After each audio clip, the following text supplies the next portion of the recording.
At night, yeah. Make all the demons quiet, yeah. We were built to thrive, yeah. I think that we've all had enough. What keeps you up at night, yeah. Make all the demons quiet, yeah. We were built to thrive, yeah.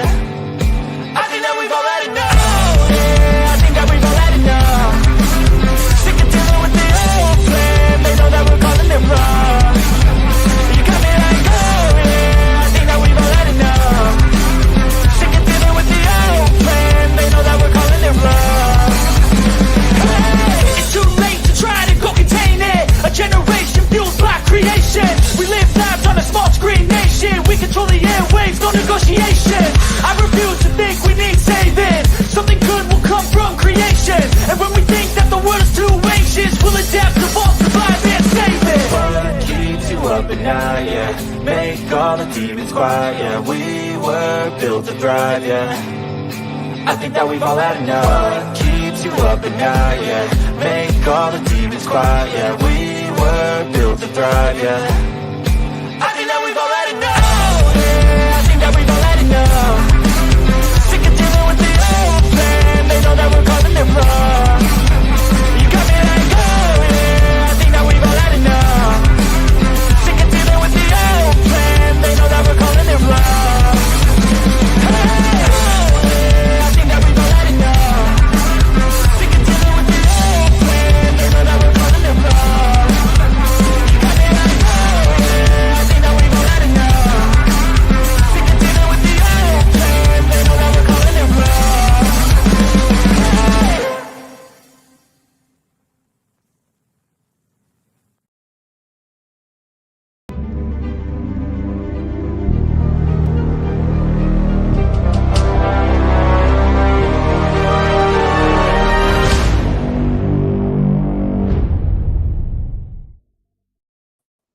Hey, good evening, ladies and gentlemen and fellow miscreants. Welcome to Sovereign Soul Unchained Mind. I see what you're talking about over there, Mojo. Mr. Mojo Rising. Good to see everybody that's here tonight. Wow. Yeah, I just titled this that we're seeing a lot happen. I'm going to go through and see everybody that's in the chat here tonight, too. A lot going on. I was over on Mellow Dome watching his stream earlier. He had a real good one, letting us know about good old Henry Kissinger. Some people might not be aware of him. I don't know. Trust me, I've been aware of that son of a bitch my whole life. He's a rotten little evil bastard. I can tell you that right from the get-go. So anyway, we're in here tonight.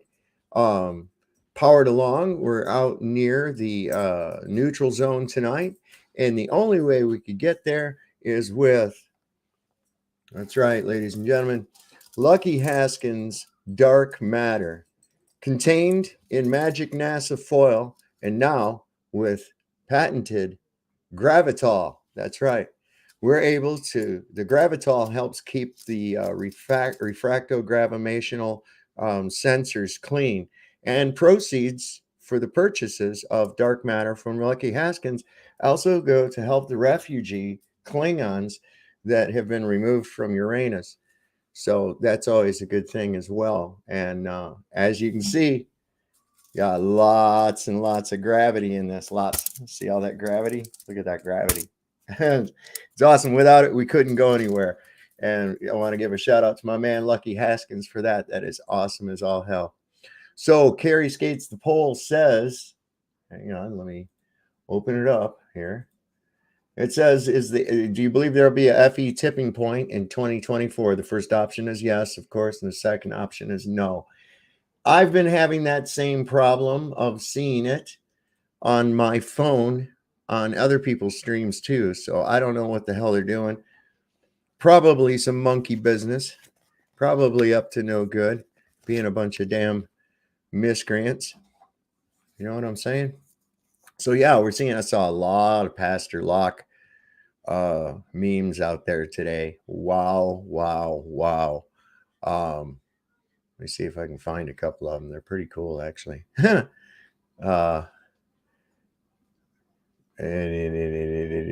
I showed this one last night. This one was really good because this is based on something this guy actually said. I mean, I couldn't even freaking believe he said it. But in any case, let me share the screen. Go over here. It was this quote right here. Job 38:14, the earth takes shape like clay under a seal. Its features stand out like those of a garment. And old Locke says that verse has nothing to do with the shape of the earth. I was like, oh my God, did he really just say that? And that's an actual quote. That exchange actually really took place. I thought it was freaking hilarious. And I'm like, are you kidding me? Are you kidding me? Oh, I see Mrs. Tribune is in here tonight. Good to see you. Let's see here who else we got. I'm going to go over to my little list. I have a list. Oh, wow. Big list. So let's see. You can go from top to bottom. I've got Annette with us tonight. Good to see you. Call 40. There's my man. Carrie Skates. Charles B. Chilling is with us. Greg B. Justin Johnson. Live music is with us. Michael Ritz. Hey, Mike, how you doing? Got your message wishing me a happy birthday the other day. Thank you so much. Mojo Shop's with us. Mrs. Tribune, no longer on the ball. Peter W. Rethink Inc. Shifty-eyed Shady. That sounds like he should be playing some poker. It's like an Old West poker guy's name. I like that. The producer Moose is with us. I haven't seen you in a little bit either. And Jehovah's daughter Barbara. And I'm sure more. There's Greg Brayton has shown up in here with us too. So we got a nice little crew automatically right off the bat. M Ball just showed up. Oh wow, McToon is reviewing the debate live right now. I wonder if we should check that out. Should we watch the review of that and then get on with some shit? Why not? We're not doing anything else, right? Let's go ahead and do that. So what I will do is I'll go over here. Thank you, M-Ball. This should be interesting. MC. There it is. Let's see. Oh, boy. This ought to be pretty good. Now, we'll wait here. Oh, hang on. It's Dana from StreamYard on that commercial. She's going to come on my show one day. I know she will. Come on, you little bastard. What's going on? I'm having some really strange issues going on with the old computer right now. I don't know what's going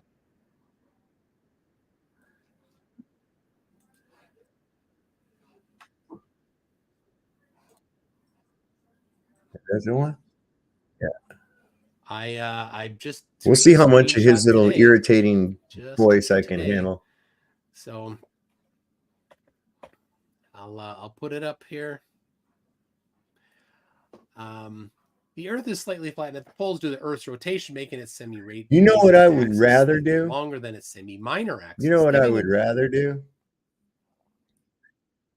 I would rather break down later where I don't have to, I can cut out his irritatingness. You know what I'm saying? And then I can go over and see what his thing is. That would be an interesting take, a take on his take. A little bit redundant, but I think that would be pretty good instead of having to sit there and listen to his little fucking bullshit. I can't stand the man. I really can't. He's just the epitome of fucking evil. I don't like him. That's, you know, I'm allowed to be that way if I want to. Because this is America, goddammit. And if you don't like it, sorry about that, Mojo. That was my character saying it, not me. That was the character I was portraying at the time. So, is this thing choppy for you people at all out there? I don't know. I can't see. There's some weird shit going on with my computer right now. I don't know what the hell is going on. Anyway, we'll go on with where we were at. I had wanted to start with this because this is what I'm thinking, man. You know, there's a lot of stuff out there that's being exposed, people waking up to it for the first time. I think it's great to see anybody wake up. But at the Yeah, McToon's a Christian about as much as I'm a freaking African American, right? You know, apparently McToon is a Christian. Yeah. No, he's not a Christian. He's anything but a Christian. I mean, unless most Christians aren't Christians. They don't act very Christ-like at all. That's just the reality of it. And Western Christians are the worst. They absolutely are. Eastern Orthodox Christians look at the West like, you people have fallen to Satan. You really, you know, and they're pretty much they're right. But who's to say they haven't too and just don't know it? But this is important. This is why this is so important, man, because you think, oh, who am I, right? But each one of us together is that's power. That's power. When we come together, that's power. Watch this. There was that ant that stood up. Of course, it's going to do this to us right now because we're trying to do things. Yeah, but we can forget about him. Yeah, it was just one ant. One ant. Yeah, you're right. It's just one ant. Yeah, boss, they're puny. Puny. Say, let's pretend this grain is a puny little ant. Did that hurt? Nope. Well, how about this one? Are you kidding? Well, how about this?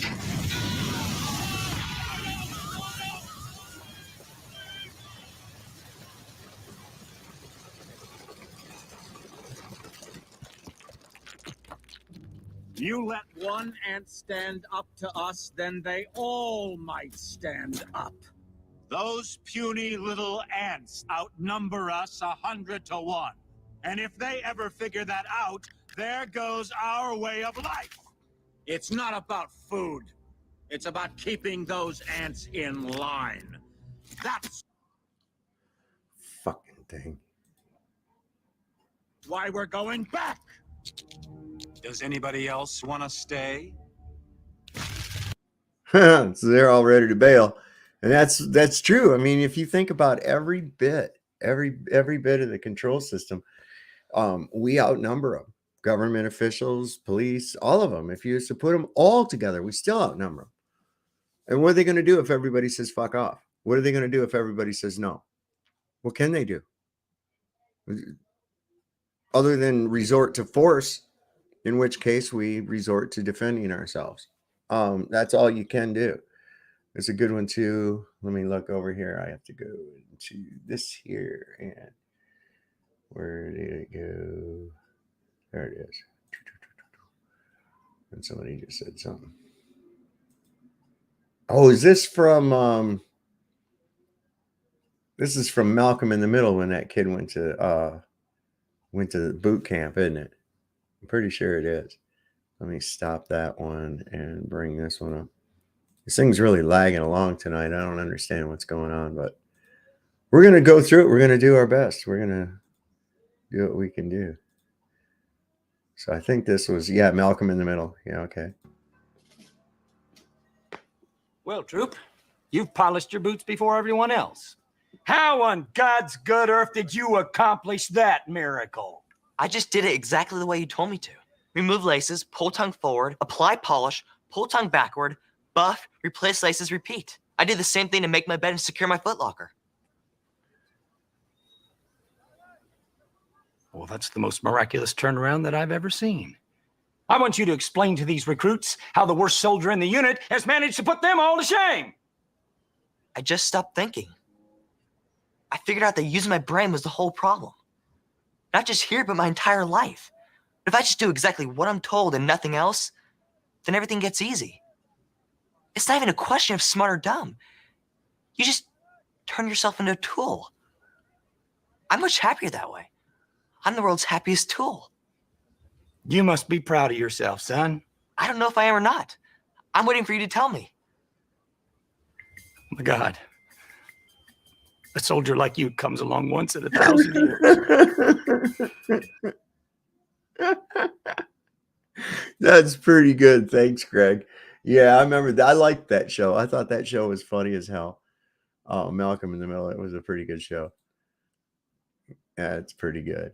let me put that up to where we're at. Somebody had said something. Let's see. What are here? Impersonation of what we have here at the UN. We need to be sure that the Palestinian people are justified with the deaths of millions of people. That was Kissinger. Anyway. Sounds good from this end. But that's me. Wow, right? That's just me. So anyway, that was... Hey. Nobody told you to talk again. So yeah, here's another one I've been finding about... here's one that people are putting up about Locke that I saw. Whoops.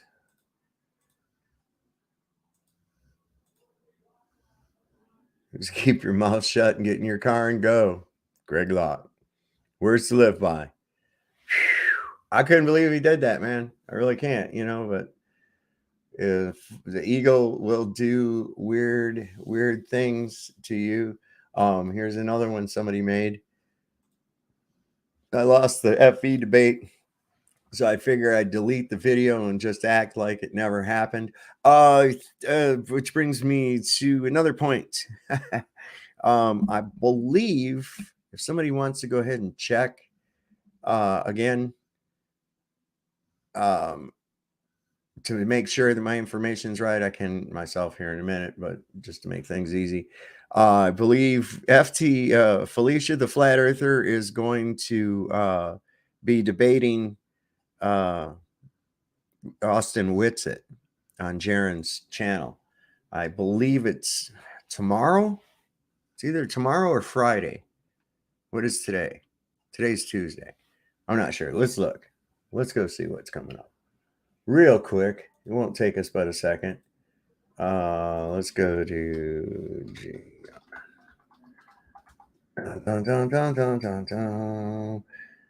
the 7th, and today's the 5th. So it's Thursday, right? So Thursday at 6 p.m. Eastern. They're going to be having let me go ahead and I'll put the link down here in the Chatterenio, and you guys can set a reminder for it if you want to see it. That should be really interesting. That should be really good. I don't know what's up with Craig. I was sent today by somebody the article about him assaulting people and shit. Yeah, he can't control his temper at all. This guy, he's like I said, are they in some kind of trouble? Are they already in some kind of trouble? And this is what they do to lessen or the blow or the punishment or some kind of an agreement or something. I said that when Dave Weiss said that, blew me right out of the water. I was like, holy shit, I've been thinking that exact same thing. Exactly. Yeah, no, that's it. I fully believe that, because I mean, as much of the information as these guys have been exposed to, and as much deep into it they've looked for only ways to try to combat it, not any way to logically look at it, or they know and they just have to they have to keep fighting it, like it's a job or something. This was put together. This is pretty good. Mike Oxbig, Robot Polisher on Twitter. This guy's fantastic. He put this little mashup together, which is pretty cool. I thought it was. This is our good friend Felicia. Come on, let's be honest here. There is no debate. No matter what they say, there is no debate about the shape of the Earth. The thing is, I don't debate established fact. And if you're going to enter into a debate with someone, especially with flat Earth, then you're sort of giving validity to their argument, when of course there is no validity to the flat Earth theory. Flat Earth is the bottom of the barrel. They don't have enough of a concept to actually debate with. Asked you to debate one of them flat Earth guys. No, I don't. I can't. No. I know. We talked about it, and we were going to have him on Skype. No, that is something that should not be debated. Does not belong in front of an audience getting debated. And it doesn't matter that you're cognitive dissonant Dunning-Kruger riddled minds can't grasp basic facts. The Earth is a sphere. There is no debate. Not everybody can be a robot polisher. Why is it that flat Earth is the single thing that triggers people the most? People get so angry about it. Force has a very strong effect on the weak-minded. Why do you think that triggers people so much? People go absolutely nuts. Triggers the fuck out of people. Why is it so important for them to just believe so badly? Why is it such a trigger point for these people who just can't imagine? Do you want to learn something today? If me being deceived means I believe in a spherical earth, I'm deceived, and you can just go ahead and leave and cancel this debate right now. And that's why a spirit level won't sit up there on your fucking lap when you're flying around in an airplane, you dumbass. You do know that grounding is neutral, right? You think that the curvature of the Earth is supposed to be like this or something? Do you have no idea how big the Earth is? Do you not understand that the curvature is not detectable at the surface of the Earth? It's really big. It's a really big planet. Horizon. We can see boats go over the horizon. We can see boats go over the horizon, but we can't see the curve, right? Dave, according to your math, the Earth is not flat, 1,000%. The Earth is not flat. Yes. Hold on, calm down, Craig. Before you rage, you're gonna get clipped. You're gonna get clipped. I can't, dude. The amount of wizardry that you do to not answer questions is exactly. Hey, I'm talking, buddy. Hey, I'm talking. No need to rage and cry. I'm talking. Let me get my point out. Oh, wow. Stop all this stuff, please, because it's just dumber dumb. We're not going to flat earth shit. Like, this is 1,000 years, man. Can you stop with the flat earth shit? Planet Earth's not flat. We're having a debate. We're having an argument. You guys are not very smart. It's easy to cut you off. It's a direct threat to human civilization. Because you guys can't take me. You can't take me because I'm just dropping shit on your face. We got marriages on the rocks because of flat earth. I've never dealt with anything that is more divisive in the local church than flat earth theology. Never. That's why you're a douchebag. The magnitude of douchebaggery that is your entire identity. You're a condescending douchebag. It's all you think about. Become an idol to some people. It's all they talk about. Do you understand how vision works? Nobody believed this stuff before YouTube. This is pathetic. Cut this piece of crap off. It's pathetic. Okay. All right. It's a deception. It's caused more division than anything I could ever imagine. I have been treated better by the alphabet cult than I have flat earthers. Never done any math in your entire life. And people who understand science can do calculations. Your entire existence is being a dick to all of science. Oh my God. You have the intellect of a 5-year-old. You can't understand, like... It's like the first thing we figured out. No. Stop. It has become the most vitriolic, divisive amount of bogusry. Understand what the flat earth model is. If somebody's in Santiago. You don't have a model. I genuinely have no idea what you're like. What are you talking about? I have no idea what you're talking about. Already lost. I have no idea what you're saying. I'm not saying anything. So what are you talking about? You're just not saying anything.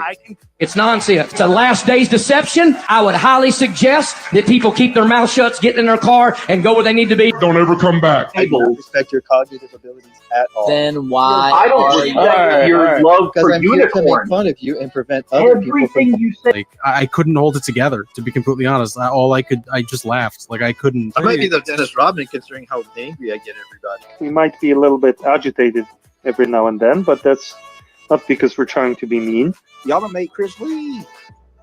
That was announced, bro. Bro, that dude ran off, though. None of their numbers What am I make supposed to sense. do about that? None of their numbers can be Ran off. They're measured by your. Nah, he really did that.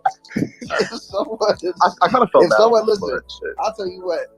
Someone disrespect your knowledge. That'll piss someone off, man. Like your whole education. Your globe is getting cooked, man. What's going on, man? I believe it to be the #1 problem in the world facing humanity. Hello? Is it sunrise or not? No, not at all.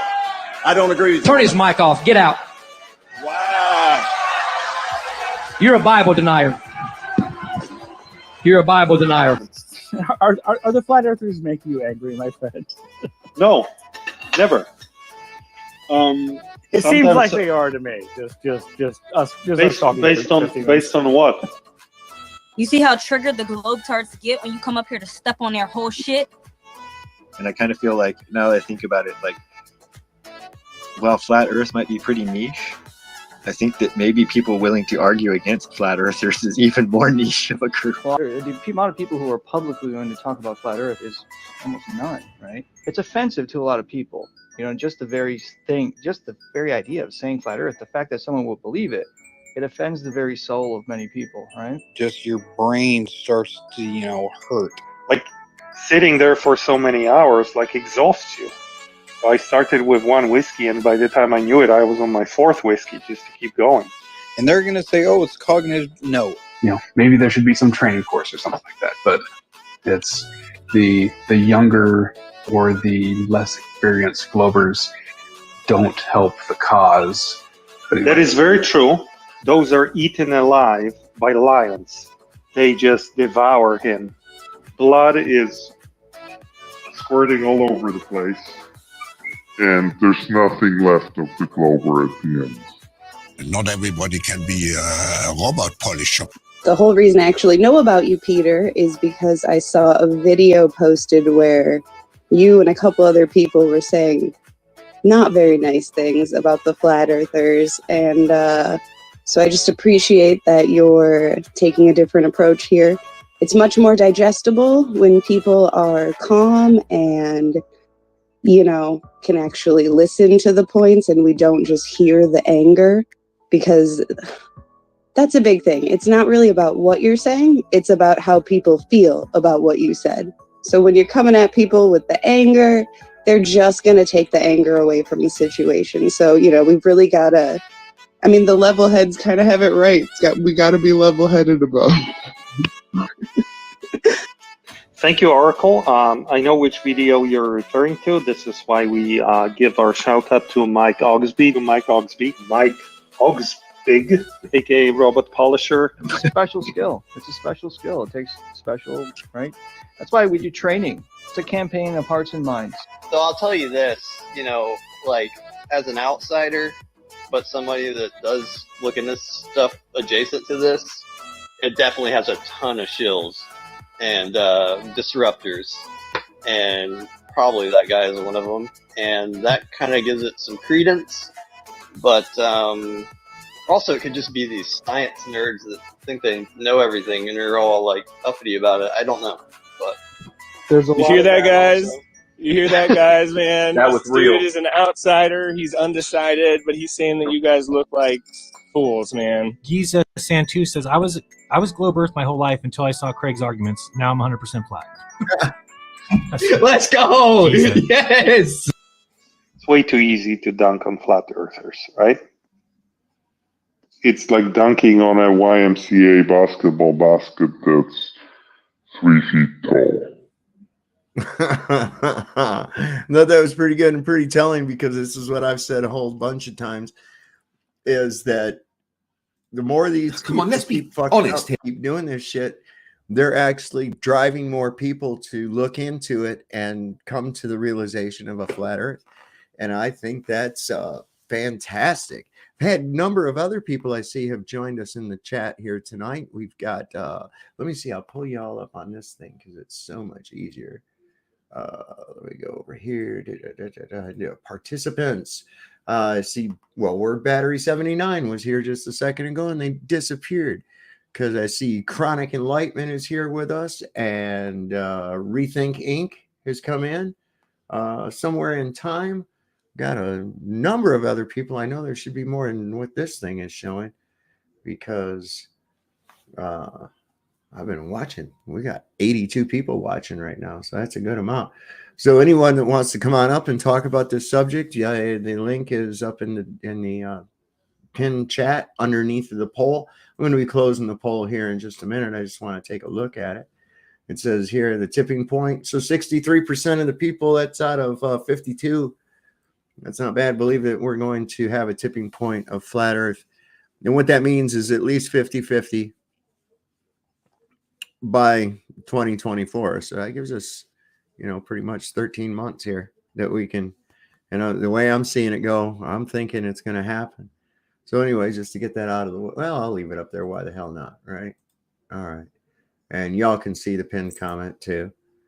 And thank you, Brian Stabley, for showing me how to get rid of that irritating little emoji thing that covers up the very first chat message so that people get frustrated and accidentally hit that when and they can't read the very last line. I don't know why YouTube does that. Probably just to piss people off and grab some loosh.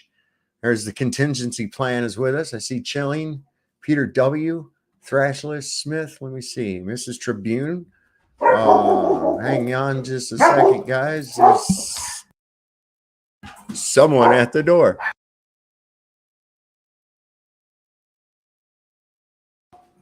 So obviously somebody's at the door. It might be our friend Johnny. He likes to come by. And just a moment here.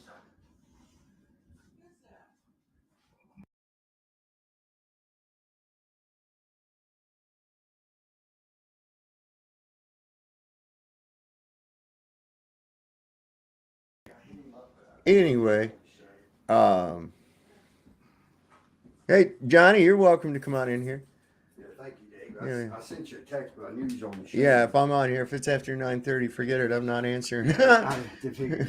It don't happen, bro. No interruptions, huh? Yeah. Well, it's kind of hard to get through. Outside influences and whatnot. Oh, this is kind of interesting. I run across this today, but this guy, I think this guy's a shill. Or this guy's at least like a gatekeeper. I forget what the hell his name is, but I've seen too much of his damn face. I'll let you all decide what he says here. We have it all. All of the illicit wealth in the world has been tracked by the National Security Agency for the past 15 years. We now know beyond a shadow of a doubt that Wall Street has stolen $100 trillion from Main Street with naked short selling. We also know that Wall Street has laundered $100 trillion in dirty money from trafficking in children and women and drugs and guns and gold. I could never tire of saying that 90% of the people in the U.S. government, the U.S. military, the U.S. intelligence community are good people trapped in a bad system. The secret intelligence community serves the deep state. It does not serve the American public. And CIA in particular has been doing torture, rendition and torture, drone assassination, regime change, helping to start wars based on lies, all because war and trafficking in humans and drugs and so forth are a profit center for Wall Street and the deep state. And once the president gets Benny into NSA and processes 100% of what we have at NSA, we have every single one of you by the balls.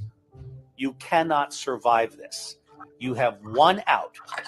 The Truth and Reconciliation out is make the deal, motherfucker, or you are going to die.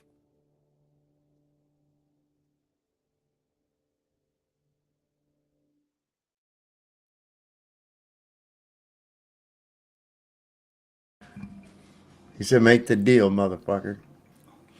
I don't know. I mean, it's like half truths. It's like half truths pushed all over you, you know.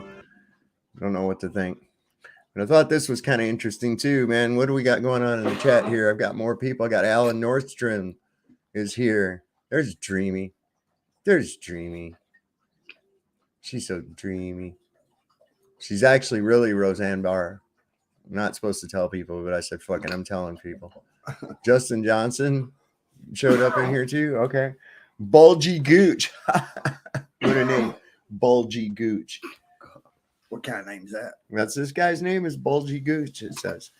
See? Look. There it is. Sure is that? It is. It's I wonder if bulgy is that short for something? Maybe? That's what she said. I don't know. Maybe he walks around with a heart on all the time. I don't know. You think there's anything up at the North Pole? Yeah. What's up? I think that there's a lot of shit up at the North Pole. Listen, anytime they're trying to keep you away from some fucking place. Yeah. And I know when you was a kid, you saw maps and you saw a map that showed the North Pole. They at least showed an ice cap up there, right? Yeah. No ice cap. Gone. No, it's now just nothing.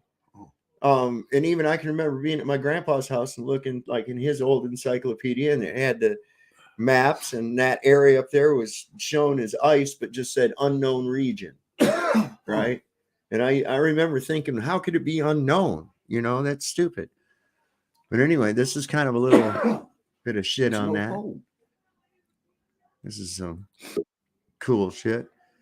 Got Kevin C. I'll bring you up in just a second, my friend. Give me just 1 minute. Did you know there is a giant magnetic mountain at our North Pole? It's called the Black Rock. And it was the Phantom Island. In many old maps, we see it depicted. And in the middle of this big whirlpool where all the seas kind of go and drain, there's this big black magnetic mountain, sometimes referred to as the Rupes Nigra. Yeah. And it's not just one map. Racist. Many cultures have depicted this area as a sacred place, place of power. A few books were written about this. Of course, they were destroyed in the 1600s. And when people look at this area and the heat maps and signatures, and they see the wind blowing right past this huge thing, 33 miles wide, 33 miles. in the middle of the north. 33. Yeah, 33 miles. Maybe we've been lied 33. to. 33. So How's that? that's kind of crazy, isn't Yeah, it? it is. So I got Kevin C. I don't know. We'll see what's going on. Hello, Kevin. Hey, what's happening? What's going on, brother? Not much. I just got home from work, slaving all day. Well, that's what we do, man. Yeah, that's what we do. It's not real. It's not a real big thing, but did you know there's? Yeah, I was looking at a video yesterday, or the day before yesterday, actually, and I swear to God, I cannot find it. I don't know if they've taken it off or whatever, but it was a video, and it was like a post interview, you know, like a regular news feed kind of a video, and this guy was supposedly from Space Force. United States Space Force, like NASA's offshoot, and like in the real world or whatever. And it was just, and I have looked and looked. I looked through everything that I've watched. Hang on, I'm losing you for a second. It's because my internet's fucking up again. Uh-oh. We'll get her here in just a second. All right. Damn thing. Well, I'm on Wi-Fi, so I should be high. I should be good. Be back in a second. Okay. Are you go ahead and say something. Let me hear you. Hello. Check. Yeah. Okay, go ahead. If you could go ahead now. Sorry. All right. Well, like I said, I was trying to search for that video, and it's like gone from everything. I mean, all my whole Google profile. There's no video on there from that, and I swear to you, I was literally watching it. It was right before I logged on yesterday or day before yesterday, and I was trying to find it yesterday, and I think I don't know if they banned it, and I don't know if that's what they do, like if it's something that they don't want or whatever, like you guys were talking about last night. How they're just wiping everything out. I mean, everything is just gone. The Ministry of Truth. Yeah, and you call it truth, but I mean, I don't know what you remember in Orwell's 1984. That's what the place was called where he worked at, the Ministry of Truth. Right. Yeah, that's true. Yeah. So I'm looking at that. That's exactly what this is turning out to be. What was the article concerning, or the video concerning? I mean, they're talking about Antarctica and how they have an earthquake machine. Oh yeah, that's been all over the place, man.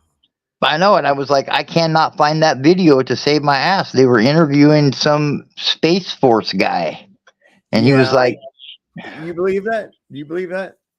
I don't know, but I can't find it again. So that's telling me that there's got to be some truth in it, because that's how these little bastards work. Well, the thing is, though, that's been out for months. Yeah. Well, I mean, that's been out for months. Maybe you're just not looking in the right place. Let me see. Let me just do a real quick search. See, it might be able to help you out here. Well, because I mean, I was looking for it, like, you know, I mean, I just saw it, like, I swear to God, it was 3 days ago. Let me see. Antarctica. And I did searches for everything too. I mean, I went way out on a limb trying to find it. I mean, I watched all my watched videos, and that's the thing that was blowing me away because it wasn't even showing up there. Right. And I mean, it was showing me all the videos that you posted. Even I was watching all the videos that you had posted, like that debate and everything. All that was all on there, and all that was good. Yeah, here's one. It's the same guy. What the hell is his name?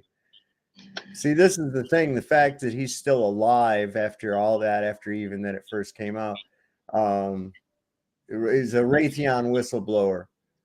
Yeah, Raytheon. Well, yeah, but he was on space. He was part of Space Force or something. That was something that was new to me. This is here's the. I know the one you're talking about. I've got it right here. Is this the guy? Hold up.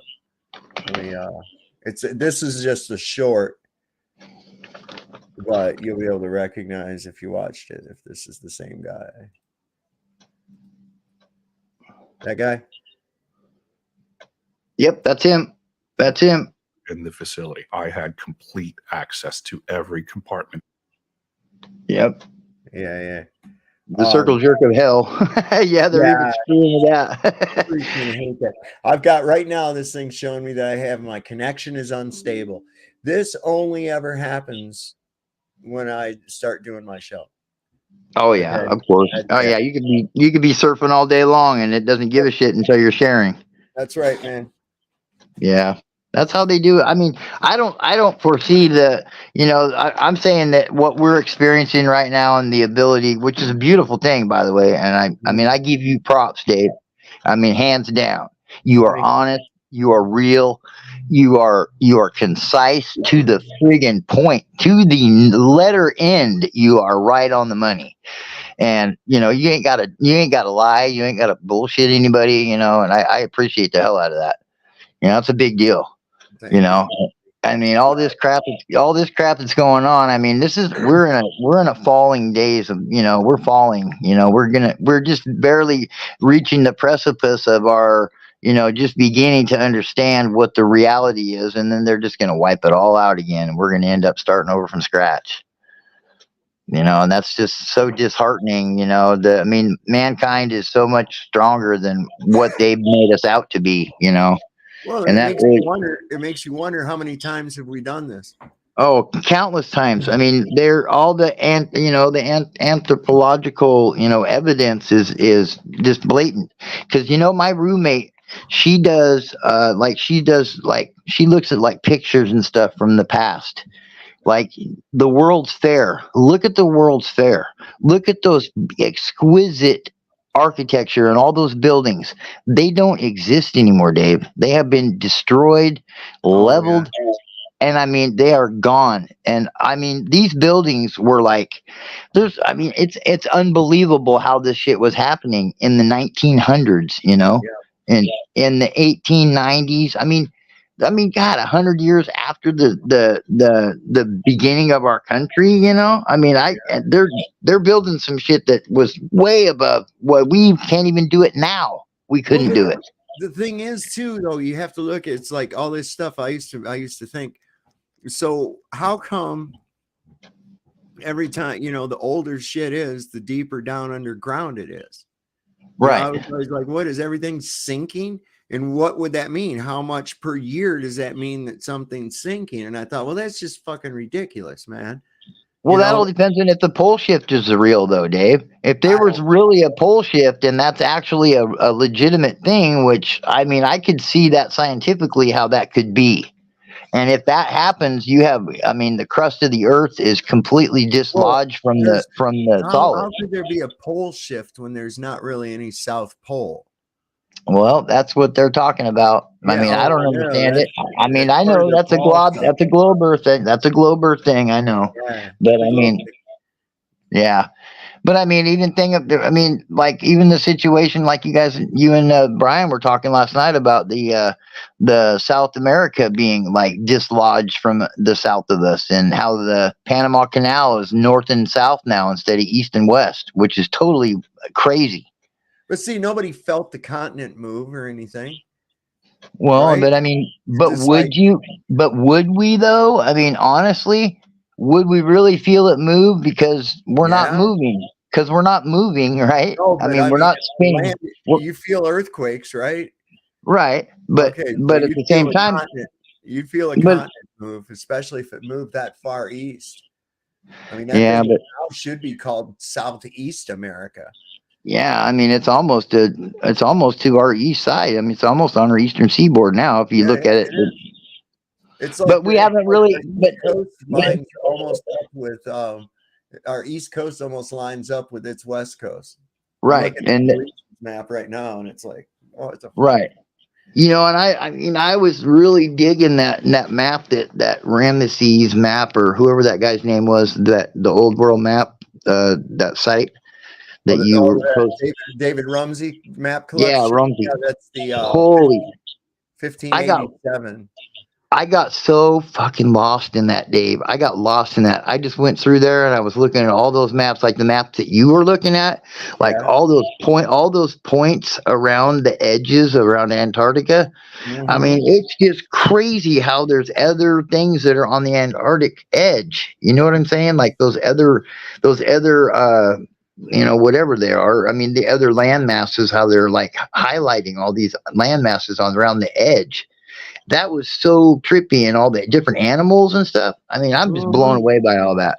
I mean, I know you guys talked about it for quite a bit and you guys knew about it, but I mean, I went on to that website. I spent hours on that website. I mean, I almost had to, I was almost late for work one night.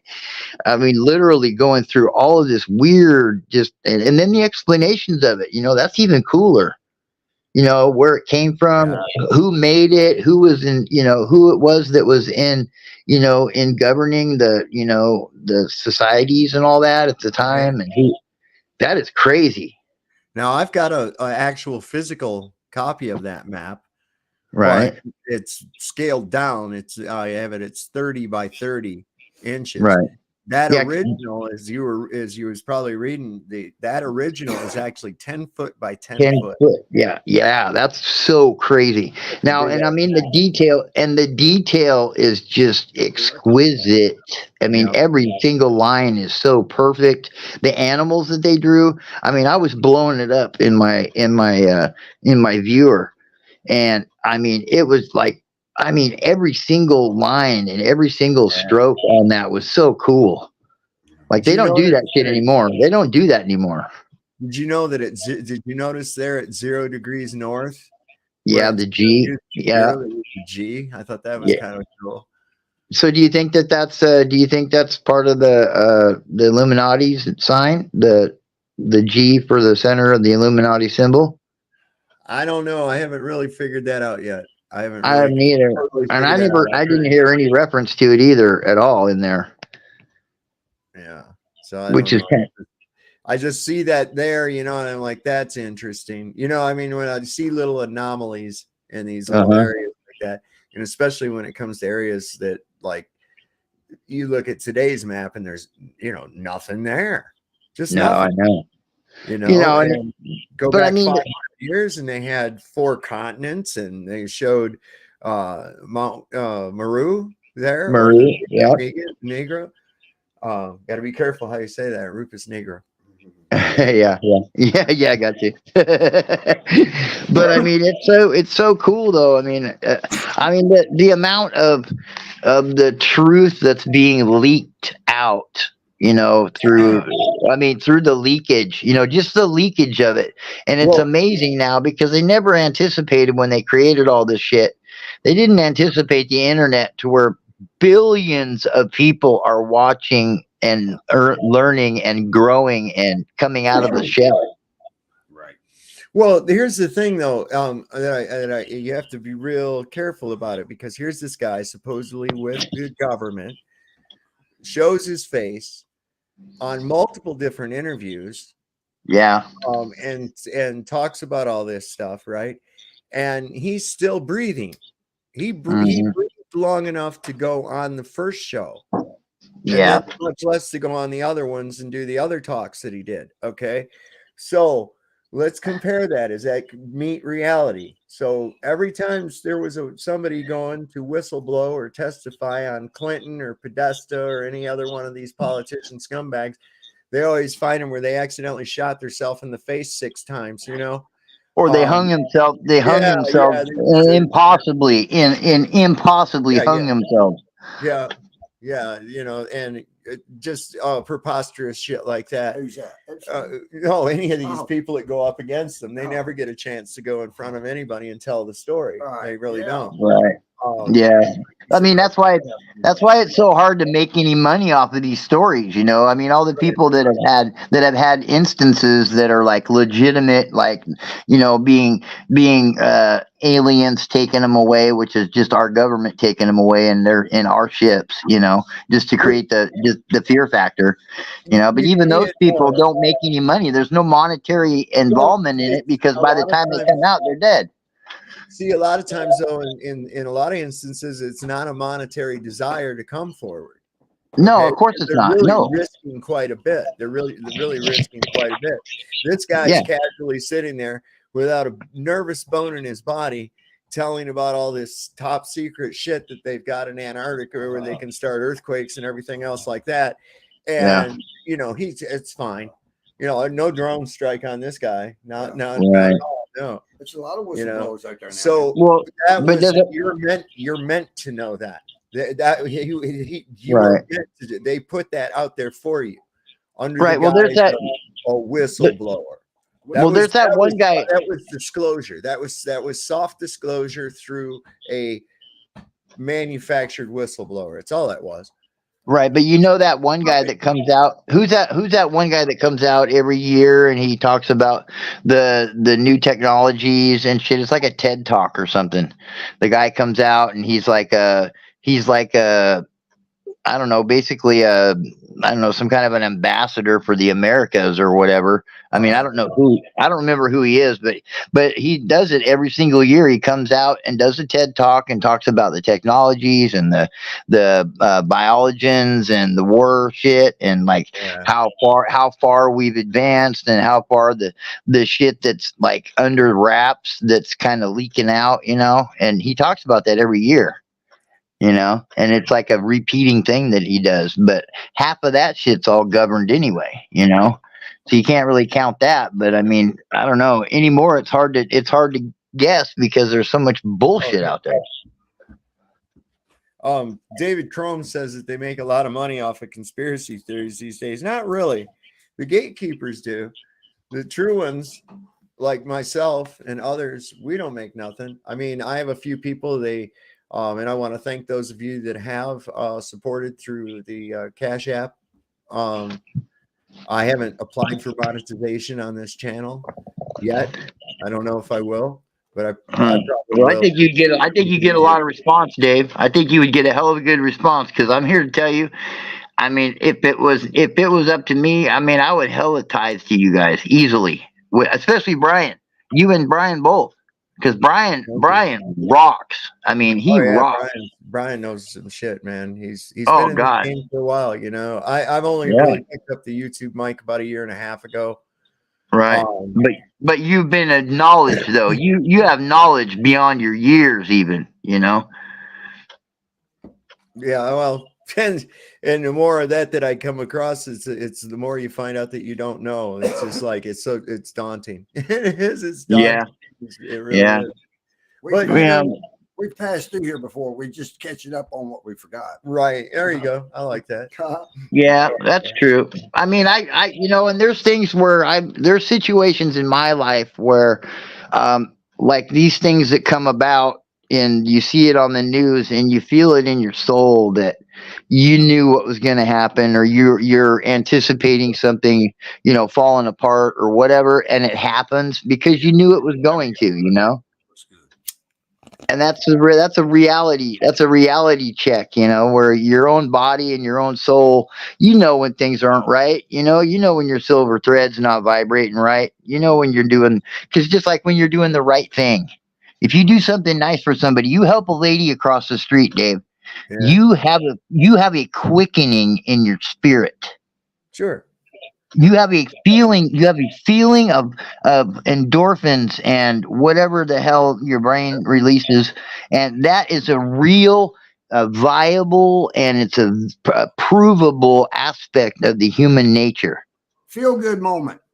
Yeah, man. It is in our freaking souls to be and do God's word and God's way and the right way, morals, whatever you want to call it. If you want to go religical, that's fine. I don't care. But I'm just saying there is a quickening in the spirit of the human body, and it happens repeatedly. It's every single time you do it right, you feel that you're doing it right. And that's a big deal. That is huge. Yeah, man. Well, look at what they've done to us. This is what they've convinced us our life is going to be right here. I was just going to say, damn, contingency plan Aussies balls are as tiny as those in New York City. Complete cucks. Now, come on, now you can't paint with a broad brush. I've got some Aussies in my audience. Some pretty tough hombres, man. So can't paint them all like that, right? Anyway, this is what they've convinced us of. You were born in a cold prison. It is your... Oh, you son of a biscuit. Well, it's only because you're on. It's only because you're online. Number 2, you have to pay for the prison stay. They call the prison fee taxes. Number 3, you have no say what will be done with the money, but you have to pay. Number 4, to pay the money, you have to work. The prison encourages you to buy new shiny products, so you feel better about your poor existence. Number 5, you are not allowed to exit the prison far enough to see the prison wall. Number 7, the prison gives you news and entertainment, so that you don't discover the prison walls. Number 8, the prison does not allow strong family bonds or strong brotherhood unless you are a part of the group that is running the prison. Number 9, the prison you live in wants you weak, sick, and divided, because weak prisoners can't climb the walls. And most important, number 10, the prison is mostly run by other prisoners. It will collapse if enough prisoners will wake up. It will too. And I think Wow. Yeah. Whoa, that friggin' sums it up right there. That's like all of it. Yeah. Yeah. And Wow. you do wake up, and it's like I was showing with that grasshopper talking about the ants. Right. That right there is exactly right. One little puny ant, but if they all come at us, look, they outnumber us 100-1, man. Come on. Yeah. Wake up and smell the coffee, right? Well, what about the other thing that looking at the shadows on the wall thing? You remember that? The people that were trapped in a cave or whatever? Have you heard the Plato's allegory of the cave? Right. Yeah, where you're seeing everything in a shadow and you never know anything but that or whatever, and your mind just goes crazy because of that. Mm-hmm. And you never know the difference, and that's kind of where we're at. I mean, that sums up exactly what we're living in, is that kind of a paradigm. Here's Motorola says sent chills down his spine when he saw that video. Yeah, it's true too. Yeah. Plato's cave. Exactly right, Gooch. Yep. That's great allegory. That's so real. That's what it's about, man. That's exactly what we're living in and what we're having to deal with. What is that? Plato's clay? What is that? I mean, what is it, Dave? What's that? That Plato's clay he's talking about. What is that? This? Yeah, whatever. No, the guy, he said Plato's clay. What are y'all talking about? Plato's cave. It was okay. So these people, they were watching shadows of what was actually going on outside on the wall of a cave, and believing the shadows that were deceptive rather than what was really outside the cave. Right. They were seeing themselves in the cave, and that's all they could see was their shadows, because they were shackled to the wall. Mm-hmm. And so they never got the opportunity to physically see anything that was happening. All they saw was the reflections of the things that were happening. Mm-hmm. and they Just like we do with the TV. built their whole mind wrapped around that whole situation. Yeah. Well, they've really screwed us around so many different ways. They've you know, like they've lied. They've lied with our time. This is just a real short little mind bender thing. Watch this. Is this the biggest conspiracy in all history? This is the phantom time hypothesis that states we are actually in the year 1722. The idea says three men, Otto III, Sylvester II, and Constantine VII, all agreed to alter time and fabricate the years 614 to 911 AD so that they would live in the year 1000.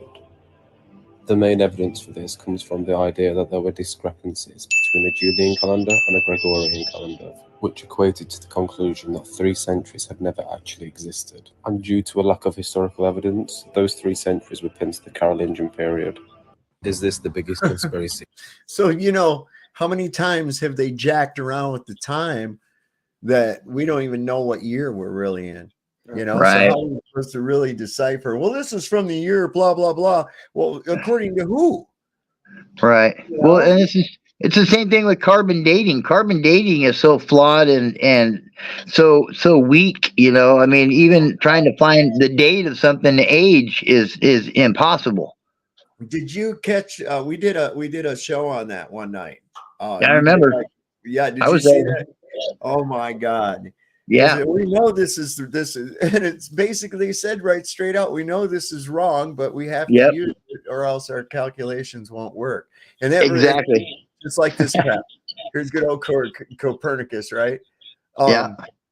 He said it is not necessary that the hypothesis should be true or even probable. It is sufficient that they lead to results of calculations which agree with calculations. Yeah, it's like their math is so flawed and so messed up that they like all the globe Earth bullshit that they come out with. I mean, God, there's countless things that are just half-assed truths. I mean, the E equals MC squared is bullshit. It was just created. It was created from nothing and shoved to the public, and papers were written on it as though it was gospel. Now wait a second, Kevin. I'm going to take this opportunity. I'm keeping you on, but I'm putting me full screen here because this is a good segue into my advertisement. The show is sponsored by Lucky Haskins Dark Matter. This stuff is now fortified with gravitol. Okay. And you can see that it works really good. Did you see? Here we are up in space. And the gravitol actually helps the refractogravimetric valves in the warp engine and keep the tip of the flux capacitor clean. Okay. Right. Yeah. So also proceeds from Lucky Haskins Dark Matter go to help the refugee Klingons from Uranus. Oh my God, that's hilarious. I'm here. Oh, yeah, that is cool shit right there. Wow. Yeah, I love that, man. I mean, I just triggered on your your floating space station thing. I thought that was like the smoothest. That was the smoothest rubbing their nose in the pile of dog shit that they have created in this world. Well, the Star Trek shit that I've been using, and I'll probably go back. I flip-flop back and forth all the time. This seemed to attract one Nick Volt, who that guy's a POS guy. Wow. Oh my God. Wow, dude. Way the hell out there. Way out there. So what's going? I just, not to change the subject, I just ran across this. What the fuck is going on with Madonna? Look at her hand. What? That's Madonna. What's wrong for him? Look at her hand, is all fucked up looking, man. Like a monster hand or some shit. Look at her other hands, all veiny and. Whoa. Yeah, man. It's like she's been slamming dope or something in her arm or something. Wow. I've seen heroin addicts with their hands all blown up like that. She's getting all chubby faced and shit too. The plastic surgery starting to show. show. Yeah, starting to peel off of her. You're gonna nose fall off like Michael Jackson and shit. Yeah, it's exactly it. Yeah, that's terrible. So I ran across this You too. know This his is name's not. interesting. There's something that I didn't get a chance to watch it, so this is like a first time for all of us here, unless somebody else has already seen this. We got some new people that showed up. I got Eugene 12 is here with us. Let's see, Chronic Enlightenment's been here a little bit. Who else did I see come in here? Annette, welcome Annette. Let's see, Tanya Sue. A couple other people here. Little M39, good to see you again, dear. Eugene 12, David Chrome. Let's see, I think that's a couple of people that I saw. Blank Slate 1111's here with us. And I have to pop back through this thing. Boston Ray Mudflood Adventures is with us as well. Somewhere in Time. I think I kind of got everybody that wasn't here when I went and did all the hey-hays about everybody. Mm-hmm. But this is kind of interesting. It's what's Jesus's real name? And I'm always interested in that because that's one of the confusions they do is like, you know, when people use the term God, God's not a name, that's a title. Right. Right. And so he used ambiguously. Right, because I mean, a God is supposed to be. It's kind of like you're like I'm a maintenance technician. You know, that's like a job explanation or whatever.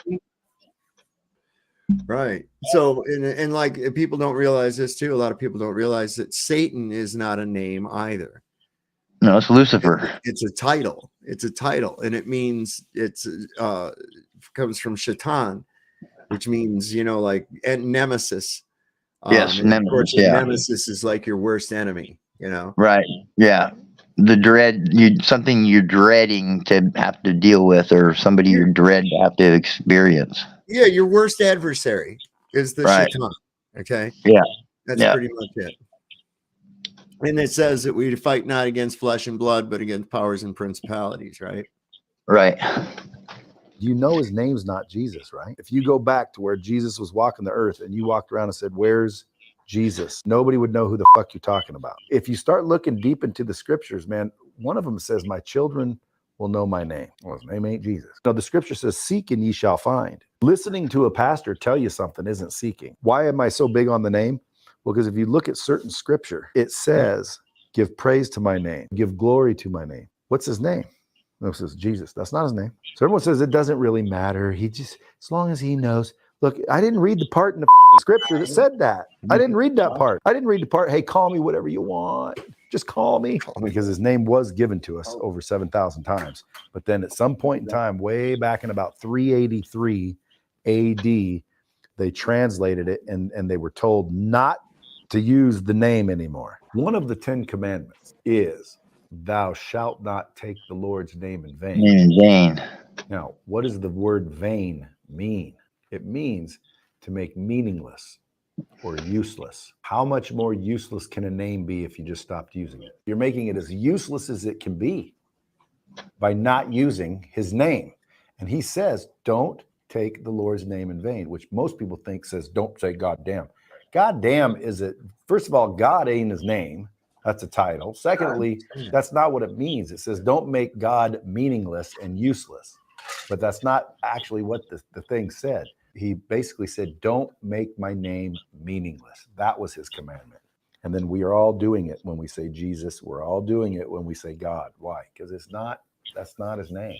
Imagine going up to the pearly gates, because I could have just saved all your lives. And there's a big dude up there like this.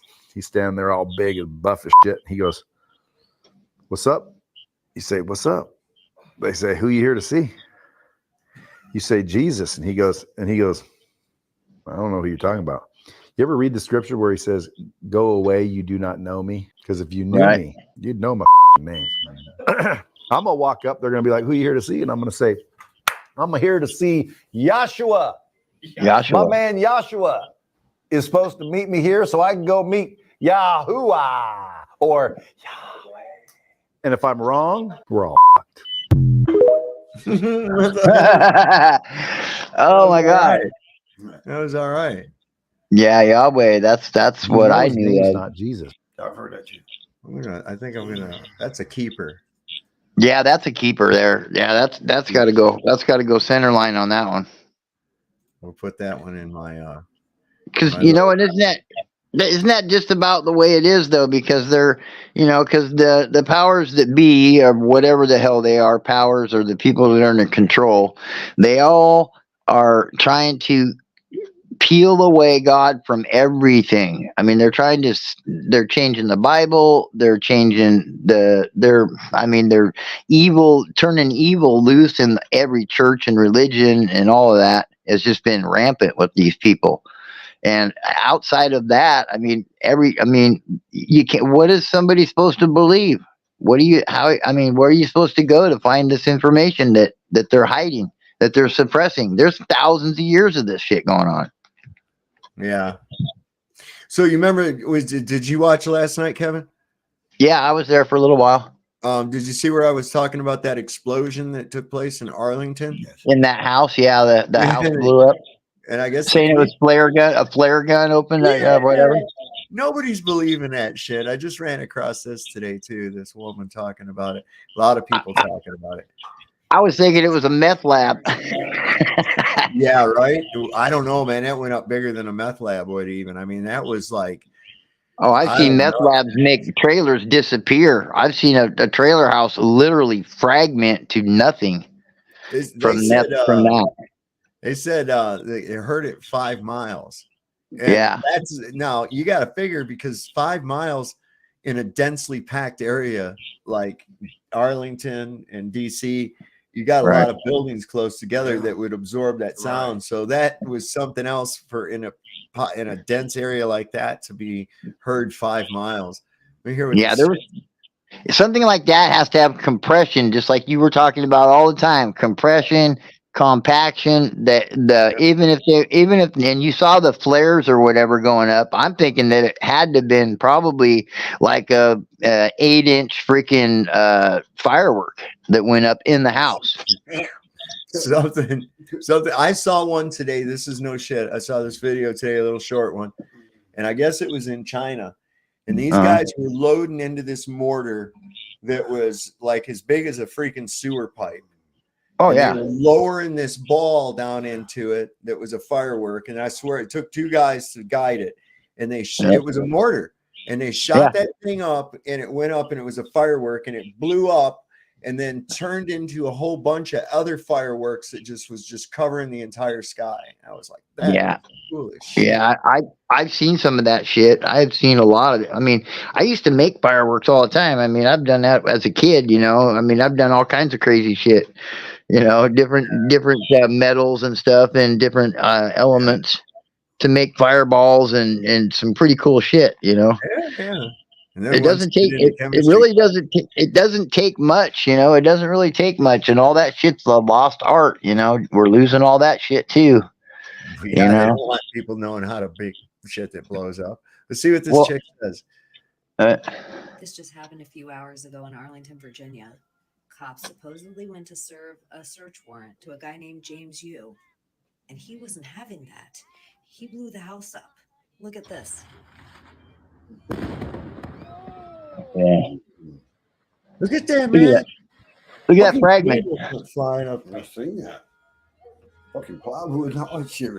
Blew the fucking. Yeah, look at that fragment right there. Boom. That looks like their hot water tank or something. Oh. So my question is, what kind of conspiracy is behind this? You know me.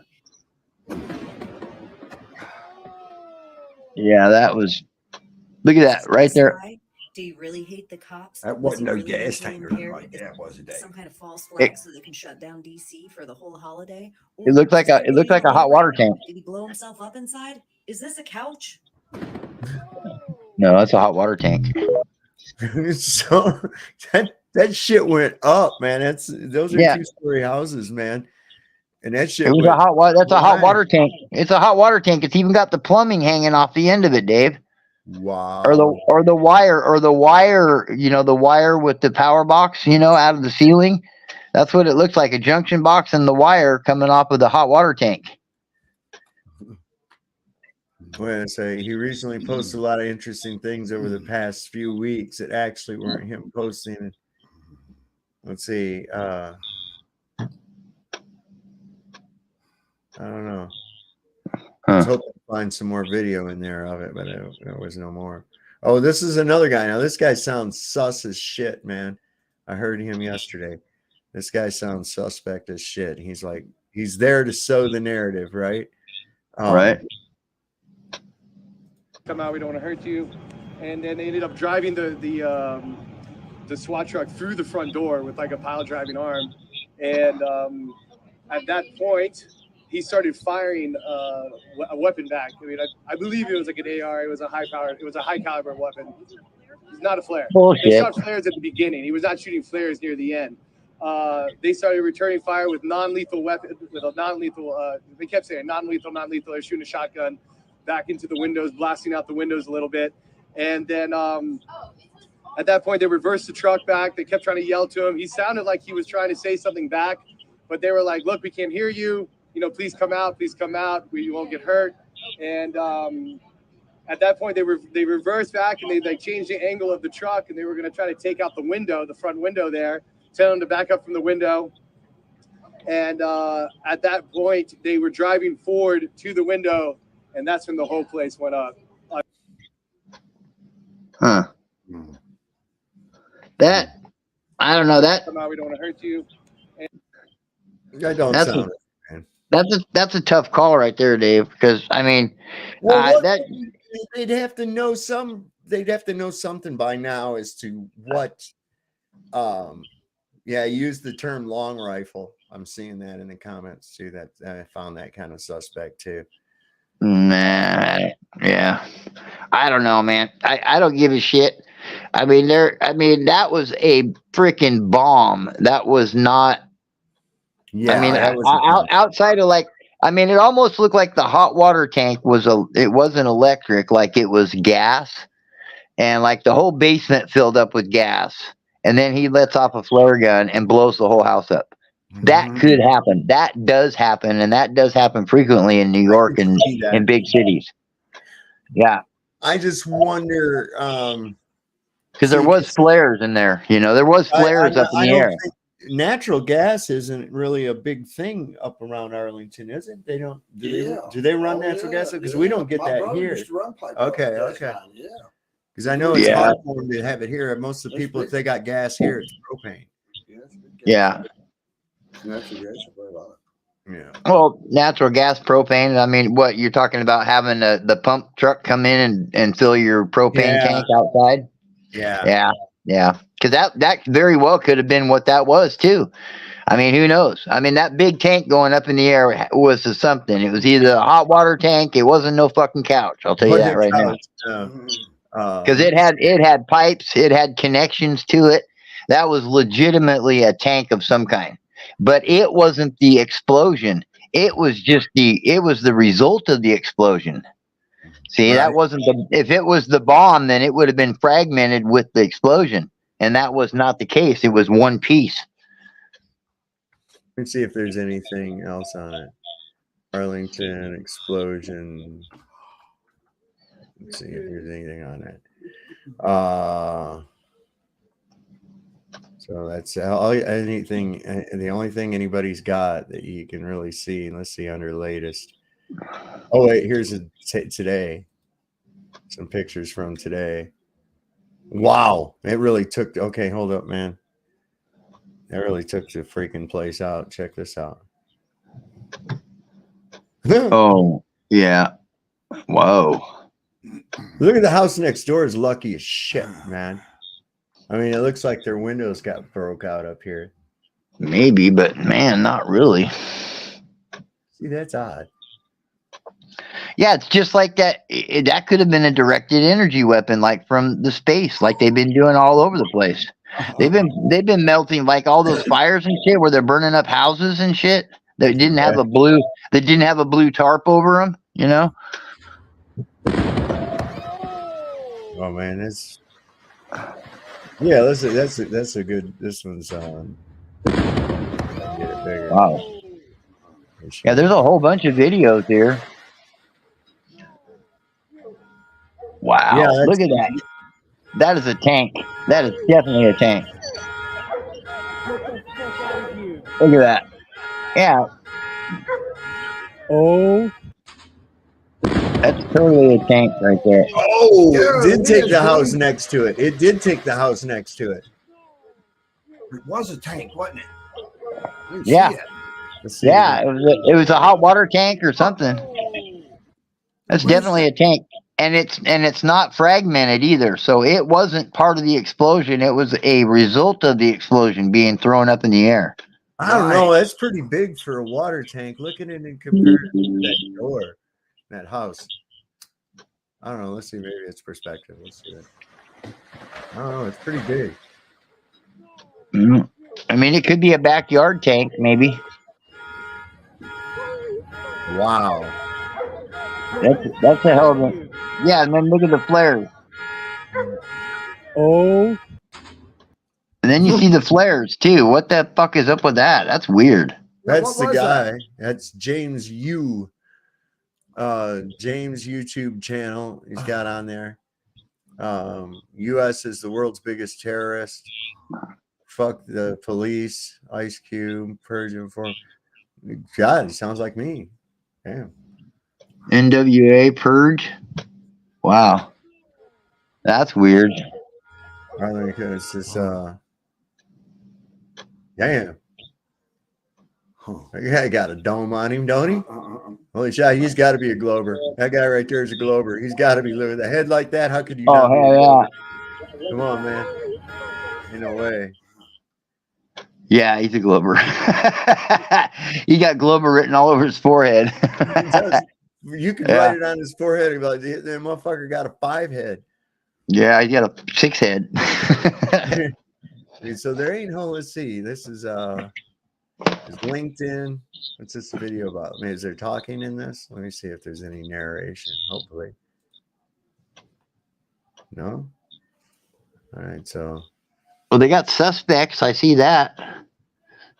The suspects, they found suspects in the Arlington, Virginia house explosion. Suspect? I thought he was inside.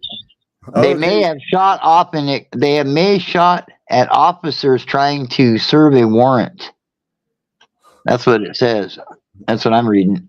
It says here that they found police confirmed discovery of human remains belonging to 56-year-old James Yu in yesterday's house explosion. I don't know how you'd be able to find any fucking remains. Fuck, there was nothing left out of that. That was wow. You remember when that guy blew his stuff up down here, down Pond Avenue, just a while back? What with that propane tank? Yeah, that guy blew. Yeah, I heard it here too. We had a guy. I guess he was doing some kind of welding. So he's welding on a propane tank. Welding on a propane tank, one of them great big ones. It was a few miles from here, maybe a couple miles. Boom. What? Oh, I'm sorry. I had the background shit going on. I was watching that video with the police chief or whatever. This Chrome Dome guy. Yeah, big shiny headed dude with the right. Yeah. Talking. No, yeah, it's a different one. It's the same guy, but it's a different video. It's like a mirror image of him. He's well, the link is suspect in Arlington, Virginia house explosion may have shot at officers trying to serve a warrant. That's this guy. I would upload it, but I don't know how. Put it over copy the link and put it over in the private chat. You see the private chat? Oh, the chat. Oh, okay. No, there's a private chat and then there's regular chat. Oh, I don't know the private one. It's on the Streamlabs that you're using, or the StreamYard that you're using.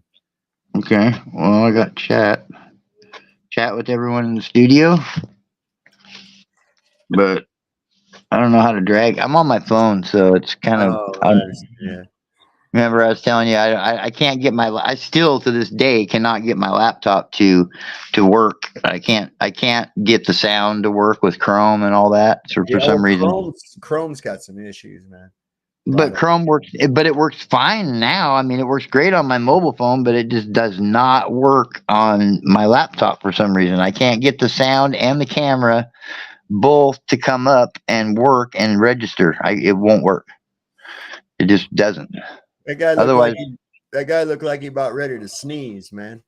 yeah, you already smelled a fart or something. I've just shit myself and have to. Yeah. Oh, it's like, yeah. Oh, yeah. Here's the news story. Turn now to the investigation after a massive home explosion in Arlington, Virginia, outside the Capitol. Police called to the scene. They were there for hours trying to execute a search warrant. And then this is what happened. Powerful blast. The home turned to splinters, shaking the entire neighborhood. Human remains found inside, believed to be the suspect. ABC's Ike Ajachi in Arlington tonight. That makes more sense. Tonight, authorities are investigating what caused this massive explosion in Arlington, That makes way more sense. just miles from the nation's capital, after they say a man barricaded himself in the house. We need all fire apparatus so we can get the house that's exploded, I believe. The blast just after 8 p.m. Monday, rattling homes. Neighbors nearly knocked off their feet. You just see explosion. You can feel it in your chest, on your face. Debris and embers raining down on the street. Police say before the blast, officers were at the home for nearly 4 hours, trying to serve a search warrant after reports of someone shooting flares more than 30 times over the area. The suspect, 56-year-old James Yu, refusing to surrender, discharging several rounds from a firearm as officers closed in. Then, this explosion. The FBI and ATF on the scene. Authorities say human remains were found at the site. The suspect was inside the residence at the time of the explosion, and he is presumed at this point to be deceased. David, officials said you made claims of fraud to the FBI that never led to an investigation. Meanwhile, a now deleted LinkedIn page belonging to him contained hundreds of pages of paranoid conspiracy theories. Oh, no. David? Ike Ajachi in Paranoid Arlington for us. conspiracy Ike, theory. thank you. Not paranoid conspiracy theories. Whatever shall we do?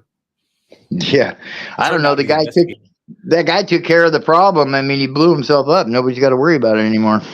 See, this is the thing they sow. This is the idea that they sow. All these people that are looking into what we're finding as truth. Oh, they're dangerous and paranoid conspiracy theorists, and it can lead to things like this and blowing up houses and shit. See, this is where they want you to go with it. And, Well, it's all fear. It's all fear. yeah. Well, that, and it's a way to keep people, hey, I better not listen to any of those people. They're whacked out crazy people like that guy that blew up his house in Arlington, or that kind of shit. Right, that shit flies fast. And that's exactly how they want you to look at it. That's exactly how they want you to look at it. Well, they want to downgrade everything. Wow. They downgrade anything that denegates anything of truth, when anything that displays the reality. No, they outright fucking censor it. Yeah. They do. Yeah. Look, watch this here. This will fill you in, man. I've told you this country is one of the most evil fucking outfits out there.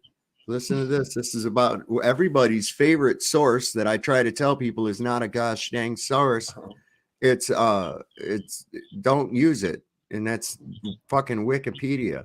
Moetzet in conjunction with my Israel has arranged instruction day for wiki editors. The goal of the day is to teach people how to edit in Wikipedia, which is the #1 source of information today in the world. As a way of example, if someone searches the Gaza flotilla, we want to be there. We want to be the guys who influence what is written there, how it's written, and to ensure that it's balanced and Zionist in nature. Moetzet in conjunction with my... It's balanced and Zionist in nature. Zionist. Yeah, fucking right there. That's the big one right there. So what he said was to make sure that it's balanced in our favor. Right. Wow. Yeah. That's not balanced. Yeah, my roommate's here right now. She's got a comment for you. Hang on a second.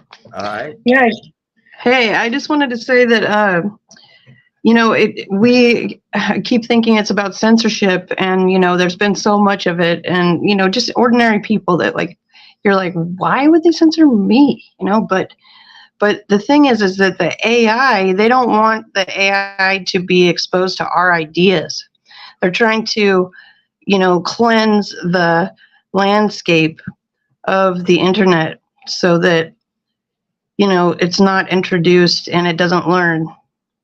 And that's all I had to say about that. Interesting. Yeah. I've not seen that look at it, but Yeah, I tell you, we have to keep in mind too, is you got to realize that everything they do is multifaceted. They don't just do something that's going to cover one thing. They make sure they cover a bunch of bases. Yeah. And yeah, that's one life for all, it's like it covers like the multitudes. Look at all the things that were born out of the 9/11 event, right? Oh God, yeah. Okay, so you could see that was multifaceted. It put lockdown restrictions on the American people. Unconstitutional. Yeah. Yeah, absolutely. It also took us into endless war in the Middle East by declaring a war against a word. Right. They don't work for us. They do not work for us. The thing that's messed up, that like Brian was saying about how they changed the Constitution of the United States was changed 30 days after it was written. I think it was 3 days actually, but yeah. I mean, it was like within 30 days they completely overwrote the Constitution, and all the Bill of Rights and all this shit for the people was turned, and they turned us all into slaves in 30 days.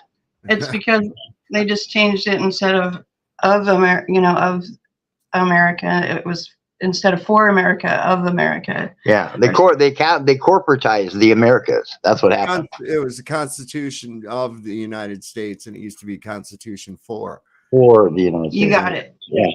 Which makes it corporate, which turns America into a corporate entity. Right. As opposed to a place of sovereignty. It might interest you to know, though, too, that although the Declaration of Independence was signed on July the 4th, 1776, the United States Corporation was registered in London on July the 3rd, 1776, a day before. Oh, yeah. Oh, shit. The great experiment. We never broke away from England to begin with. No, because I swear to you that in my deep readings and my deep meditations, I swear that all of this has come from like Great Britain and that area. Man. The Vatican, like all around Italy, and it's definitely the Mediterranean. It's a Mediterranean control over the world. It's Rome. All roads lead to Rome. Yeah. Yeah, but I mean, all that even the stuff that you look back in the days, there's nothing's changed. The barbarism, all the terrible stuff is all the same. Well, look how rich they are and look how poor the world is. Yeah. I mean, I don't know. What the hell do you do when you've got so much friggin' money that you don't know what else to do with yourself? Because you're so bored. You got so much money. You're so fucking bored that you have to mess with everybody around you. And raping kids. And I mean, it's like you got to get off on hurting kids and adrenochrome and all the other crap that they got going on. Well, they got exactly what they were after. They wanted there's Dreamyland. Hold on a second. I'm gonna cue up the studio audience. There she is.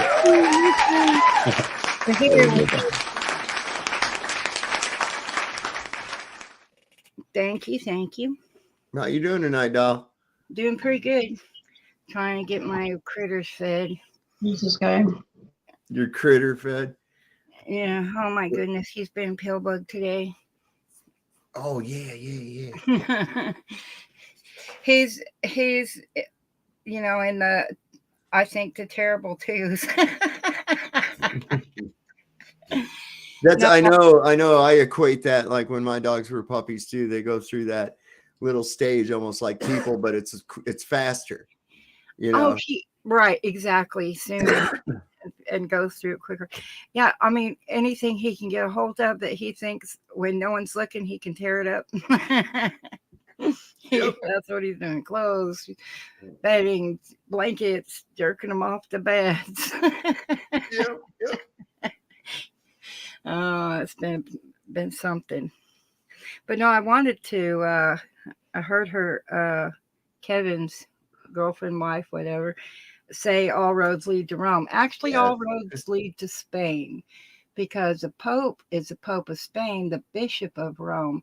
And they got us looking over here while they're doing all their work over here.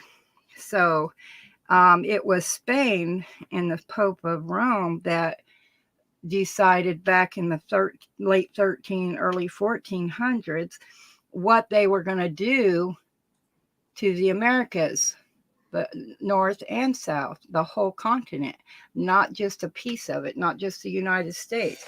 And England got in on it, you know, because they piece it out so that they can disguise the head of it.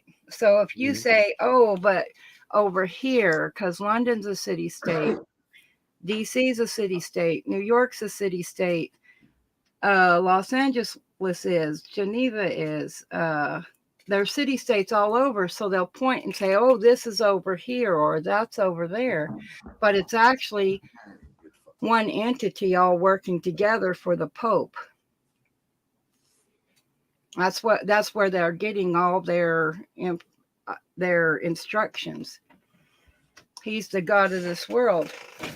And I only know that through doing a lot of research. And I, you know, like everybody else would say, oh, all roads lead back to Rome, but that's just not true. The Roman Empire fell and became a church, or disguised themselves as a church, I should say. That makes so much sense, Dreamy. That is right on the money. Yeah, look into it, because there's a lot of information, especially when you start going in and reading the papal bulls and the things that they claim in their documentations. It gets really kind of crazy, but it actually makes a lot of sense and makes things clearer, in my opinion, you know, from what I found. Why them guys got to dress themselves? Okay, first I want to go on record as saying I think the Pope dresses really gay. Okay. He is gay. Yeah, well, there you go. If that shoe fits, lace that bitch up, right? Well, that's what I'm saying, man. Queers, man. Oh, queers. Yes, when you start researching the popes, there are a lot of gay popes, and you know, claim to be celibate, but that's not how it's always been. Well, crime and look at the Vatican. It's just decorated in dicks. Yeah, exactly. It is, man. It is. All their little hats, they look like little penises. I mean, all their shit they do. They all dress up like little penises and march around and shit. What the hell are they doing over there? Oh my god! Like, come on, dude. If you ever watch that Evil Bastard, man, when somebody goes to take his hand, they always want to try to kiss his hand, and he pulls it away real violently. Slaps him. He pulls it away. I mean, from everybody. I watched him meet like a whole line of people coming up. And me too. He just pulled his hand away from him, like, "Ooh, you peasant!" Yeah, he's disgusted by the people, you know. Yeah, he is. Well, see, this came from a Catholic somebody that went to Catholic schools, was in their Catholic orphanages, and grew up in Catholic, you know, from a very young age. She's now in her like 101 or something like that. She's my dad's wife's mother. Wow. And I live with that lady, but I've also heard a lot of things. And one of the things that, and I mean, I've even heard this outside of it from her, but I knew this as a little kid before I could really read anything. But she would talk about the bishops and the priests and stuff like that in the churches would rape the nuns, and then they would take, if they got pregnant, like Mother Teresa's would take them to a secluded part of the convent where they would, you know, when they started showing or whatever, they would take them to the secluded part of a convent until they gave birth. But instead of letting the baby be born, they would cover the baby's mouth as the baby was born so it could never take its first breath. Therefore, they didn't consider it murder. And when she was a little child in the convent, in the rectory or whatever. Well, the part where all the children were kept and stuff, sometimes they would be taking the older girls out and stuff, and sometimes they came back and sometimes they didn't. Oh, And shit. It's just a baby factory. She told a lot of, she said a lot of things, you know, that, you know, as a little kid seemed awfully scary and creepy and whatnot, and how that they would, the orphans and stuff was treated there and how she was treated and whatnot. But her mother was one of the mothers that was taken after she gave birth to her younger sister. She was put in one of those insane asylums where she never got out until, you know, she passed away. She died in the insane asylum. Yeah, well, that's how they treat everybody. That's what they do to everybody. They, you know, just make farce out of what their truth is. You know, the Pope is Jesuit. When we go back into the Bible, where they said that the giants took, or the fallen ones took the wives of which they chose. If you know and learn about the priests take them, whoever they choose, male or female, they don't care. They'll take them. right? So Just like adopting, kind of. It's like an adopt. No, it's more like a rape. I mean, they take on who they want. Did he come back? He did, and then bounced off again. It seems like. Trying to add him. There he is. There he is. Little icon if we know who wrote the Bible and how it came into be, we see the plan. We see that there's these things that correlate, but not what we were told, but correlate just the same. Yeah. Like, you know, if you can set yourself up as a high priest, a bishop, or a pope, you can say, I want you to meet me in my bedroom tonight, and you can't refuse because you got all those others around that's going to make sure it happens, right, one way or another. And so you see this in witchcraft. You see this in the hierarchies of the churches, and I'm not just picking on Catholic. It happens in every single church. I bet you it happens in Locke's church. I mean, his wife was in a battered woman's shelter. Then they finally divorced, and he ends up marrying his secretary. Right, abuse is abuse. He was exactly. screwing around with her in the first place. It's just like Jim Baker. Let's look at that one. All of these guys, man, they get in a position of power. Look, it's just it's the position of power, position of power that ends up being power over people. And you see this everywhere. It's no different than the executive who's bonking his secretaries and shit. You know, it's the same fucking thing, you know. Yeah. But I found some really cool shit on some space fakery I wanted to show tonight. Oh, yes. Let's check out the fake space. Oh, this is great. This is the stop gap animation shit that they did with this guy. Watch, he turns his head. This is fucked up. But this is a pretty good little video. I thought this was pretty good. We accept the reality of the world with which we're presented. It's as simple as that. How do you turn that head? The power of the system we live in is to make people believe things that are so ridiculous on the face of it, but they've been told it over and over and over since the day they were born that they can't question it anymore. Many of the things, like the sun is a good example. For someone to say the sun's a hell of a lot closer to us than 93 million miles, the average person's going to roll their eyes. This is the system protecting itself in the lie that we have been constructed into. A lot of people will go at this and say, well, why did we get lied to? Well, you can think of basic reasons, like to deny someone the knowledge of knowing where they exist. That deprives a human being of almost everything. That's to not crazy. even understand where you exist denies you really much ability to know where you're going to go, where you've come from, the things that are even possible in this place, because you don't even know what this place is. You're saying that after a Big Bang, even with the law of thermodynamics called entropy, which we'll get to in a second, somehow our galaxy ended up being a perfectly flat plane. Not just is the solar system a flat plane, the entire Milky Way galaxy is a flat plane, where all the planets spin in the same direction. The odds of that are less than winning the Mega Lotto every single day for thousands of years. Now look at the moon. The moon is a perfect circle. The odds that that happened after Big Bang and just chaos of atoms and particles and dust and rocks colliding is zero. The odds are literally zero. There's no force, there's no wind, there's no erosion, there's no water, there's no force acting upon that moon that would make it a perfect sphere. The odds that the spin of the moon is exactly the same speed as it rotates around the Earth, again, are zero.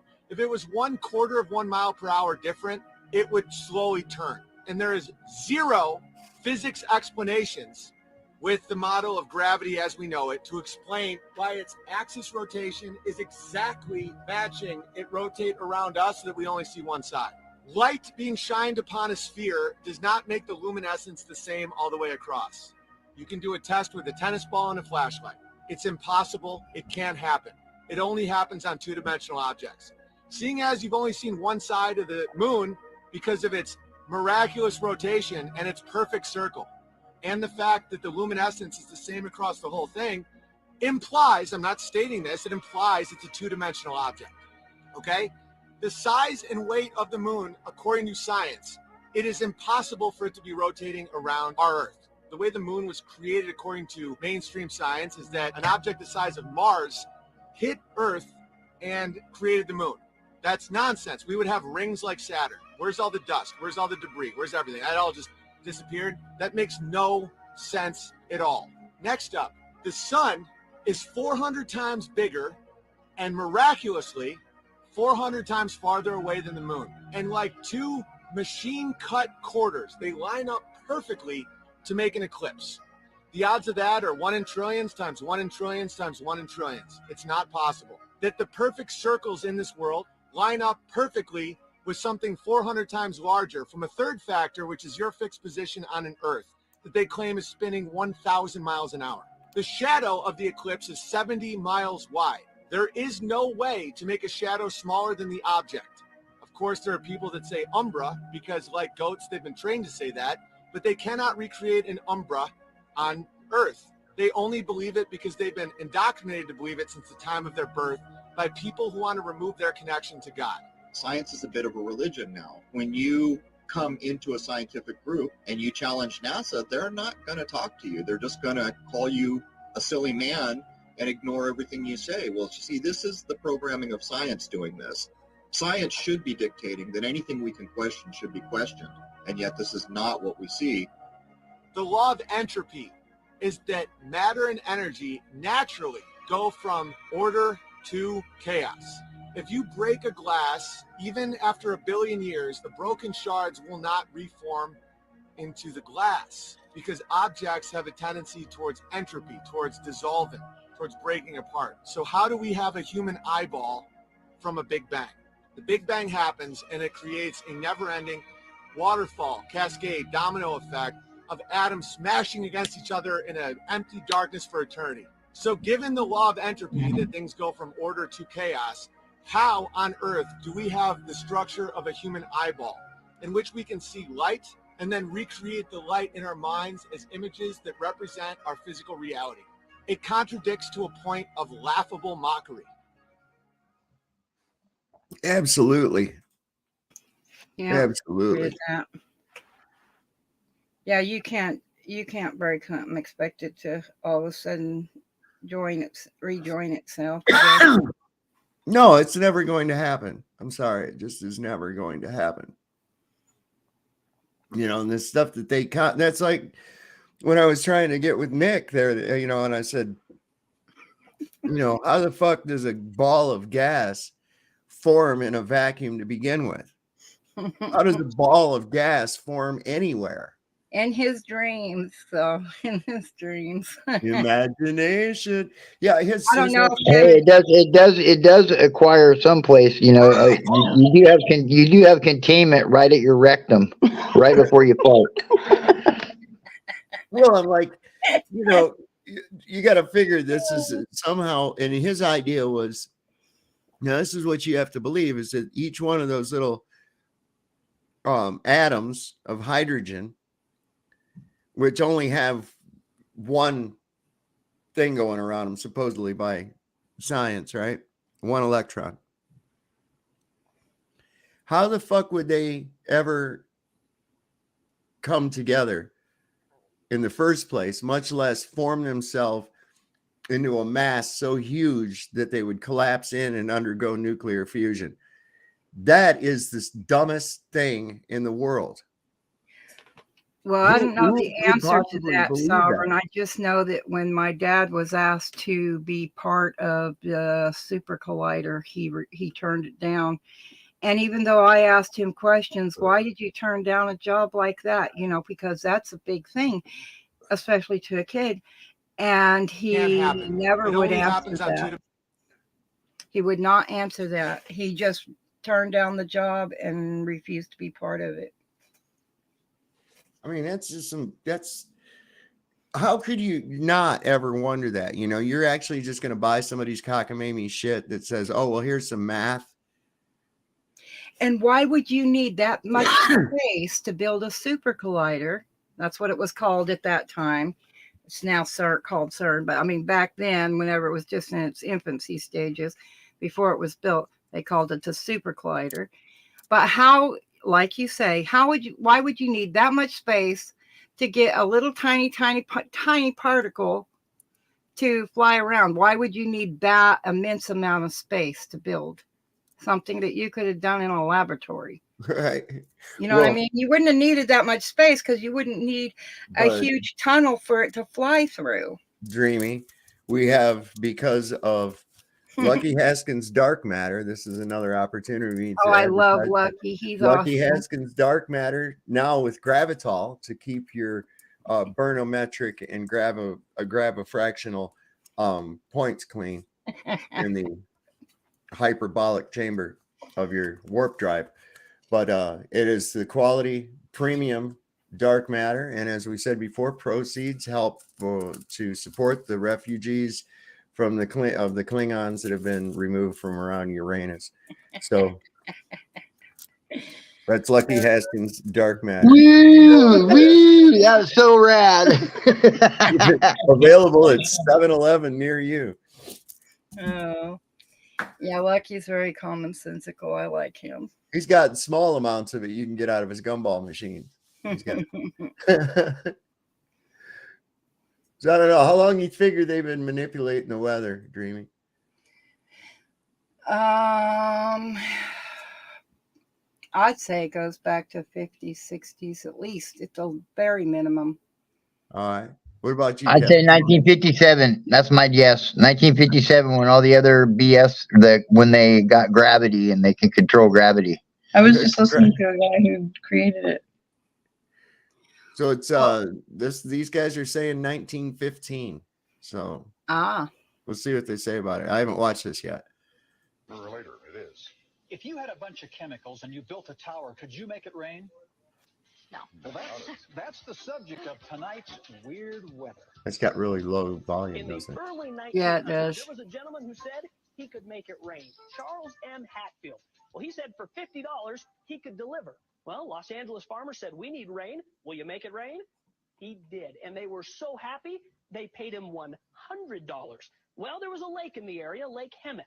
He said for $4,000 he could deliver 4 inches of rain. So he made this tower and he mixed up some chemicals. Guess what?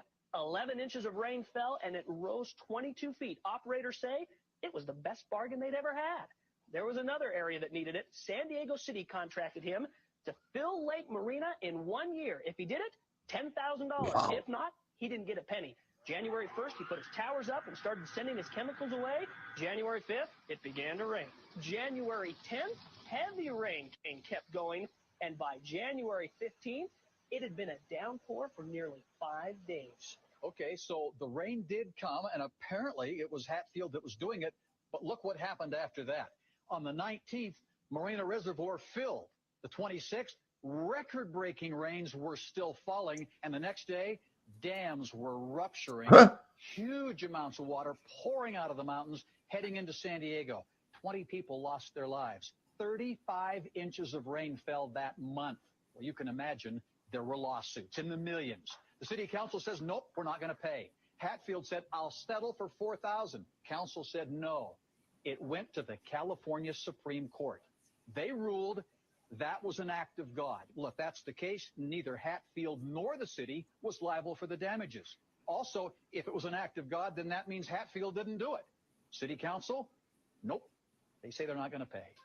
Well, Charles Hatfield was known by many names. He was a cloud coaxer, a water magician, a moisture accelerator, the Wizard of Hope, a pluviculturalist, the great precipitator, but most of the time he was just known as Hatfield the Rainmaker. My. Should have bottled those chemicals.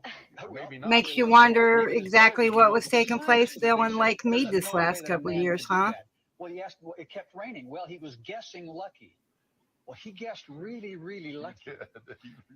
But didn't get his money. Well, we'll have no, he didn't get his money. We'll have to find out what happened to him someday. Silver nitrate. Here's burning silver nitrate. That'll cause it to rain. It'll make rain. They seeded cloud. They can seed clouds with silver nitrate, and it'll cause raining too. Well, I did start wondering just exactly what because I mean, it was a term, and I don't necessarily remember an entire thing, but little words or terms will pop in or just stick in the back of my head. And the federal government said if they didn't do something about Lake Mead, get things under control, they were going to take over. So I kind of thought, I wonder what they mean. And then all of a sudden, miraculously, Lake Mead started refilling. Just saying. Makes you wonder, don't it? Yeah. Yeah, it does. Who was my doing friend? what, My friend Anthony was just out right by where I used to live, and of course, as I've said before, I used to live right near the intersection of 395 and California 190, and that's the road that takes you into Death Valley. Right. And my friend was just out there, and he sent me a picture just the other day. He said he went to go down 190 to go visit a friend of ours who lives up in a ghost town, and the road was closed. And he sent me a picture, and it was fucking washed out. So they've had even more rain out there. I didn't even hear about this. Yeah. He said, "Fuck it, I'm not going." He said, "I'm not going to worry about it." He said, "Fuck it." He went ahead and went through. Yeah. Did you see the road to Cerro Gordo? I don't know if you watch that guy. He bought a silver mine out there. Yeah, I know that guy. I mean, I don't know him real well, but I've talked to him a few times. He used to come into the hardware store and get shit where I work in Lone Pine. I've been up to Cerro Gordo a few times, man. Well, that road completely washed out. It's washed out like at least twice, really, really bad. You know, that road's fucking treacherous anyway. Yeah. I'm not kidding you, man. I tell you what, the first time I drove that, I was driving my Jeep and I started up that fucking road, and it's like you've got a cliff on one side. This thing's not even maybe a lane and a half wide, right? And then on the other side is just like a cliff. It's just death. So that's all you've got is nowhere to go this way and death over on the other side. And it's like if somebody's coming the other way, you're yeah. There's only a couple places where you could pass two cars at like that. And I tell you what, Dreamy, by the time I got to the top of that fucking road, I left a crease in the seat of my Jeep that's still there. It's kind of like, it was just from my ass cheeks pinched together that tight, left a crease right in the seat, man. I was just like, that was scary as hell, man. Yeah.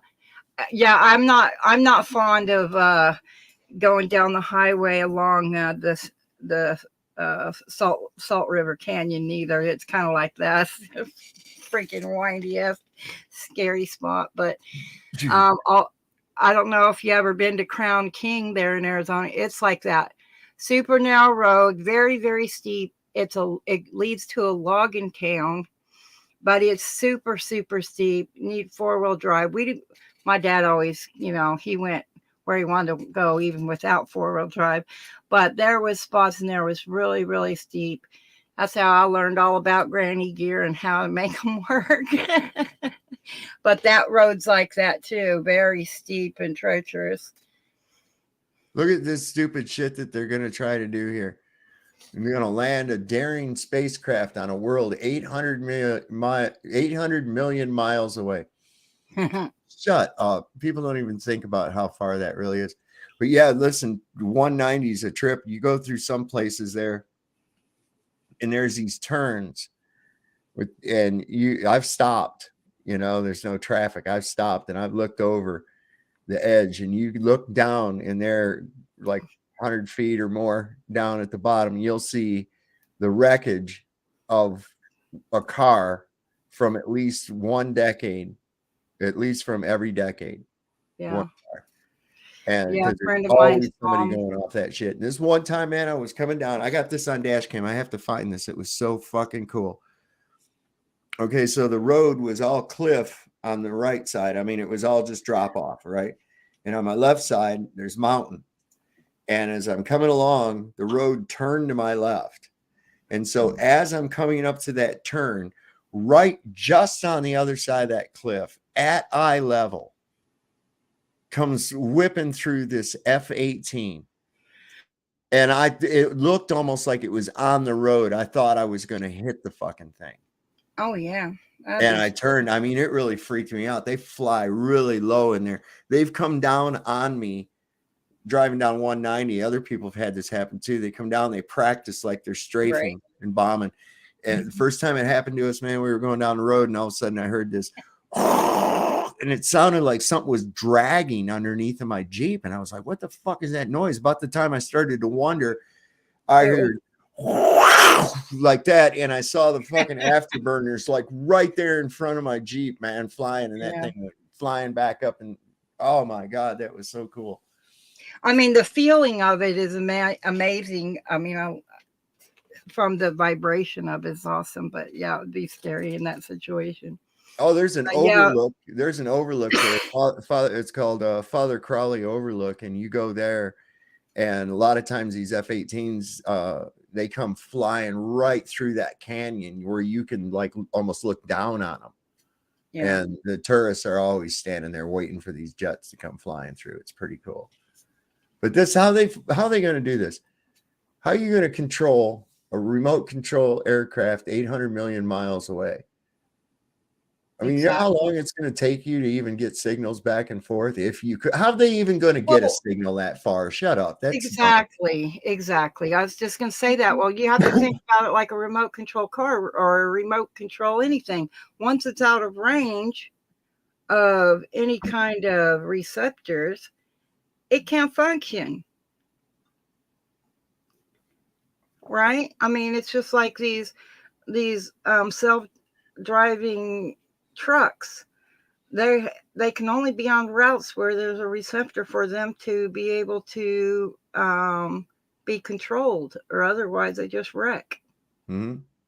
We've got who's this? Miss Walters is joining us.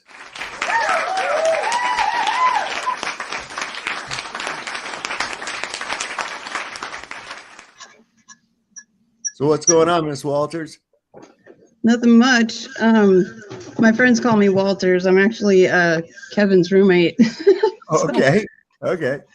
I just got on here because I wanted to send you some information, or I wanted to ask permission to play it actually, but sure, you know, I don't want to pose, give people to take the time to listen. And I don't know on your channel how you feel about information being played. So I wanted to send it to you. So how do I do that? There should be there on StreamYard, you should see a thing called private chat. Come on, I can't hear you. There's regular comments in chat, and then you've got private chat, and then you can put it in there. Okie doke. And then I'll take a look at it. I was going to show, I think this is at our DC Capitol. I'm not absolutely for sure. What's that now? You're in the swamp. Are you in the swamp? Am I in the swamp? I'm about an hour and a half away from it. I'm pretty sheltered away from it. True. Yeah, I'm in the Blue Ridge Mountains in the Shenandoah Valley. Oh, nice. Right So on. I'm kind of sheltered by the mountains and the ruralness away from that. I don't like to go up there too often. I was just there. That's where you had to fly out for Flattoberfest. And of course we landed back there too. And I don't have any affinity for that area at all. None. Can't stand it. Yeah, it seems pretty evil to me. in my opinion. But Well, this will show you something about it too. That this is actually happening. We invite you today to bring wisdom, justice, and rationality to these chambers. Equality, tolerance, compassion, empathy, critical thinking, personal liberty,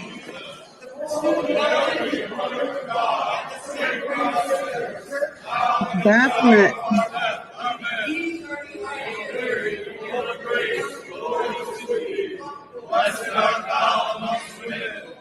Oh my God. Looks like we got some maskies in there.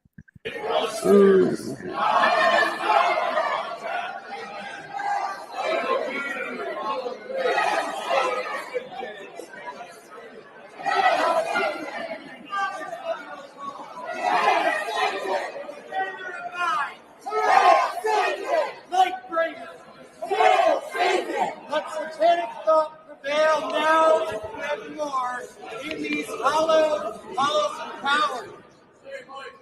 Thank you for unity and tolerance. What the fuck is wrong with people? Did you find that, Walters? I'm just stunned right now. Oh, that I private can't find chat. anything. Oh, Oh crap! What was that? A baby Baphomet? it was these Satanists praising was- Satan in the It was a Capitol. baby Baphomet. They were like praising the birth of baby Baphomet or something. Yeah. That is insane. Oh my God, that is very discouraging.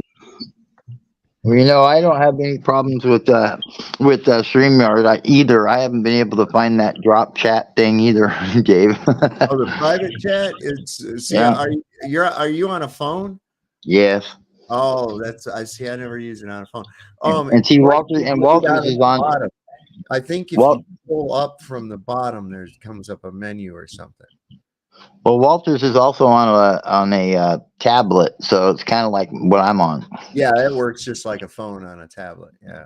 Yeah, it's like I have never been able to do it. I'm trying to get my laptop up, but I mean, I can sit here and watch the show, you know, but I cannot, you know, it's a little bigger, but I can't connect or link or do anything as far as that goes. I can chat. That's where I chat. So when you see me typing in on the chat, right, that happens, you know, on my laptop. I'm not doing it on my phone. See, here's what I see. And over here on the right, you see over here on the right here, I've got private chat. I can click on that, right? And then I go here, and that's where I've got my sound effects and all that shit is in there. My banners, and then I can go to regular comments. You got StreamYard Studio though. See, you're on StreamYard Studio. I don't think our link is different. Yeah, but you should have something over here to the right for private chat though. Still. Yeah, the chatmonger, the live chat's there. Yeah. Yeah, I have private chat and then comments, but I don't have a place that shows where I can put anything in. But I'm not logged in or signed up neither.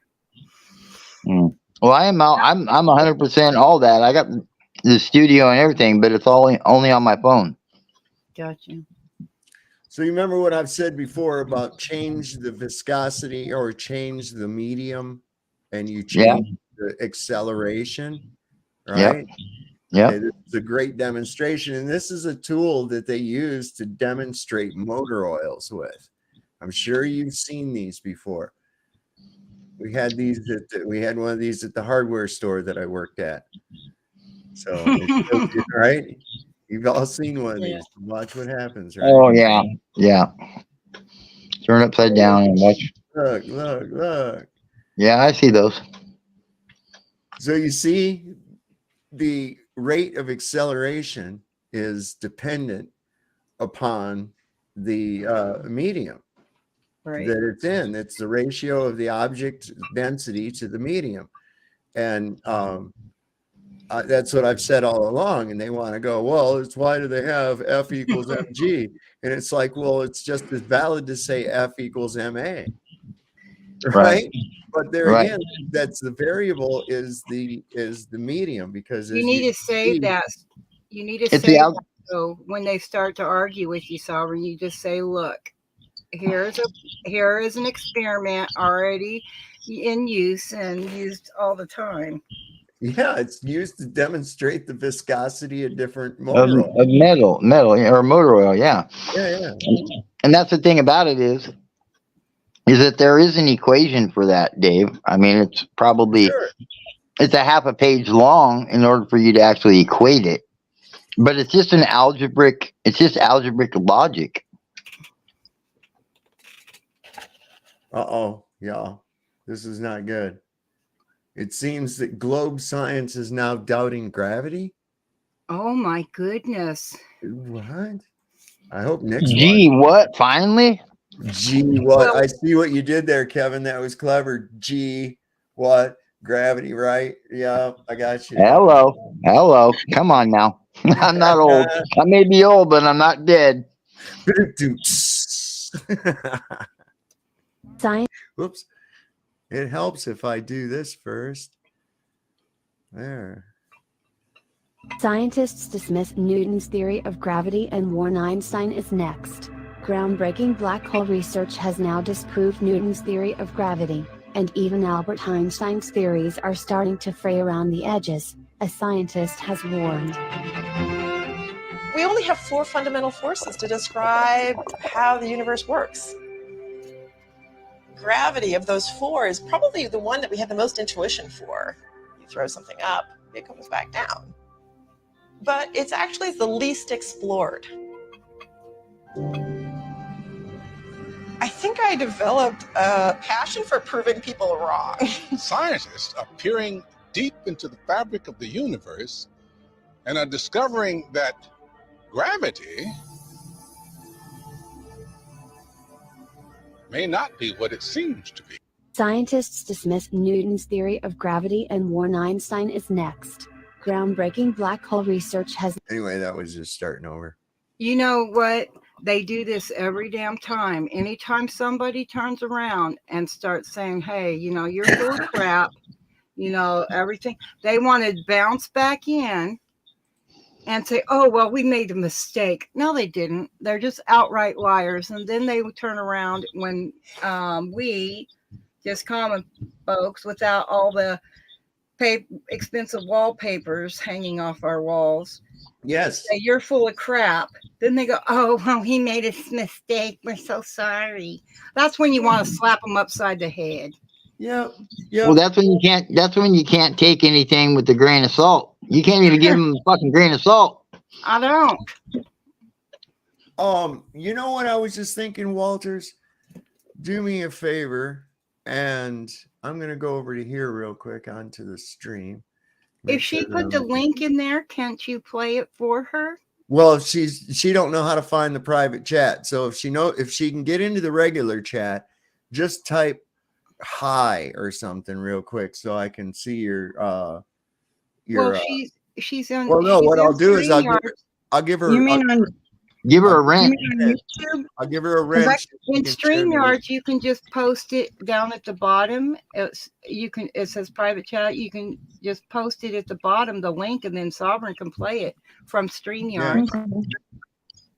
It's a video that's on YouTube. You got some real cool videos on here too.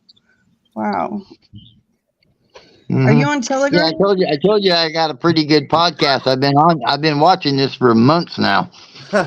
Yeah. Yeah, no, I'm not on Telegram, man. I'm passworded out, man. I'm like, no more. I know how you feel. Passwords, because you can't keep it consistent. And it's hard to keep track of them. The next thing you know, every day it's like I get some stupid shit from Twitter telling me verify that you're a human. I'm like, I'm about to come down to Twitter and verify that I'm a fucking human if you keep asking. I don't answer questions of robots. Right, man. Who are you? Fucking do you have your StreamYard windows open? I don't know. I just followed You're on Kevin's StreamYard talking. instructions. Yeah. If I opened up a StreamYard and put a password there. I actually just signed up through Google. And then Kevin said he gets on through YouTube. So I got on YouTube and pressed the link and then answered all those questions. And then here I am. And then I just tried to go on the chat here that's at the bottom, but I kind of got kicked out and had to start over and come back in. And luckily I was still here. So I don't know. Well, we'll figure something out. If you get it someplace, let me know and I'll find it and we'll take a look at it. What's Do it you have about? YouTube?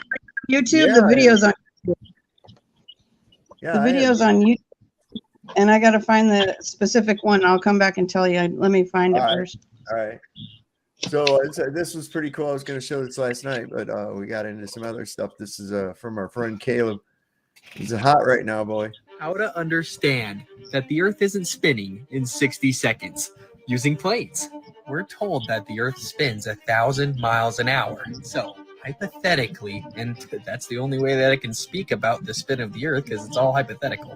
But if we took a flight from California to New York and then from New York back to California, science tells us that the flight going from California to New York isn't longer because you'd think it would be because the Earth is spinning 1,000 miles per hour with us going east to New York, but it's simply not because apparently gravity pulls the atmosphere and the plane perfectly with the spin. But you guys have got serious problems going back from New York to California, though. We'd be going against the spin of the Earth, meaning the flight should be shorter, but I looked at them, they're like minutes off.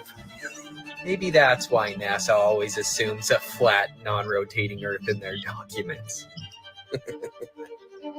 How to understand that. That is so awesome. That is friggin' awesome. Perfect. Doesn't get any better than that, Dave. At all. It doesn't get any better than that. Okay. Oh, wow. Yeah. You guys want to see something crazy? No. First, you're like, what the frick is this guy doing? You're like, what the frick is this guy doing? But just stay with it. This is pretty good. I gotta load my bowl up anyways, man. This thing it's about cremains. That's about what That's what I gotta do too. I had to come downstairs to get my green. All right, check that. So yeah, at first I was like, what the hell is this guy doing? But after it's done, it makes sense.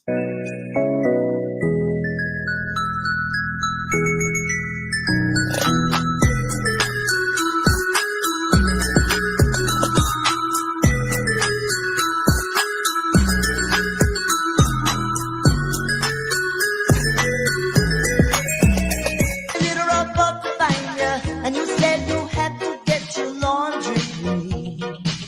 Didn't want no one to hold you. What does that mean? And you said, ain't nothing gonna break my stride. Nobody gonna slow me down. Oh no.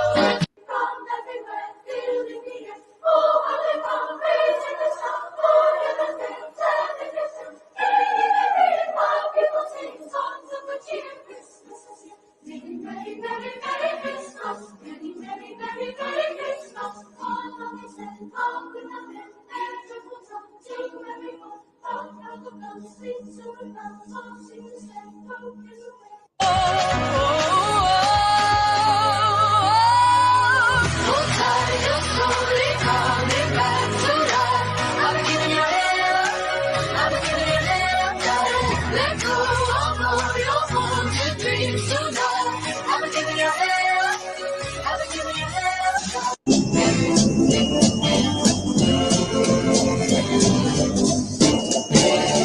just see those sleigh bells jingling, ring, tingle-tingling too. Come on, it's lovely weather for a sleigh ride together with you. Outside the snow is falling and friends are calling. Is that badass or what, man? Oh yeah, that is cool shit right there. I mean, for people That to be is able, cool. that's some creative shit there, man. That just blows me away. It's all an illusion. I love it. It's so fun. That's awesome. Like Yeah, to it see was. it. So here's all we want. This is all we want, guys. Proof of the Big Bang, evolution, Earth's motion, curvature, gravity. Ain't got none of it, man. Ain't got none of it. Fail. Major fail. Speaking of which, I should go and check because Craig has been losing his mind. Felicia, Felicia the flat earther. I love that, man. That is so freaking awesome. Felicia. Well, he was formerly known as Fight the Flat Earth, but now we have to call him Felicia because after that, did you see that debate between him and Caleb? Yes, I absolutely. I blew that up, man. I watched it like 10 times last night. It was fucking hilarious, man. I was like, oh, that's perfect. Look at that. I'm going to have to save that. Did I just save it? Oh, no, I didn't. I did something stupid. Okay. You know what's funny is I have a podcast too, and I talked to a guy who's like the smartest guy. The reason why we all go to that channel, and his name's Dave.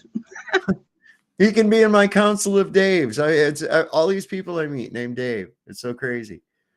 Even the guy in Vegas at the Dome, the guy that was he was like a security guy at the Dome, or not the Dome, the Sphere in Vegas.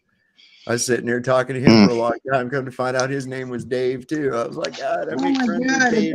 You want to hear? Listen, you want to hear something really weird?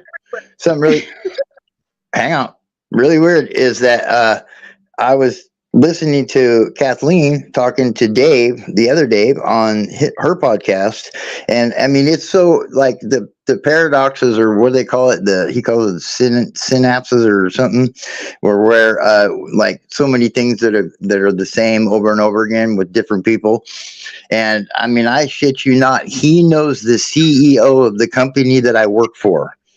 That is how this guy knows Raytheon. I mean, this guy is so freaking smart. I can't even explain to you how good he is. I mean, he knows everything about anything. He does. Really uncanny. He's had the craziest life. He's lived like, a lot, like 9 lifetimes in one. It's amazing. I don't understand it. It's an anomaly for sure. He's remarkable. So we just we're just all ears whenever he talks. He knows everything. I hate it. I always say, "Who are you? Like, who the fuck are you?" Like, I'm just like, I'm the caterpillar. I get that a lot. People are like, you do that with me all the time.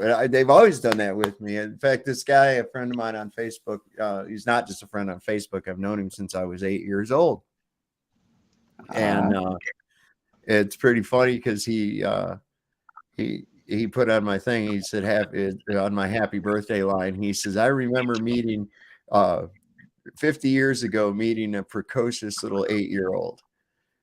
And I was like, oh my God, yeah, I remember that, because it was wild, man. He was a grown guy, and like I've always said, I never talked like a little kid or nothing like that. I was always like talking to the adults. Yeah. And yes. I'd go across the street, man, and he'd just be there. His kids aren't home. I'd go in and sit down and talk to him, listen to some Steve Miller, talk about topical events that are happening in the world and shit like that. He was like, so yeah, he's been a good friend of mine ever since. 50 years. That's about the longest I've ever had. Huh? I don't think I talked to. That's awesome. I don't think I talked to I don't talk to anybody from school or anything. Like, barely talk to my family anymore since COVID. Because they all think I'm nuts. I'm going, who's nuts now, bitches? They're paying top dollar right now. Who would have thought I could make money beating off into a cup, right? They're paying top dollar for unvaxxed sperm right now, right? Well, at least you're not hanging out with a bunch of dicks, right? I mean, well, even donating blood, they're really desperate for unvaxxed blood right now too. I know. Should make people kind of suspicious. Yeah, well, you know what? The whole point about that is the fact that they just want to know who hasn't been vaccinated and who doesn't have that crap in their system. That's all they want. They're not paying big money for shit. They just want to find the people that don't have the vaccine, and that's their whole trip. I'm right here. I'm not hiding. Come get me. Yeah, but just like I told you the other night. Remember, I was telling you the other night about how the CDC friggin' called me on my cell phone at work and asked me if I had been wanted to ask me questions about my vaccination status with the U.S. Did you answer questions? No, I didn't even respond. They just left me a 1-900 number to call them back at, and it wasn't the same. It wasn't the same number that they called from either. So it was definitely, yeah, it was a definite. I mean, I literally I still have the message on my cell phone. The 900 numbers used to be the sex numbers, right? The sex hotlines. I don't know. I never called those. Back in the 80s, right? Remember? I don't know. I didn't follow those. I never fell down that rabbit hole. It wasn't a rabbit hole. It was advertised all over the place back in the 80s. You just had to live through that time period. I couldn't afford it. That was the problem. I just couldn't afford it. Well, it's just kind of stupid. Yeah, man. But no, I don't give blood. I have a friend she's passed away now, but she worked in labs and stuff like that, and she said never accept blood. I've never accepted it, will not accept it on behalf of my family or anything, because they don't screen that stuff, and come on, they got drug addicts mostly that go when they can all month long to donate their blood. It's whole blood too. When they give it to you in a surgery or in a surgical situation, they're giving you the whole blood. So I don't know how they can filter that out. Well, they mostly take plasma anyways, but whenever all your body needs, they can just give you like a saline IV, and as long as you have fluid in your veins, your body will replicate, and it takes a little bit longer, but your body will replicate the blood as long as you have fluid. And they've even used coconut water, just filtered coconut water, to put in people as an IV because it's electrolytes. So no, I wouldn't. And I don't let people just poke me with holes, because actually just giving you an injection or poking the needle in you can introduce bad bacteria into your system that can actually kill you. And they know this, but they do it anyway. How do you think, Dreamy, what do you think the COVID test was when they stick it up your nose, so far up your nose that it causes physical damage to your freaking membranes in your nose and your sinuses, and it's right next to your pineal gland, and they are literally. We're gonna have to back off that. We're gonna have to back off that. They get really angry about us talking about that. Various procedures, we got to kind of dance around that shit. Okay, so, tweedly deedly deedly deedly dee. You know what I'm saying? Oh my god! Yeah. They're so fucking piddly. The other night after stream, I got off and I went back to check the analytics, and there was a fucking thing on it said that it had been blocked because of some copyrighted material or some shit like that, and it was like all of 1 minute's worth of something. And so I had to trim that out and so then it would let it stay up. And I was like, you got to be fucking shitting me. Out of that entire long ass stream, get the fuck out of here with that. Yeah, wasn't that like you have what to I think that was what you were describing though. And then we'll kind of segue away from that. But that was a delivery system, man. That was a delivery system. That was a way of introducing something. I just want to let you know, if you give a disclaimer before you show something that could be copyrighted for educational purposes only, then that should, because you're giving the disclaimer, you're letting people know it's not your material. Well, you know what the thing is also is that they don't never pay no attention to that. They don't. You have to go in there and tell them that shit. It was just easier for me to go in instead of waiting for it because it was getting a lot of views. Instead of just waiting for it, clip out the fucking minute and be done with it. You know, rather than disagree with it, wait 3 days for them to fucking respond to you and shit. You know. Oh, I mean, just verbally state it before you show it. So, yeah, I should do that. come up with a Well, little. I've just seen it on there's other something. people do it Did on you their figure it out? channels, and it keeps their stuff up. So Kevin, where you wrote that's my point of the statement. Everyone has taken the test as positive, right? Okay, that was in the private chat, bro. You wrote that in the private chat. That didn't go out on the regular chat. That went back here in the private chat. That's where she's got to put the link. So however you did that, that's how you do it. Yeah. Anyway, the heading to this said that black hats are terrified of mice. Check this out. This is crazy.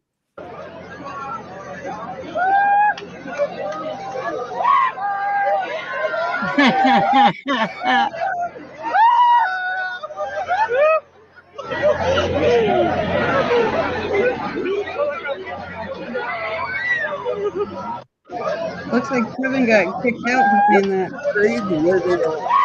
They don't like the competition? What? But no, hell no, they've never liked the competition. Oh, no, he did. Yes, he did. Yes, he did. Yeah, sometimes what in the fuck is going on here? Do you think Kevin got kicked out for saying that just now? No, he must have done something and kicked himself off. The only way somebody can get kicked off here is if I kick him off, or if something happens on their thing. So I don't know where he went to. Cool. He just re-clicked the link, you dink. But where he wrote that comment was perfect. That's where I got this open in 2 places. Ain't that great? No, I don't. Wait, what's going on? Yes, here? I do. No, I don't. Oh, I know what happened. Okay. I click this thing. Anyways, wherever yeah. So no, wherever he put that comment, that's where that was in the private chat. That didn't go out here in the regular chat. So that's perfect. If he remembers how he did that, he can show you. What was this? Need a laugh. No, I don't. Oh, I'm not even in my thing. That's why. Okay, so that's what I need to do. Jeez. Oh, that's a neat thing. Yeah, only a fool will let his enemy teach his children. There you go. There you go. Gonna have to save that one. Look at all the imagery in that pic. There he is. There he made it back. And his avatar is back with him too this time. Awesome. Did you hear what I said about that, Kevin? Hello? Echo. I got an echo from you. Oh my word. What is this? Oh yeah, this little blind girl. I got it. Okay, I'm back. Okay, so did you hear what I said a minute ago about wherever you put that comment at? It was that was in the big chat thing in the middle on StreamYard. Okay, that's where you got to put that at. That's where you that go white ahead. marker. That's it. That's where Walters can put that at too. Okay, she just got it, but she has to figure out how to get that stupid link from one. She has to copy the link and then put it in there. Oh yeah, you got to highlight the whole thing, or there should be a little branchy thing, or those little dots up at the top of the right corner. And if you tap that, it should give you an opportunity. I like that, Dave. That's real technical. That little branchy thing that's up there. I love that. It's like that little Y. You know what I'm saying? That little Y. I know. It's the share. It's called the share. Yeah. Yeah, it's funny. I had to pick on you a little bit. Sorry about that. Yeah. I mean, I'm trying to keep it so we got people who can figure out what the hell I'm talking about. Well, see, the thing about it is that I have tried like hell. I mean, literally tried trying to, send links or show videos or upload videos. And I even went so far as to put it in my YouTube studio, trying to upload videos that way. And I couldn't even figure that out. I'm a greenhorn to this stuff. There we go. So she knows that's where it's at. That's the right spot, Walters. That's the exact right spot. What is this thing? Education, indoctrination. Holy sheep shit, right? All right. So we were down on my thing here. I was on the wrong damn page. I'm trying to get to a spot where we were the other night, and yeah. This is good. So, do you think it's interesting that, you know, what they of course, we talked about this earlier, that they show nothing at the North Pole right now, right? Oh, there he goes again. He popped out of here. No, he'll be back. So, what we see used to be there, or what is there, but they don't depict, they showed a Rupus Negro, or a black rock, right? And we know that this black rock is like some kind of a, wow, it's like Satan incarnate. It owns like every company in the world. It's like the top investor. It's one of the top 3 investors in every company in the world. Man, this is insane. And they're called BlackRock. So I don't know. This Kevin said he made it back in the private chat. I saw that, but then he popped back off of the screen. Oh, okay. He's gone now. I don't know where he went to. There he is again. You know, I'm going to tell you like my mother. I'm going to tell him just like my mother used to tell me. He's quit running in and out. Exactly. Well, you know, when you invest in different companies and whatnot, you don't have to own any of it, but you just get royalties and kickbacks from it all. Yeah. I did it again, and I did the same thing that I did again. Once I hit the send button on the chat, inside the chat relay, it immediately kicks me out, shuts the page off, and it won't let me log on. It won't. I mean, I guess you see it, but I swear to God, when I hit that white chat button down below, I type in my message just like I just did, and I hit the send button, it shuts StreamYard down. Wow. I have to go all the way back out to YouTube. I have to go because it shuts Chrome. It's a Chrome thing, Dave. You know that Chrome. So yeah, but it completely shuts me down out of StreamYard. It shuts off. I have to go back out to YouTube, pull the link back out of the chat, and that's how I showed Walters how to do it. That's the only way I can log on to your channel. I don't know any other way. And you said you're on a phone? Yes, I'm on an Android, a Motorola Android. Motorola. Well, yeah, I got a Moto desktop, so I don't have that issue. So I'm not sure what causes that. Well, I wish I had a mouse. That would be rocking right now, but I don't. All I got is this dumb screen. Ask the neighbor's cat; they'll give you a mouse. Yeah, I bet. Yeah. Well, we got a cat. We got a cat here. Does your cat bring you mice? She will. She catches them. She's a Bengal tiger. She's an awesome cat. She's gorgeous. Our cat kept trying to come in the other day. We had to lock the cat door and close all the doors so that it wouldn't bring the mice in the house. Oh, Jesus. He was determined to bring it to us.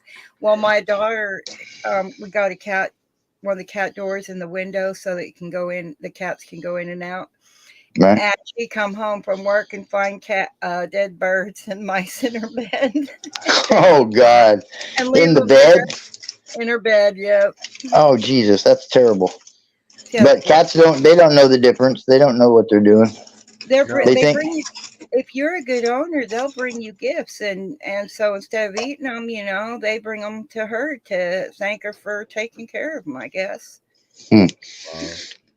Wow. So anyway, this is a little thing I found about BlackRock. So not too bad.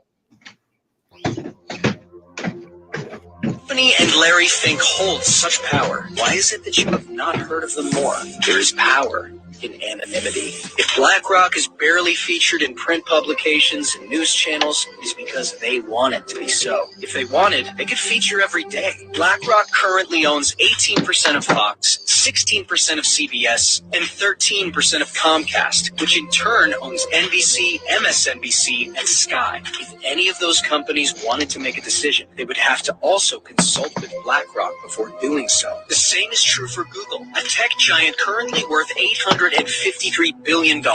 Amazon, Facebook, and Twitter are also not exempt, and neither is Disney. Thanks to their incredibly diverse investment portfolio in media alone, BlackRock essentially owns 90% of the world's media. If you don't know about them, it's because they don't want you to. Why? Owning a portion of the world doesn't come without its share of scandal or conflict. In 2020, BlackRock became the first foreign company to be allowed into China's mutual fund industry, which means they can now invest and own parts of Chinese companies, including ones that are blacklisted by the United States. One of the first investments made by BlackRock was in Hikvision, a security and communications firm that essentially makes facial recognition software for use by the Chinese government. But this money isn't just BlackRock's or Larry Fink's. It comes from pension funds and bank accounts of ordinary civilians who have unknowingly given money to BlackRock in the past. If we take into account BlackRock's ownership over Western media, banks, e-commerce stores, social media, food and beverages, and many, many more industries, it becomes evident that the company has a wealth of data on us. They may do with it what they please. TikTok's data harvesting pales in comparison to what BlackRock is capable of, given how they have everything from our bank account numbers to our personal tastes and preferences. As BlackRock's investment in China grows, so will China's influence on the world. And our personal data, which was hanging on a thread to begin with, will quickly end up in the wrong hands. With the trajectory BlackRock has been on, So we've looked into that before, where we pulled up on Google Finance or Yahoo Finance, and we've shown this before. It's like, who's this whole thing, man? It's such a fucking stage show. It's not even funny. You know what? So who's Coca-Cola's biggest competitor? Pepsi, but they're owned by the same company. Yeah. BlackRock, Vanguard, and State Street. Those are the three top investors. But you'll find Vanguard or you'll find BlackRock on just about on every one of them. 401k too. Have any of you watched Shark Tank? I've never watched it. I've watched. But you know what the gist of it is, right? Yeah, I know what it is. Yep. Okay. Now, anybody, if you get a small group of people together, and then you have that will invest in a company, then they get money back from that, from investing. And so they want that company to grow. And then whenever that company goes public and starts opening up stock, then they can buy more stock in that. It's all about business. Everything is commercial. These people understand the commerce system. And that's why I believe, and I've tried to tell people in Revelations, it's not, or where does it say about the principalities and powers? Yeah. They're not talking about people. They're talking about these investment companies. Faceless entities. Yes, because what they can do, like if you set up a corporation, you have put a brick wall in front of you. So everything you own in another company that you've set up that's separate from this corporation, because this corporation may still be standing, but this one may fail, right? So this one, you're not harmed by it in any way in your personal or other business ventures. And that's how in business, and I see a lot of people, they don't understand business, so they don't understand how these corporations or companies work. But we can all do this. You just choose who you want to invest in. Who do you believe is going to stay out there and make more and more money? But there's always seems to be a ceiling to that before that. Speaking my language, this is where I come in, because my Dave, he's coming up, he's making his own server, and we're going to create our own way of commerce, and we're basically going to be doling out freedom, man, and I'm dead serious. Yes. And see, people don't understand the private. You can have a private company too, and just live off it. That like sole proprietors, a family-owned business, and you see these dynasties grow because the family. It all hinges around that family, and don't go outside of it. Therefore, they don't have any employees. They do Yeah, because then they're family, also, but they're in a private, so you don't get to know what they're doing in their business. Neither does the government or anybody else. But that's the whole bottom line. Nobody comprehends business. but yeah, the thing that we're trying to do is that whatever it is that you have that you value, or that you offer, everybody benefits in a way from it Yes. as well. It's kind of like being in a savings and loan or a credit Right. You union, have where everyone's a Or member. blockchain. you have the A blockchain. corporation, which is the business, and then you have the beneficiaries, which are the actual living entities within Right. that. But Like a we're going to have our blockchain. own server that they will not have access to. And so it's a lot safer. And It's a yeah, it's going blockchain. to be great. But it's really, really difficult to, it's not blockchain because Dave doesn't believe in blockchain, doesn't like it because he says that it can be broken into within seconds. So it's not blockchain, it's just separate from the big corporations and such. But as soon as it's up and running, it's been very difficult. We've run into a lot of different hiccups, and as soon as it's up, I'll gonna let everybody I know about it, and I want to help people. Right. Well, see, that's why I've used the story of Abraham, because Abraham was the head of household, basically. And everyone within his family, that's why he was called the father of many nations. I tried to drive that point home because a nation is the family, and that's where the trust needs to be. And I hear all these people that are setting up things like with you. Have you considered that you do owe somebody something because you're using their system to set your Of course, account yeah. up? No, you're using the internet. You're using a provider of some sort. Is that where you're finding your roadblocks? Well, we've had to, we've had to get investors. We need an awful lot of money to, use the collateral, or whatever. Right.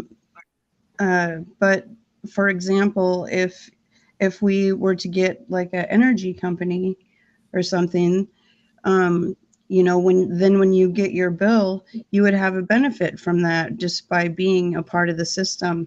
Right, You like would a already co-op. automatically have like $500 taken off your energy bill, for example. Right. Things In Texas, like that. in Johnson County, co-op was the electric company. If you lived in the rural part, not in the city, but if you lived out in the rural area, you were under Johnson County co-op. So at the end of the year, I'd get checks because I was part of the co-op. You had to be part of That's the co-op awesome. to get a Yeah, and benefit I from it. mean, if you think about it, like, so, individually, maybe, like, if individually we only have $50, but when you put it in all together, we have an awful lot of money, right? And Exactly. so, then we can have ventures in bigger ideas and help people with inventions and technology, because I feel like our future's been stolen from us. And, Yes. I want to storm the Smithsonian, like, let's go there and just like Vatican's basement. find all the hidden inventions that they put up on a shelf and haven't let us have access to, Well, The see, Vatican's basement, man. they Right? they are definitely thieves, because back in the 80s, I came up with an idea and I went to the Small Business Administration. I had a good chunk of money, but I needed a little bit more. And I wanted to start a pet warehouse kind of thing where you could bring your pets. And I already had a veterinarian that was willing to work in there and everything. And do you know that they turned around and they denied me and then told me, even though I filled out all the paperwork, they wanted to know who filled out the paperwork. And I said, I did. And they told me, have you been to college? And I said, no. And they wanted me to go to college if they were going to give me this money. But instead, what they did is I moved from Texas a few years later up here to Washington State, and they had PetSmart. And I was like, what the hell? But my husband and I got divorced, so he ended up having somehow, either he destroyed all the paperwork or whatever. But anyways, I didn't have any of my copywriting material, any of my stuff that I had that would safeguard my idea was all gone. So but I know how they steal, and they want you to, they will tell you, hey, these investors, like Small Business Administration, they will tell you, oh, we'll help you. So you have to be extremely careful who you ask help from, because, you know, my family didn't want to, you know, invest in it. This is They their could have MO. benefited from it. They You would know, have they been.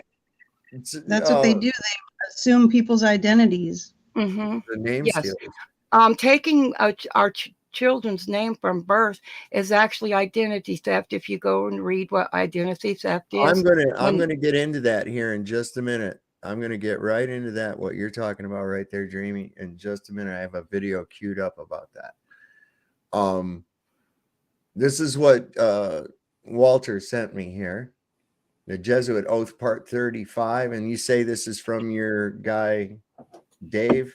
Is this from his channel? Pass XL Javier? No, just, No? I contribute a lot to the channel and post many different videos, but this is what basically woke me up many years ago, because it is spelled out word for word, and I think it's important for people to hear it, because Sure. people don't know who the enemy really is. Right, it's hard. It's up because they act like different arms of it act like they're at war with one another when they're really not.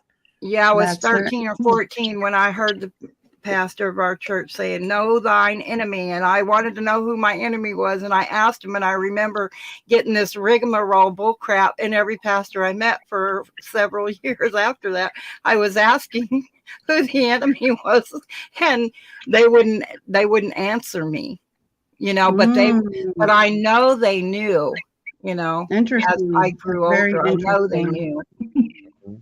Well, let's check this out. Let's see what this is about. You say this is pretty good. Well, it's only 12 minutes long. Let's check it out. We can stop it as we go. This is from a channel, as you can see, called Pass XL Javier. And this looks like it went up 2 years ago. So I'll put a link. I put a link in the chat just a moment ago. I can put one over in the description to the video as well here. And let's see. Yeah, there it is. Cool. So I hit the save button. There we go. We're good to go. And we're going to maximize, and we'll hit the play. Let's see what happens. You're so awesome, Dave. Oh, thanks.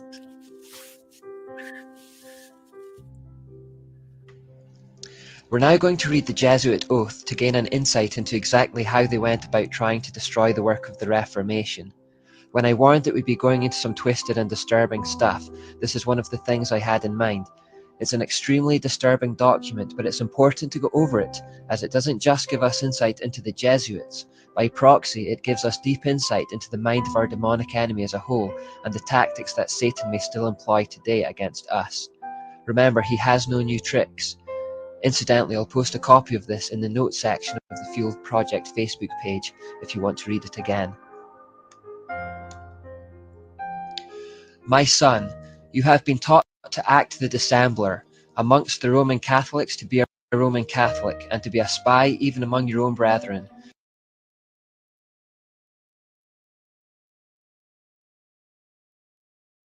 To believe no man, to trust no man. Among the Reformers, to be a Reformer. Among the Huguenots, to be a Huguenot. Among the Calvinists, to be a Calvinist. Among the Protestants, generally to be a Protestant. And obtaining their confidence to seek even to speak from their pulpits, and to denounce with all vehemence in your nature our holy religion and the Pope, and even to descend so low as to become a Jew amongst the Jews, that you might be enabled to gather together all information for the benefit of your order as a faithful soldier of the Pope. Here's one thing you need to do before buying anything online. Don't spend another dime on Amazon until you watch.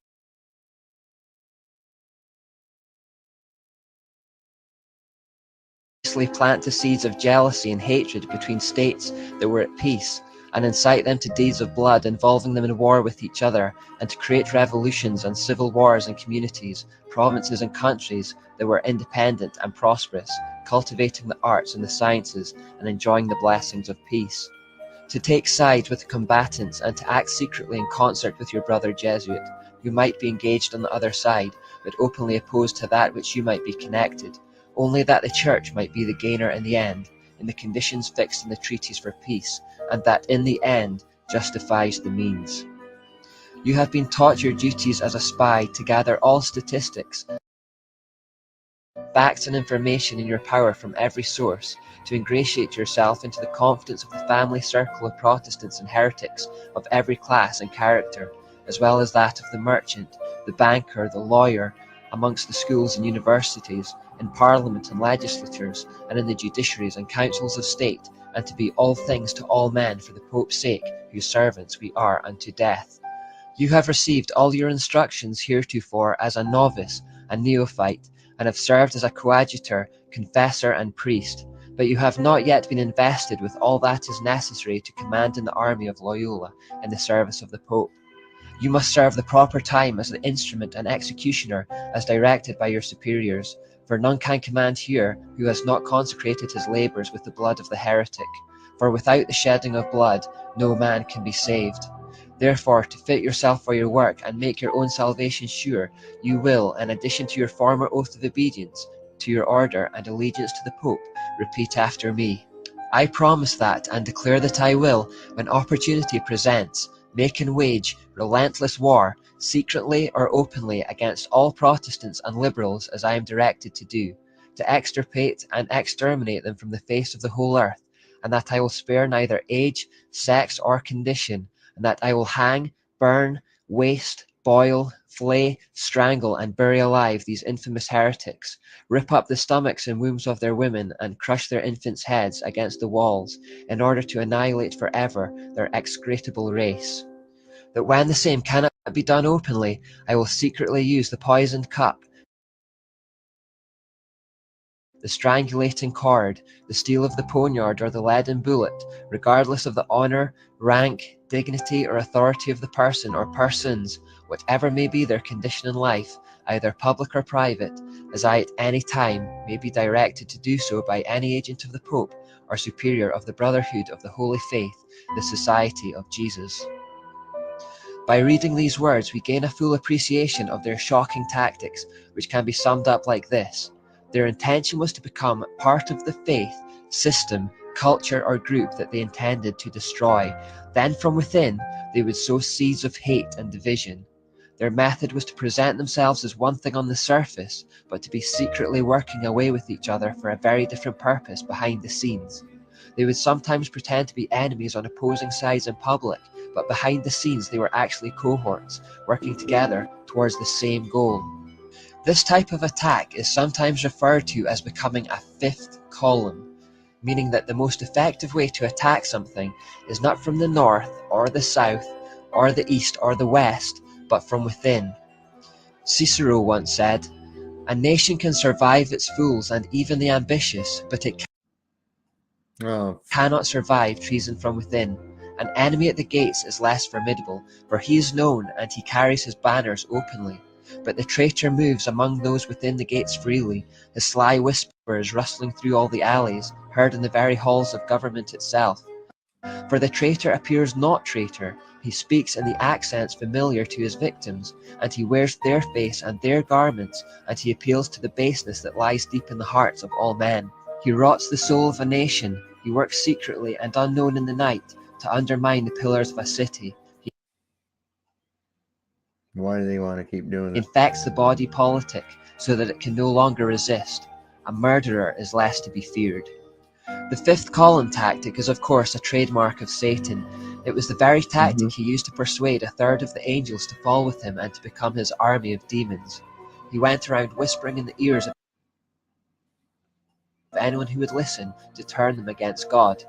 More recently, ex-witches have spoken of being assigned to local churches by their coven with the aim of being involved in the congregation on the surface, but all the while secretly working against it from within, frustrating its aims and unity. If something is attacked from without, it will put up its defenses and fight back. But if, by using deceit, the attacker can become part of the thing it wishes to destroy and gains the trust of those involved, they can take it down from within. But could we really expect any human being to carry out the acts described in this monstrous Jesuit oath?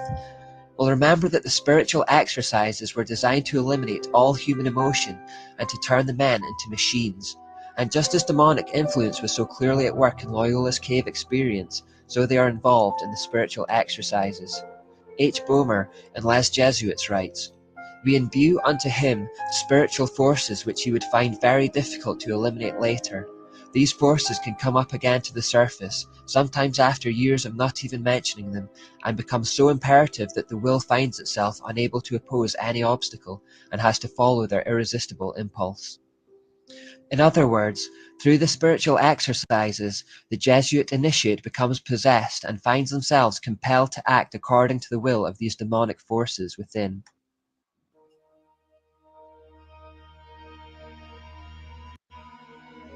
So that's what I suspected, that they infiltrate that way. And that seems to be a tactic of another group. That Yes, they too. and they don't just want to take down your business or ruin your life. They want to kill you. Yeah, some pretty violent shit too, man.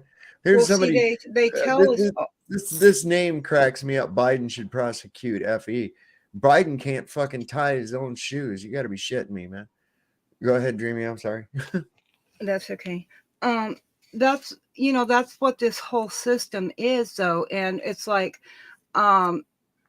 when they set up like the birth certificate system and the baptismal system, that was to get everybody under their control. I mean, they know who's baptized and who isn't. I am not, and I'm sure they know that and whatnot, but I don't care. I know there's just something in me that just knows who I am and why I shouldn't do certain things when I hear things. And, we have these feelings when we're kids. We shouldn't participate in a certain thing. But like I was saying, they get you to volunteer. It's all about volunteering. The United States, all our lives were pledged because of a loan they took out. They didn't have our consent. They have usurped and plagiarized everything. Well, you guys remember? We're gonna get into that.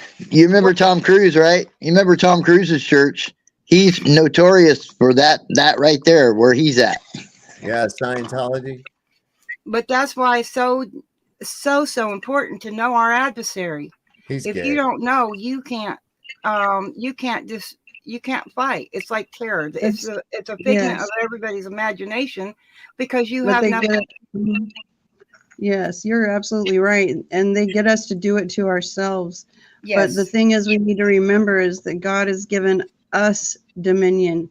The reason why they are there is to serve us, and they hate that. But God is also just a title for kings.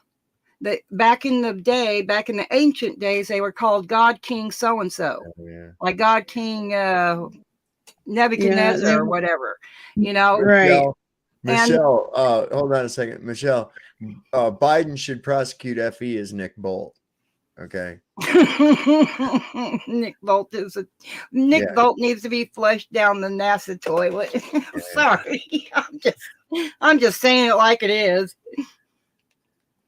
Yeah, man. It's I mean, it's already out itself. That man stinks. Someone back here, because you see, in response when Chilling said, "Don't go full Nick Volt," the next Biden should prosecute FE tweet was against Chilling. Why would he go against Chilling? Because Chilling said something about him, because Nick Volt is really him. See, this is the guy that's supposed to be smart. How easy is that to figure out and shit? I mean, wow. Come on, dude. Be real. He's an anus. That's what he is. He knows how to hold shit in just for the right spot, and then he farts, and everything stinks. Well, see, just like we were talking about, you know, it's to create division. We don't know who this person is, but he's here simply to create division. Nick Bolt, Mick Toon, all those people, they're just, you know, instead of saying, hey, what kind of information did you find? Oh my gosh, you know, let's check into this. It's automatic attack. And then you know who they work for. Well, their whole point is just to get you strayed away from the positive talk and the things that are feeding the soul, because that's what I'm about. That's why I feed onto this channel, because I'm into the positive things. I want to learn about the right ways to do things and the right people to talk with, or the right messages to receive. That's what this is all about. And they hate this. They hate this with everything. And it ain't going to be long. Like I was saying earlier in the beginning, I'm here to tell you, I mean, we better glorify these days, because they're not going to be around too long. And then everybody's going to be in the dark. And see, again, love and hate are division. You got people loving this over here, hating this over there. Read that comment. Read that Keeping comment. that division. Read that comment, Dreamy. Which says Nick Bolt is a legend. Y'all just afraid of Nick Bolt, especially Dreamy. No, Nick Bolt's afraid of me because I'm the one that made him admit that his gas was in a container, and he admitted it for everyone to see and hear. That was funny. And no, that was sweet. You know, that was sweet, really, Dreamy. That was awesome. It's really sad because I don't want to be like that. I want to be, you know, when people let me, I would like to just share what I know. I don't know everything. And I could learn, you know, if Nick wasn't such a stiff little educated nitwit, he might say, hey, I have this and I can lend it to, you know, to the community as far as a whole of more knowledge. But instead, he chooses disinformation. He chooses to lie. Well, look at what Brian Staveley does. Brian Staveley does an awesome service. He's on our podcast all the time. He rocks. He's like a staple in our community. He can thrash anybody who comes up to the pulpit. I don't give a shit where you come from. I don't care what government agency you think you know everything. I don't give a shit. Brian knows a lot about a lot of shit. And okay, that's mouth to mouth communication too. But we all do. You can't put Brian on a pedestal any more than you can me or Sovereign or yourself. We are all in this together. I mean, we all have information. I agree with that. May be very, very valuable to somebody that doesn't have that information. 100%. 100%. Heroes. No, I'm not claiming a hero. I'm just saying that it's the people that you are who you associate with. Their only point to be on this podcast is to divert us from being able to communicate like we do with Brian. I was just using that as a vector, as an example. That's all I was saying. And that's all I'm saying. Number one, they come on here to fuck with us. They get off on pulling us away from the real and pulling us away from what we know is truth and what we should be sharing, and in a positive way, like Dave does all the time. I mean, he's not trying to hurt nobody. He wants everybody to learn. And that's all my point is that's what my point was trying to exacerbate, because they're just fucking with us. That's it. They're just because our words are very definitely powerful. Well, very powerful. Here's what gets me about this was funny. I just wanted, before I forget about this, you remember my son Ryan? He couldn't remember what Nick's name was, and he says, "What's that dude's name? Professor Proton or some shit."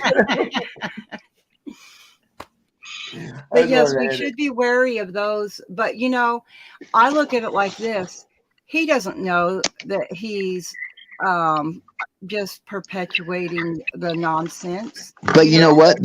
I'll tell you what though, Mr. Penguin man, Mr. Penguin does that. Mr. Penguin was on there the other night, and he was like bringing up these little blip blop things where he's asking questions just enough to take Dave off of what his topic was, because Dave is like in the middle of a statement, and then he comes in with these knee-jerk little comments where they're not really mean, but they're diffusing Dave's verse, and that's that's what I was seeing the other night. Yep. Well, you want to know why they do this? You want to know why they do this?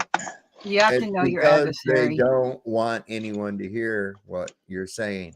They Exactly. know when you're getting on point, when you're making sense, people are jiving with what you're talking about, and they want to get off of that bullshit. You see? Word. That's it. That's what I meant. I laugh at them. I laugh at them. I really do. I laugh at them. It's like you can't. It doesn't work. It doesn't work. I know, Dave, you're really good at that, Dave. You come off with this beautiful, sarcastic, like, oh, come on. Where's your containment? Come on, bro. Really? You know it's contained. You know, you come up with things like on a smooth, you're burnt. Shut up. You know, you got that flavor to it. You know, I love that. But it comes from truth, though. It comes from telling the truth. And the truth will always set you free every single time. Yeah, well, the truth is self-evident. That's the way I look at it. It's self-evident. And this is why these Globers get bent, because theirs isn't. They have to convince. They got to go to college for like 8 years just to figure out what kind of bullshit they've been trying to feed us for them to figure it out, because they don't even know. That's just to convince themselves, you see. Once they've got themselves pretty well convinced, then it's all over. But exactly. Nick does know that he is perpetuating madness. Oh yeah, he's a dick. He does know that because he's been exposed to me. His name's not him how. Yeah, but he's not. His name's not Nick. It's Dick. That's what I'm saying. Nick is a dick. Nick's Volt is not right. I don't. It might be Richard. It could be Richard. Oh, Dick. It could be. I don't believe that the dude is really a professor of physics at all. Not a professor. He might teach high school. He might teach high school physics. Professor of masturbation. You know. Yeah. Masturbating with the math. You were going to say something, Waters. It's masturbation. What was you going to say, Miss Walter? Oh, I was just going to give Kevin shit because it sounds like he's rooting around like a little hamster down there in the basement. What are you doing down there? Oh, he's like, I'm trying to load a bowl. You can hear all the paper. Oh, I'm sorry. You can hear all the paper and you're drinking a soda or something. I don't know. One of the things we hear, and people have heard it on the news, they've heard it in movies, they've heard it, people say it, and that is, it's below my pay grade. Right. In other words, what they're telling you is they weren't taught that part. So they put people by putting, just like school, you have math class, spelling class, language, arts, and all these different classes that they segregated and put in little boxes.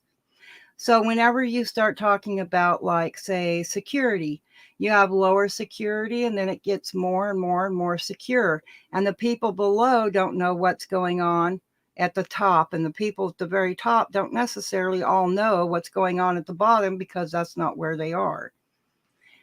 And by segregating everything and delegating is what ruined everything. Used to, people knew how to build a house from the ground up. Now we have the ones that do the foundation, then you have the framers, and then you have the plumbers. And so nobody has the knowledge to build a house, right? Because you've not paid attention, because you're not a roofer, you're a freaking plumber. Right? Well, you got definitely not like Mike Rowe's grandfather, who could build a house without a blueprint. Just saying. Well, I'm not talking about people with brains. I'm talking about the idiots that they've created in a public school system and in their colleges. No, I got you. Compartmentalization. Yeah, just I mean, it's in every aspect of our lives. We have to stop allowing them to tear our little minds apart. Oh God, take your Right. kids out of school, man. You Yeah. know, Oh what yeah. was that thing Oh I yeah. showed the Hell other night? yeah. You know, where they said, you know, that they used to say back in the 80s, you know, if you homeschool your kids, they'll end up weird. Now we got kids identifying as farm animals, you know. So in the public schools, that place is a nut house, you know. The ones in Right. the inner city are dangerous as shit, man. It's like going We're into the children. It's abusive, and they're teaching them to be racist. yeah, absolutely. Segregation, everything, you know, every little groups. But anyway, let's go through this other half of this Jesuit video, because I got one that's Yeah, going to touch that's on what very Dreamy was interesting. talking about with us being sold out. These guys are behind it too. Oh, look, we get to have the circle of despair. You're sending out rewards and payouts, but it's a struggle to do it right. It is. Multiple vendors, multiple... I know, it sucks. Skippity-doo-dah! Because Jesuit actions are centered on blind obedience to their superiors, they are told that they There you will go. never be held accountable for anything they do, not even by God. That's what Dreamy was just talking about, that compartmentalization. That's an example of it. Top down. They are absolved of all personal responsibility as they become mere puppets for those that are higher up in the hierarchy. A professor told a student who was studying under him to become a Catholic priest, "You will never have to give an account to God for actions you do by the order of your legitimate superiors. If they were to deceive you, being themselves deceived, they alone would be responsible for the error you have committed. Your sin would be imputed to you as long as you follow the golden rule that is a base for all Christian philosophy and perfection, humility and obedience." See how deceitful this is? The superiors are basically saying, you'll never have to give an account of your actions to God, don't worry about it. This allows them to perpetrate any act in the belief that they are beyond judgment. If their superior tells them to carry out a murder, they think that if they obey, then God will not hold them accountable and will instead blame the superior. This is one method the hierarchy uses to overcome or bypass the conscience of an individual. When you combine this with the spiritual exercises that have taught them to suppress human emotion and imbued them with demons, you can see how they would become capable of some extreme acts of violence, and anything else for that matter. Damn it, Signed Widener, don't. How are we going to power our starship if you buy out the dark matter inventory? This might be a good time to remind people the show is brought to you by Lucky Haskins Dark Matter, now fortified with gravitol, which works really good with your refractive gravitational thrusters and your flux capacitor. Flux capacitor. It's a big capacitor for the flux capacitor. And look, it drops. So buy Lucky Haskins Dark Matter on sale today at your local 7-Eleven. A second vital principle for Jesuits can be summed up in the phrase, "the end justifies the means." Remember this one, it's very important. It also, don't forget, it comes wrapped in special NASA foil, because NASA found that back in 1969 that this foil would allow you, as Lucky Haskins has told us, to travel through the Van Halen belt. And you know how that can be, especially with those long guitar solos. Man. Okay, so back to the movie. With a circle of despair. Before this maxim, the ideas of absolute right and wrong completely vanish. Conceivably, there is no crime or atrocity that is not allowed as long as it is for the greater glory of God. In fact, the sins that achieve the right result become holy in the eyes of the Jesuit, no matter how disgusting. You can lie, cheat, steal, rape, or murder, but if the ends are the right ones in their eyes, then the means are justified. This exact concept also exists in Islam, where lying, deception, murder, and other atrocities become acceptable if it furthers the cause of Allah on the earth. A third twisted principle of the Jesuits is probabilism. If a Jesuit has in mind to do something but knows it is very probably illegal, if he can find the merest hint that it may not be, he is allowed to continue with his action. For example, if he consults 100 teachers or doctors about his intended action and 99 say that it would be unlawful, but then one tells him that it may not be, he can act on that 1% probability that it is in fact lawful. In fact, if the Jesuit can imagine any reason in his own mind why his action may not be unlawful, however unlikely, this frees him to do it. It's a form of self-deception, lying to yourself to try to keep the conscience clear. Pause it a This is the second. most evil document set to pass through the White Robert, House. because that It's a was a bill that very Congress is in the midst of rolling out. Hang on. I can't hear you. Just a second here. Okay. That was a very key point, because back when the juries, if one person in the jury found somebody not guilty, they were supposed to let that person go. But that's not how it works in this day and age. No. Just saying. But Right. it was supposed to be, if even one jury found you not guilty, you were not guilty. Right. Not that they had to come to a majority. Exactly. Yep. Ah, dang it. Fourth, ooh, I don't know why this works, but there is the idea of directing the intention. This is the idea that if the person meditates on something holy while they perpetrate something evil, the soul contracts no guilt or stain. Therefore, the Jesuit can kill someone or lie or cheat or steal, but as long as he is focusing on something holy at the time in his mind, their soul remains white as snow. Again, such is the depth of deceit within the Jesuit system that they deceive even themselves. Wow. Fifthly and finally, there is the doctrine of equivocation or mental reservation. This policy allows the Jesuits to follow a secret policy while stating something completely different to the outside world. This is directly from the mysteries, where secret doctrines and purposes were hidden under double meanings and secret symbols that seem quite innocent to the uninitiated. A Jesuit quoted, "It is permitted to use ambiguous terms, leading people to understand them in a different sense from that in which we understand them.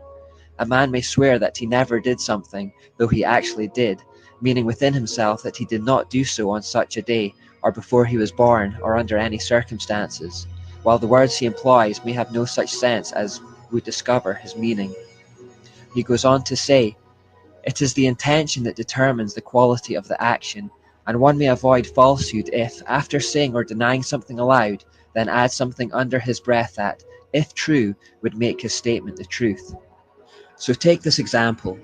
A Jesuit murders a man on a Thursday, and the police take him in for questioning and ask him if he murdered the man in question.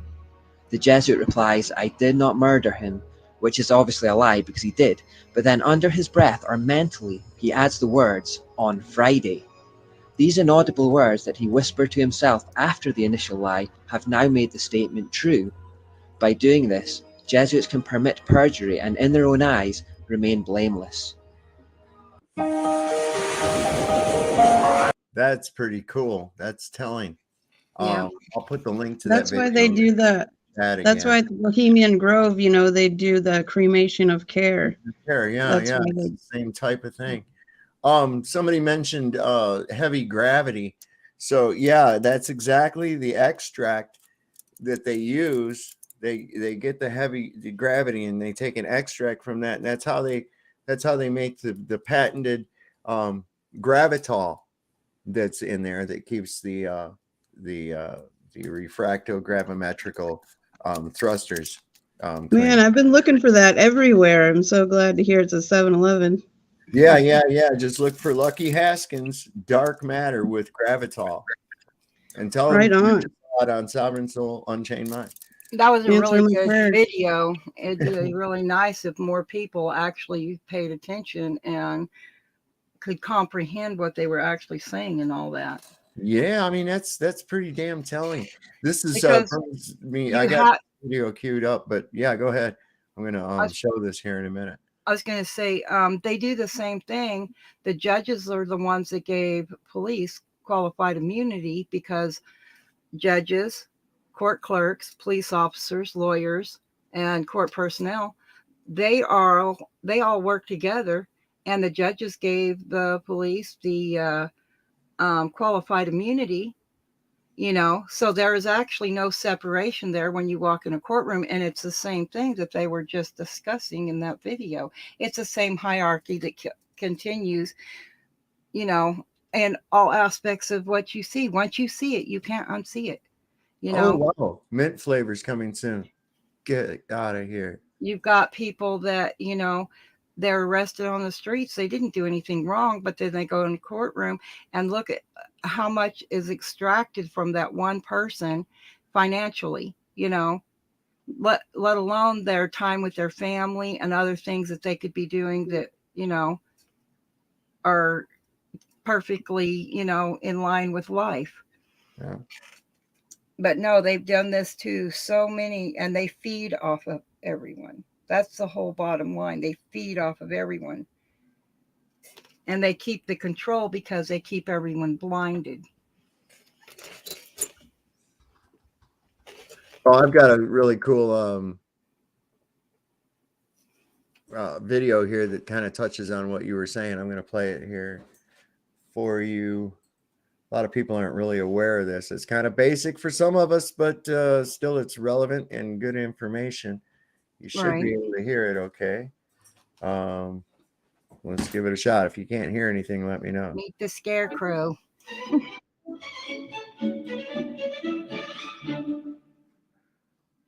The government. It loves you and wants to keep you safe and well. It even wants to make paying taxes, fines, and court costs easier for you. How? Well, you'll need to meet your straw man. He was born the same day you were. He looks like you, has the same name, and lives in your house, but you never knew he existed. You will have even paid his parking ticket before taxes. The worst part? He's been dead from day one. From every birth certificate, a legal personality, or legal fiction, is created with the same name to confuse little old you into thinking it's you. So there's a human you and a paper you, or as it's commonly known, a straw man. So when it seems like government officials, court clerks, or the police are speaking English, they aren't. They're speaking legalese, designed to make you agree to verbal and written contracts without even knowing about it, all spun from Black's Law Dictionary.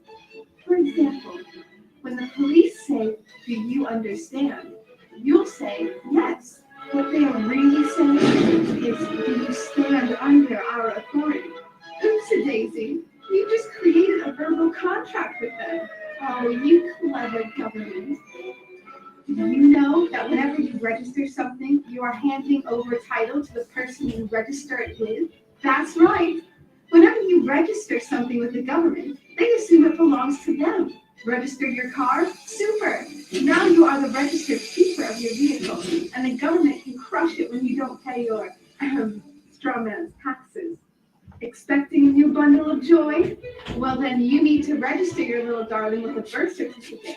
Then they can start the process all over again and create a new straw man for your little one. Isn't that great?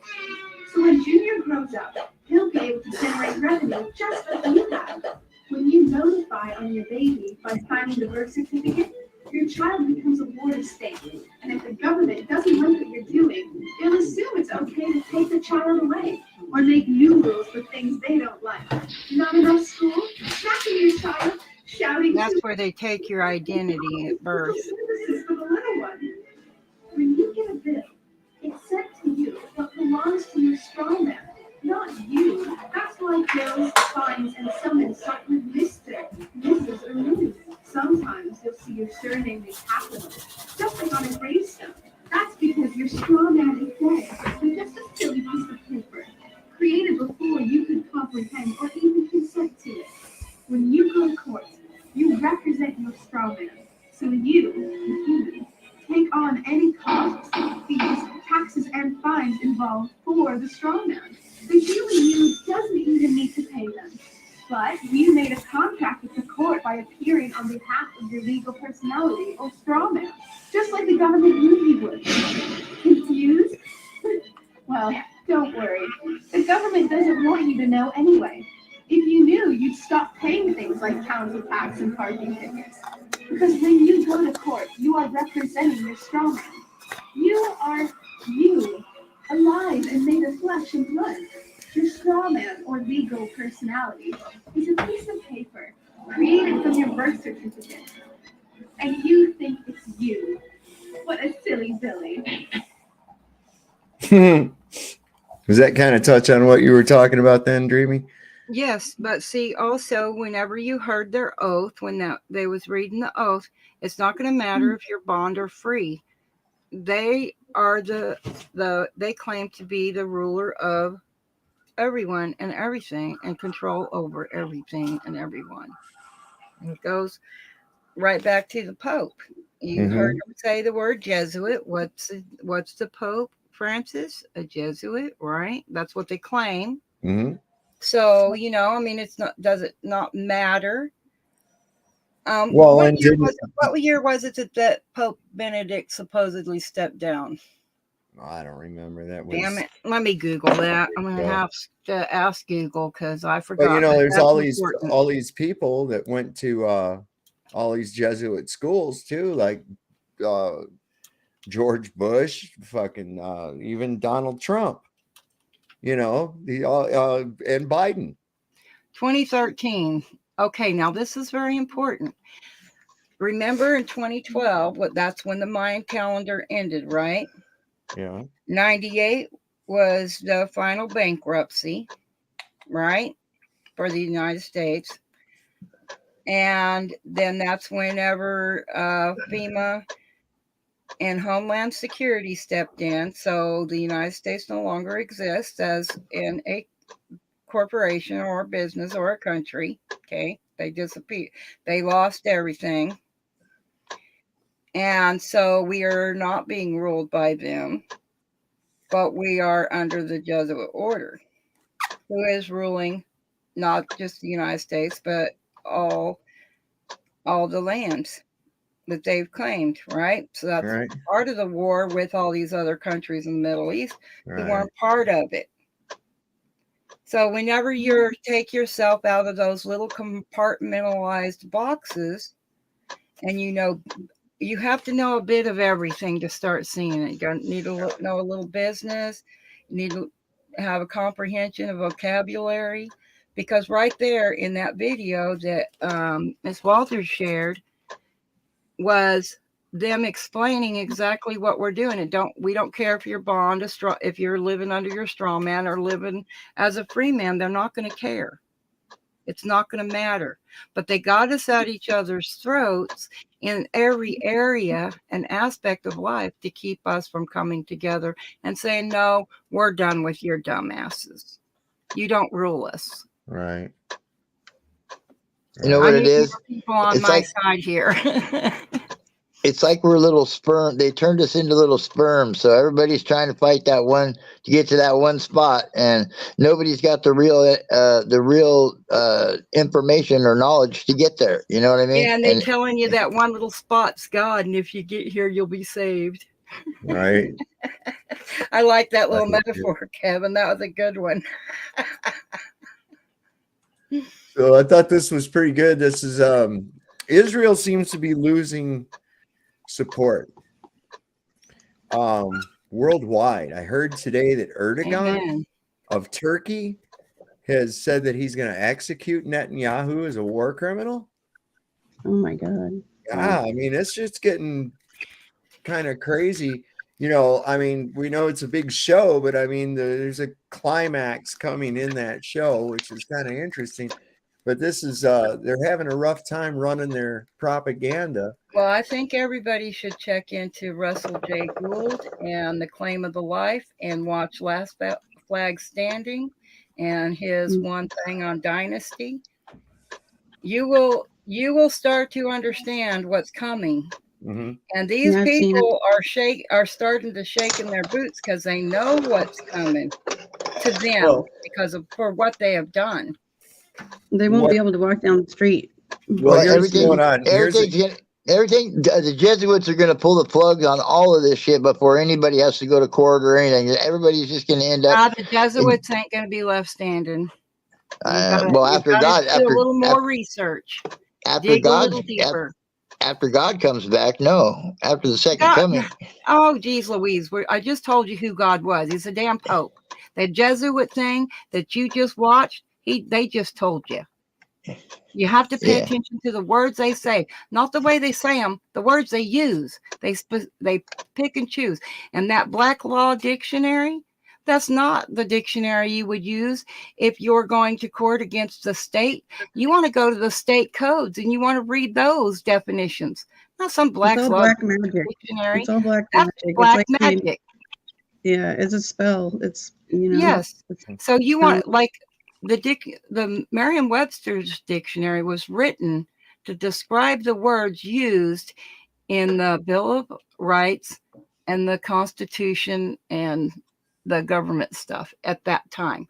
So he created the dictionary to describe the words used in those contracts. And that's the problem with people. They forget, even though they went through school and had to flip back to the index and the glossary and all that to learn what certain words meant. It's the same thing. The dictionaries come or definite word definitions come with every document. It's business.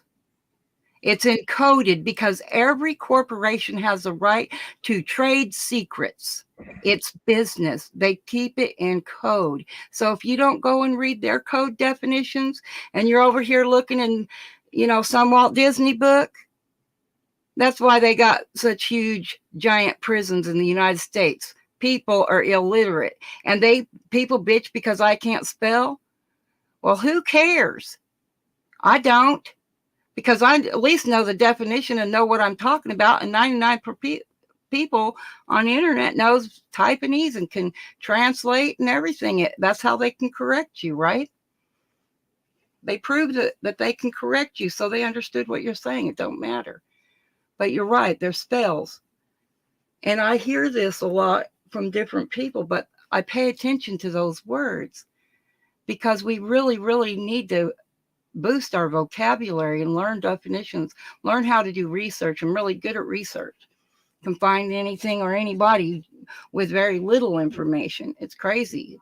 People should be scared on the internet, especially. Nothing on the internet pertains to me except maybe my IP address, and I can't change that, right? Because I'm connected. So as I was getting into, we kind of really segued a long way from what we started. Sorry. Way off. Anyway, what I was saying about this is that it's not working. Their propaganda is getting destroyed. And they're blaming it on social media. But the fact of the matter is people are just reacting realistically to what they're seeing. And because there's no censorship, people are seeing it as humorous as what it really is. Just this is kind of a little short thing about it, but it's really puts it into perspective. Israel's propaganda aimed at justifying its war on Palestinians in Gaza is being challenged and ridiculed on social media after a series of controversial videos and statements began circulating online. Following Israel's brutal raid of Gaza's Al-Shifa hospital, many are finding its claims of Hamas operating a command center under the hospital hard to believe. Social media users were quick to detect inconsistencies in the Israeli military's narrative, prompting a viral trend on TikTok, with creators parodying videos of Israeli forces showcasing alleged Hamas evidence. There is a list. This list, in Arabic. What is this, you may ask? Hamas tunnels. This is a map of Hamas. This guide is a manual to create weapons of mass destruction. As users mock Israeli claims, like the alleged discovery of Hitler's Mein Kampf in a child's bedroom in Gaza, and the infamous calendar on Al-Shifa's wall supposedly displaying the names of Hamas operatives, Israel's public messaging policy, known as Hasbara, is taking a huge hit. Hebrew for explanation, Hasbara is a public diplomacy scheme that uses information warfare to promote the strategic objectives of the Israeli state. The Israeli narrative is presented as the only legitimate and reliable voice. as per Israel's promotion of itself as the only democracy in the Middle East, while Palestinian voices are presented as violent, anti-Semitic, and untrustworthy. Hasbara targets politicians and the public through mass media, but also through the funding of research centers, NGOs, and lobbying firms. Israel additionally offers Hasbara scholarships and grants to students and young professionals to spread pro-Israel messaging. In 2017, the Israeli Strategic Affairs Ministry even sponsored an app, 4IL, aimed at combating anti-Israeli propaganda online. While Israel has been successful in convincing Western politicians and media agencies of their narrative, they are now facing a new challenge: the rising influence of a generation that has grown up with smartphones and social media. Generation Z, or Gen Z. Propaganda that would have been believed in the past is being challenged by tech-savvy youth who use social media networks as their search engines and news feeds. In fact, the abundance of pro-Palestinian messaging on TikTok forced the social media giant to deny allegations that its algorithms were deliberately promoting such content. TikTok pointed out that young people simply support Palestine much more than they do Israel. And the data backs it up. TikTok's Free Palestine hashtag has 25.5 billion views, in contrast with Stand With Israel's 440.4 million. Between Israel's increasingly ineffective misinformation campaign and the rise of Palestinian content creators and ordinary people using social media to directly document and share Israel's war crimes, young people are losing trust in legacy media. For instance, as part of a condition to access Gaza and report on Israel's ground invasion, CNN and other networks have agreed to allow the Israeli military to have final editorial say, prompting many to conclude that the news agencies on the ground are invariably compromised. By contrast, Palestinian journalists in Gaza, such as Mu'taz Azaiza, have gained almost 14 million followers on Instagram since October 7th. Social media users have also shared their screenshots of genocidal statements made by Israeli officials that were posted online before being deleted, in an effort to highlight the nefarious intentions behind Israel's brutal assault on Gaza. Israel has attempted to improve its reputation by emailing influencers and media personalities, offering to pay for their public support. But the propaganda bill is racking up, with Israel reportedly spending over $7 million on YouTube ads in the month after the Hamas attack. In November 2023, it was reported that US billionaires were being recruited to fund a media campaign, Facts for Peace, to boost Israel's image and demonize Palestinian resistance group Hamas. Former Google CEO Eric Schmidt, Dell CEO Michael Dell, and financier Michael Milken, together worth some $500 billion, have all been solicited. But despite the financial resources behind the Israeli lobby, these top-down efforts may actually further damage Israel's credibility and deepen the gap between older and younger generations. Meanwhile, videos from grassroots Palestinian journalists and activists in Gaza continue to reveal the realities of living under siege and Israeli bombardment. So will social media be the death of Israeli Hasbara propaganda?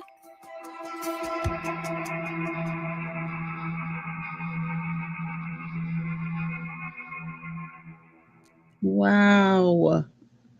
That is such good news. Did you hear that? 25 billion? Israel's propaganda aimed...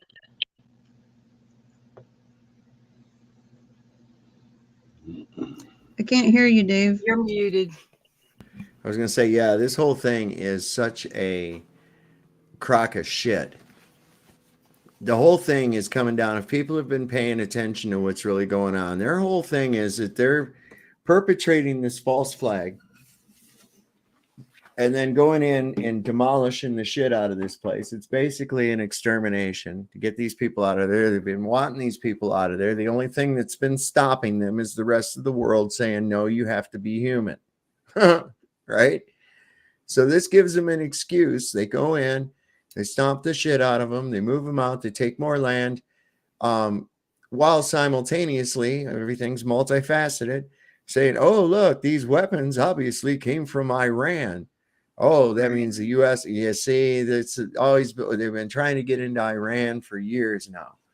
And they're thinking this is going to be their way to do it, while at the same time, see, if they take out Iran, that's going to fit in with the Greater Israel Project, take out Syria. Syria's almost already taken out as it is.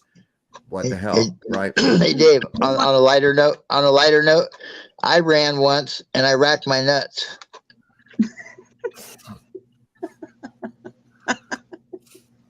Okay. I was gonna say they want to build a canal too, right, Dave? I'm not sure. You might be talking about the Saudis. Is that the Saudis? No, they already have one, but Israel wants one of their own. Oh, probably. They always want their own thing so they can keep anybody else from using it. They're right. Listen, these people are so separatist, but what they do is just like the Jesuits, is they infiltrate into other countries. I mean, let's take a look at our own country, for instance, right? People in high levels of government have dual citizenship. People in the legislature have dual citizenship with Israel. What the, right? So yeah, you can't have two masters. You can't have two masters. Right. So what they do is they come in and then they promote this, and they're usually on the Democrat side, but they tend to be they're on both sides, but mostly you see on the Democrat side, right? So they don't work. That's why I say that, because they really don't. They don't work for us. Earth is also collective, right? We all live on Earth. There's different continents on this Earth, but they've got us thinking, oh, well, we have to, have citizenships. No, you don't. We're all Earthlings. It's kind of this too, though, because here's what they're doing, though, is that they promote this. This is what you find funny, is because these dual citizenship politicians that we have support the open borders. They want the mongrelization of races. They do this, right, all over the place, but they support Israel not having that. Israel's very strict. You can't become a citizen unless you can prove that you're a Jew. They make the Palestinians live in a state of yes, but it's men and women that are doing the shooting and pulling those triggers. No, I'm not just talking about that. They're buying into the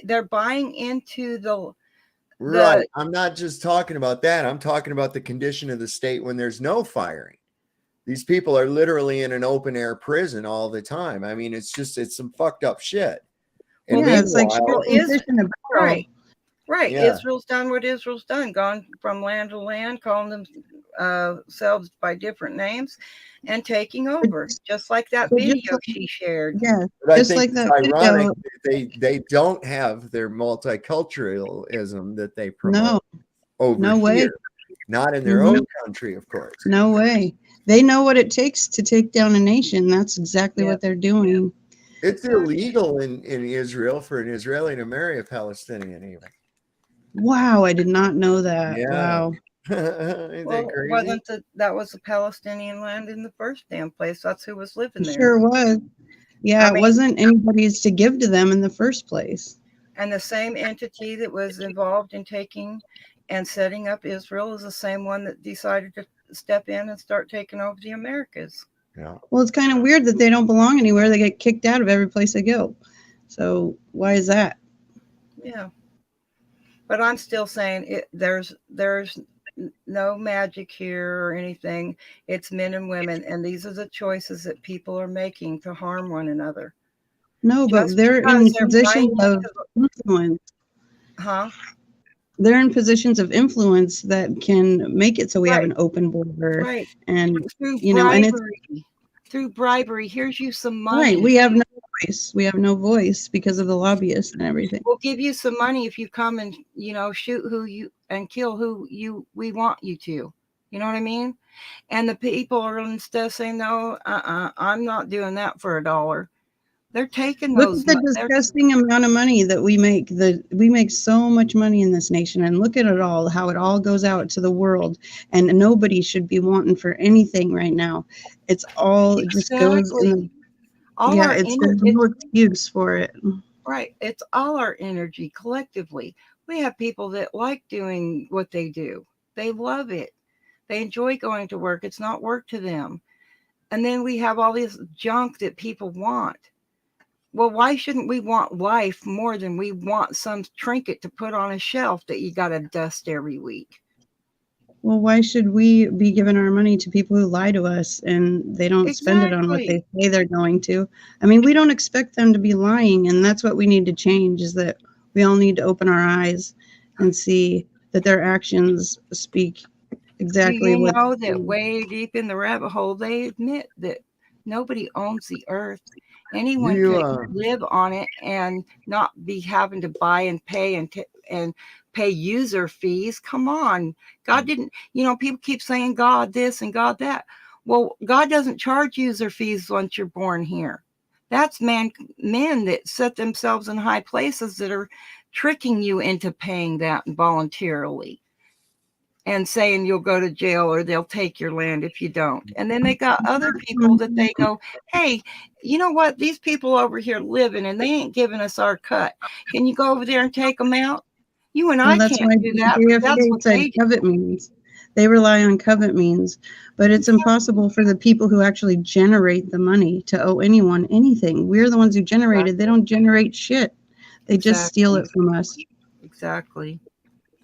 So this is an interesting thing I just found. It was from Dave Weiss. It's on Twitter. And this was from the Dean Odell, John Locke presentation. Let me see. This is it. It'll probably be pretty good. Did you happen to watch that, Miss Walters? Is Dave Weiss the lawyer? No. Who is he? Dave Weiss, Flat Earth Dave. Oh, my bad. I'm not real up on Flat Earth so much, so.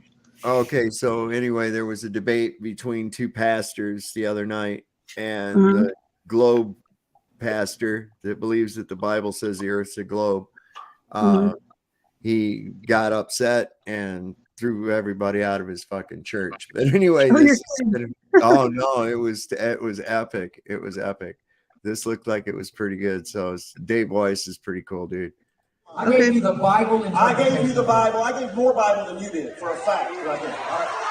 Oh, really? That's a fact. I was at the event, and I wrote down every single scripture referenced by Pastor Dean Odell, and it came to 41. And then I referenced every scripture that Pastor Locke spoke about, and it was only 6. This is called gravity.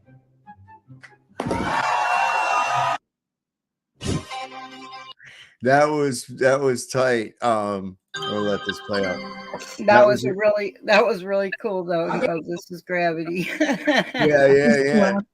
When he tossed the mic back because the guy says, "Shut his mic off," and he says, "Oh, okay, here." And he went. Oh, I didn't think he catched it. I thought he just swatted it back. Yeah, he swatted it. He swatted it back at him like fucker. Yeah. You know, he was really triggered. And that's the thing, man. You tell globe believers that, look, and calmly, that your shit just doesn't hold water. Literally.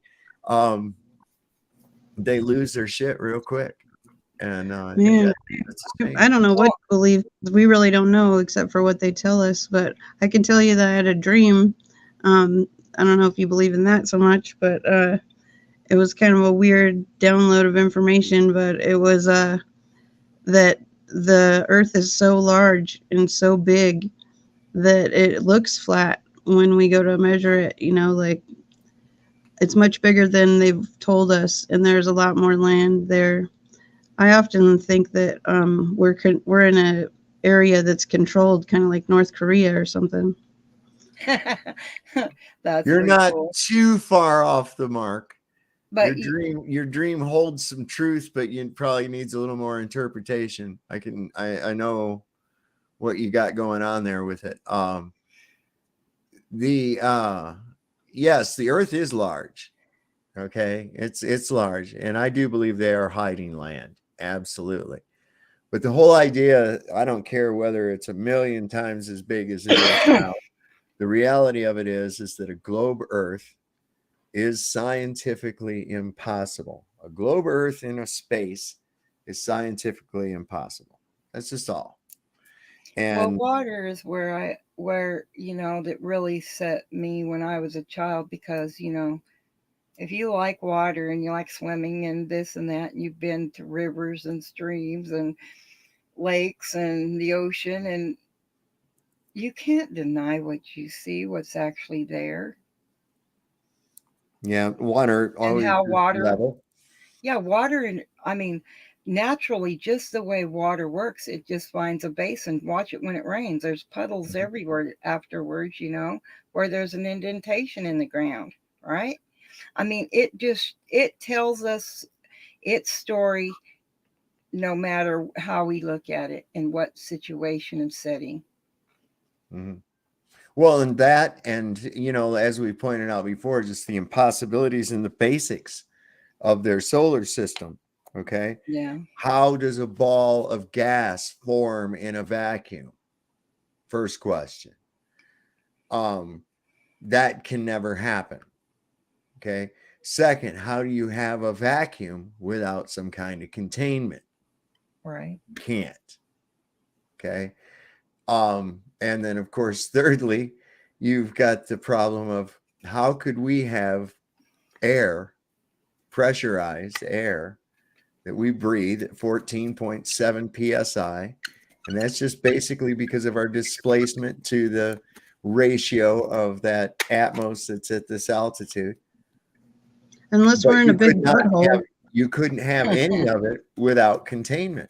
You can't have any kind of fluid pressure, gas pressure without a container, because right. We're not in a black hole. We're in a butthole. That's what we're at. Where we're at. That's why they call it Uranus. We're actually in Uranus. No. But they troll us with the shit. If space were real, why do they need to fake it? Not to mention, if space can be faked, how do you know that it isn't, right? There's too much. There's just too much. And there's absolutely really no proof of a globe Earth going around a big sun and going through space at millions of miles an hour and all this other nonsense. There's no proof of that whatsoever. Well, like Brian Staveley was saying last night, he's going out and actually enjoying life, and he's seeing this world that's not what he sees on the internet, after he had spent so much time bogged down in it. But by going out, some people can survive the Dan Allen belt, but other times we can't even get through the firmament or whatever. I don't get it. And that now that video is like destroyed or lost or whatever. And they're all about records, and they lost the way to the moon. Yeah, they recorded over it like it's a using the slogan. Tape or something. What's that? What did you say there? I didn't hear that last part. Oh, I said they act like they taped over it like it's a VCR tape or something. Like, oh yeah, they've lost the technology, and it's a painful process to build it back. Like, well, right? What they do? They taped, somebody taped Godzilla. WrestleMania's on. Grab a tape. Oh shit! And here's one. And what does the government do? They do everything in triplicates. So did they just happen to tape over all three at the same time? That's black magic too, the 3 times, how they say things 3 times. I remember the day when we were filling out anything you filled out publicly for government or anything. Carbon copy. Yeah, the carbon copy. Yeah. Yeah, pink slip and a yellow slip and a white slip. That's true. One went to you, one went to someone else, and the other one went into a file. You remember those days, don't you, Dave? Yeah. But see, now, and I read this right off the FBI, their own website. Anything you fill out, any document or anything you fill out over the internet is public information. You can take and download any document like a form or something like that download it, then fill it out and mail it in. And that's not public information. But they got more and more people giving up all their all their private information on public server. I was thinking about what when we were talking about the Mayan calendar and such, but I kind of think that it's not the end of civilization itself, but it's the end. It's the end of the facade for them. It was yes, that's what it was. The end of it was end of the age, or what they call the age, right? And so, what do you guys think? What do you guys think about the reset? Like, isn't it obvious that in like the late early 1900s, there was a reset of some sort, and that they do this all the time? There was something there. I think something happened. I think that it's happened a few times too. Yeah, I do too. I think that we've been here millions of times too, but that we forget, and so it's like starting over every time. But that's good for them because they feed off of our suffering. You know what I think? You know why I think that we're here this time around? And if it's true that we've come back time and time and time again, reincarnation, I don't know if I believe that, but you know, we might be. But by doing so, we know what they've done in all these previous civilizations. Somewhere it's written in our heart, somewhere, right? So we're going to see it. And those of us that see this garbage going on and going, oh no, oh shit, you know, why don't people why we're here? Because we do see it. I think that's why we're here, is to remember. Yes, because if anyone's going to stop it and stop participating in it, it's going to be us. Yeah, but we have to do it all together. That's and we right. can't be excluding people because of their beliefs. Right. Well, that's why I don't go by what people believe. I don't care what Right. people believe. It doesn't matter. But Yeah, it I doesn't matter. care how you treat me. We all have the same enemy, though, you know. That's right, we do. But that's how we know who our enemies are, is by how they treat us, the fruit, the things that they do. It's very difficult to watch, though. It is. Yeah. It's been a lot of years. Sometimes I want to shake people and just say, you know what? Can't you see what I see? You know? Right. I just want them to see it. And it's not because I want to be right. I don't want to be right. I know, right? I don't want them to be scared anymore. That's my thing. I don't want them to be scared. Look. Well, it's a lot for there them. There is no monster under the bed. Look, right here. See, nothing, you know? Well, if there isn't, then there's no answer for them, though. See, they've come up with an answer, and that makes them feel better. So if there isn't one, then they have to face that. And that's what the resistance is. Yeah, like they said, lying to themselves. You know, they can twist the lie in their mind, and they can feel vindicated. Great day. Is this thing real? What are you looking at? This freaking airplane, man. I was like, no way this thing is real. I'm going to bring it up. This thing's some kind of a concept aircraft that they got. I was like, no fucking way. You know what? I think they need to bring back airships, man. I really think that. Check this out. This thing. Look at the size of it. Holy mother of pearl. Yeah, right. Oh my God. Holy shit. Oh my God. It's like a cruise ship. They're telling us by using something like that, they're telling us that they have some amazing technology out there. Have you guys been on a cruise ship before? No. I used to work on one for a short time, and I got lost like every day.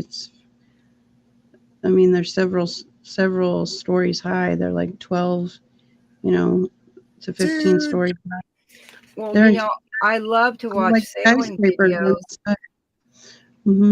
I love to watch sailing videos. I wouldn't want to go on one of them big ships like that, with all it's no thing. But I do. I just wondered what it feels like when you're on one of those out there in the ocean, like when there's a storm and things like that. Does it really change because they're so large? Yes, ma'am. It sure does. My question is this: on this big fucking airplane doing all this shit, how long of a flight are you on? Right? It looks like a cruise ship to me. It looks like a skyscraper on its side. Okay, and here's another question I got for you. This is insane. So when you was on them cruise ships and you was circumnavigating, did you at any point in time feel like you were climbing a mountain in the boat so you could get over that hump and curve in the earth? No, but you know what though? There's when you get off the ship, it really does happen. Like I would be walking with my crewmates, and we start zigzagging while we're walking down the sidewalk. Like, but we're together. We don't run into each other, but we're like going to the right and then going to the left. And, and that's how we're walking on the land when we get off those ships. Naturally, it's really strange. I didn't know that was a real thing until it happened to me. Well, I imagine it's because you were used to compensating for the rocking back and forth. Exactly. Yeah, your equilibrium was just, Mm-hmm. Wow. I would like to go sailing sometime. Is that real, Dave?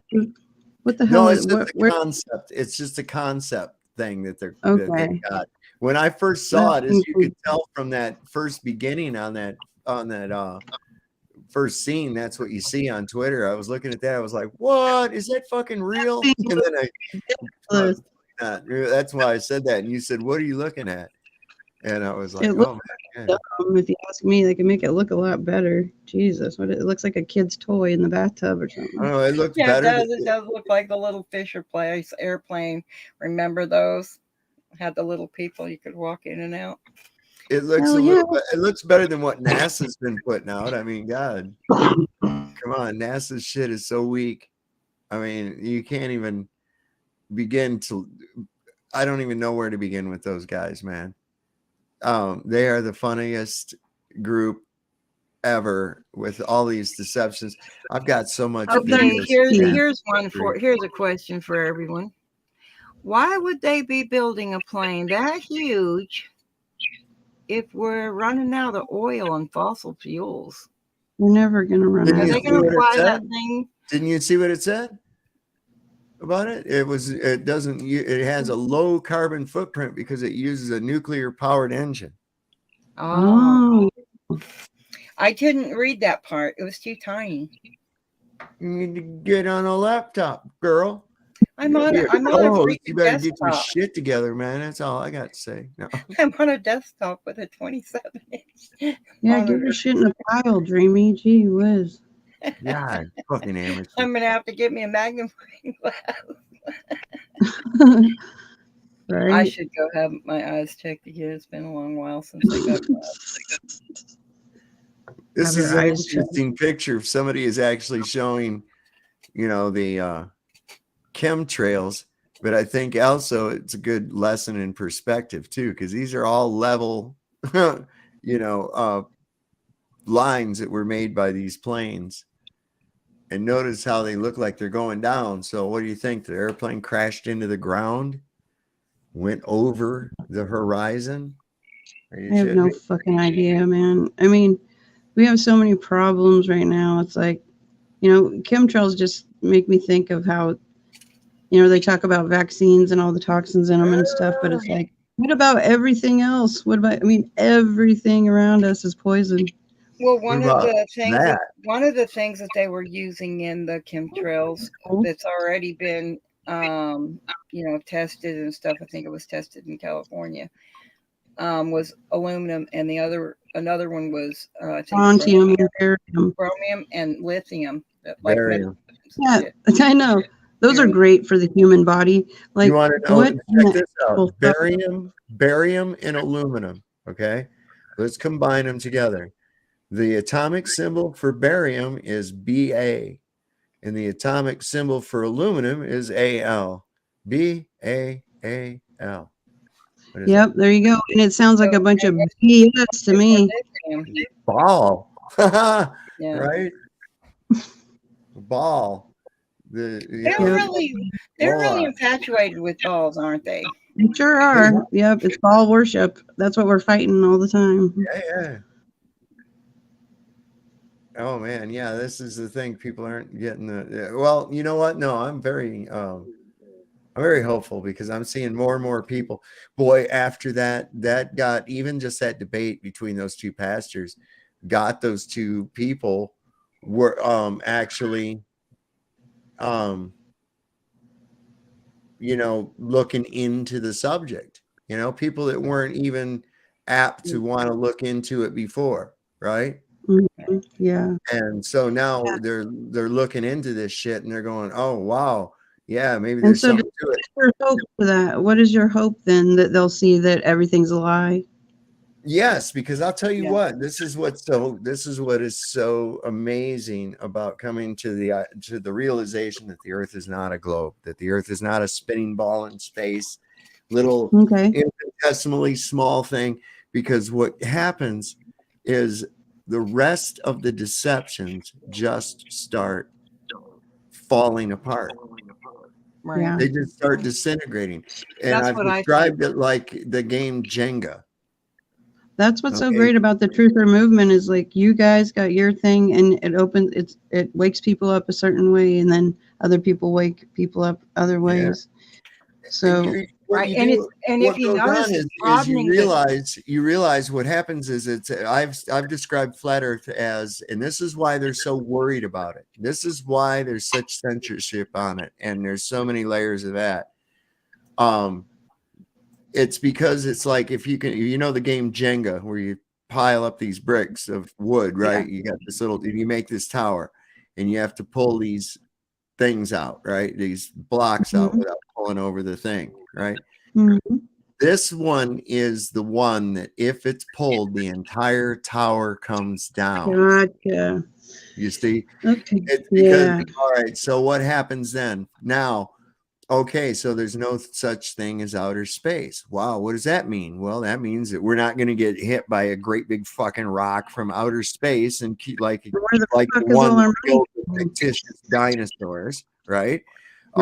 Nobody got any kind of rocket ships, or aliens aren't going to come from another planet and take us over or harvest us for our sperm or whatever the fuck they're going to do, probe our buttholes. It doesn't, that's not. It's already in a cup. I mean, it wouldn't be hard. Right. So you start getting these other things that start to fall apart too. You start going, well, God dang, man, what about these intercontinental ballistic missiles, man? Yeah, how about those? And that leads you to looking into start shooting at people instead, like, hey, thanks for the sandwich. You know, well, like, you find out, wow, nukes are fake. What? All that shit they had us afraid of is fake. What the fuck? Well, they did test some, you know. They tested some big explosives. They tested big explosives, but so what? That's not going to leave radiation, and people can't live there for 1,000,000 years and all this other dumb shit, and it's going to mutate people or any other such nonsense. None of that's even true. They have some big explosions. They have some big bombs. Are they split something that nobody has ever seen before? No. They're absolutely not. In fact, if the biggest thing they actually got that works is they've got this thing, it's called a MOAB, a mother of all bombs, and it's a fuel air bomb. And when it goes off just above like treetop level, maybe higher, and it immediately, because of the flash of explosion, sucks all the oxygen from around the entire area, which sucks people's lungs out, all kinds of shit, and really causes a devastating effect. And then, of course, so are you a physicist, Dave? Is that what your deal is? You're a physicist? No, I'm a high school dropout. Are you a Marine, or like, what's your? What's you my a Marine? What's my what? What's your background? You know, I'm just a guy, man. You're dropped just a out of high guy. school Okay. as soon as I dropped out of high school. As soon as I found out I could leave that son of a bitch, and never looked back. Right on. Never went and got a GED. None of that shit. Just to prove the fact, here I am at 58 years old. Ain't never needed it. Never needed it for shit. Nobody's ever asked, hey, can I see your diploma? No. Yeah. They don't care. I took my kid out of school. Wow. So yeah, I got my. I'm self-taught. I'm self-taught. Right on. Well, more power to you, man. I'm a big believer in that. Mm-hmm. You don't have somebody leading you the wrong way like our education system does. They go through a curriculum that's approved by the control system. So do you think you're going to get any real knowledge? No, they're going to teach you a whole lot about nothing. That's what they're going to. Yeah, exactly. Look at our doctors now. They don't even know anything about nutrition or how to keep, sickness at bay. Well, it's because they're not physicians. They're doctors. Right? And let's think about what you do when you doctor. When somebody fudges the book, they call that doctor in the books, right? Let's doctor this up, patch it up. That's all they're doing is patching you up. That's why the only thing they got is we're either going to cut it out, sew it up, or give you a pill. That's the only Just thing like when you're, yeah, they do. They know a lot about pharmaceutical. Well, they don't even know what's in them actually, but they know what to prescribe, but yeah, doc is also like when you dock your boat, right? And that's who brings people into the world. So people, please have your children at home. Right. I mean, for real. Listen, I think that the hospital is a terrible place to have a child. That place, the child's in. Why do you want to immerse that child's first experience in a building full of a psychic, human, emotional energy that's mostly comprised of anguish and sorrow? Wow. That's and the big bright lights, right? Because it just came from like a very dark place. And then everybody freaking out and panicking because, oh my God, childbirth is obviously a medical procedure that requires an emergency. Are you sure? And then you put animals birth all the time. What do? They go off to a quiet, safe, peaceful place. They have their offspring do their thing, man. Not us. No. Oh my God. Let's rush to the hospital. No. And then they go into this place. It's immersed in this human psychic emotional vibrations of people in pain. People are dying. People are sick. It's a terrible fucking place. They put them on a metal beeping. And the mother, of course, is going to get into that state of vibration. And that, of course, is going to transfer to the kid. And then the whole birthing experience itself. I mean, here you come out under bright lights into the hands of a masked stranger who immediately separates you from your mother. It's changed a lot. Like I wish I would have thought of that, but I didn't. Screaming, stop doing that. My son. Somebody's got an echo. Master modification. It might be. Somebody is. I haven't changed anything. Yeah, it might just be the god dang internet. I was going to say they've changed a lot up here because we have a hospital. Well, we have a new hospital, but the other one is just called a birthing center. But yeah. That sounds so Logan's Run, like so dystopian. The birthing center. Yeah. Yeah. Well, they separated the birthing administration. Yes, I am part of the birthing administration. Good. I need to see you. We have a birthing that needs to be done. Well, they just changed it because, that's less chances of getting newborn sick from other people in the other hospital. I think it was a good use of it. You guys want to see I'm going to show you something. Watch this this is a smart ass fucking rodent. Watch this thing. He gets a stick, goes over, trips the trap, and then gets the bait. I've seen a longer clip of that, and he went up there, he sniffed the trap, and then he goes off camera, and he comes back, and that's where you're seeing him when he comes back. He comes back with that stick, he trips that trap, and then gets the bait. Wow, who says rats don't use tools? Right, I know. Oh, or the experts do, Miss Walters. The experts, the scientists, that say that human beings are the only tool-using animals because we have an opposable forefinger and thumb, and this allows us to manipulate things. Other primates don't have this, and this allowed the Homo sapien to achieve its dominance in the evolutionary scale. We want our thumbs. Yeah, come on now. People believe that fucking shit too, just because they'll have somebody with a British accent say it. A fact checker. Yeah, a fact checker. And you know, there's so much about our reality that's hidden from us. They give us dinosaurs when in reality, a lot of these big bones that they find are actually bones of giants. Yeah, I believe that too. You know, man. And I believe that, you know, where there's smoke, there's fire, man. And I've talked to Paiute. I've talked to Paiute on the reservation. I've talked to elders about their history regarding these giants. And it's not a fucking joke to them. It's not a fucking joke to them. Not for a minute. No. Yeah, if you ever question things, you can ask them is a good place to start. Wow, yeah. I had something. Yeah, I got something on the dinosaur bones right here. Yeah, what are they then? I wonder. I mean, listen, Sardinia. Have you ever heard of a place called Sardinia? Yeah, where is that? In Italy? Yeah, near Italy, Greece, around in that area. Is it an island?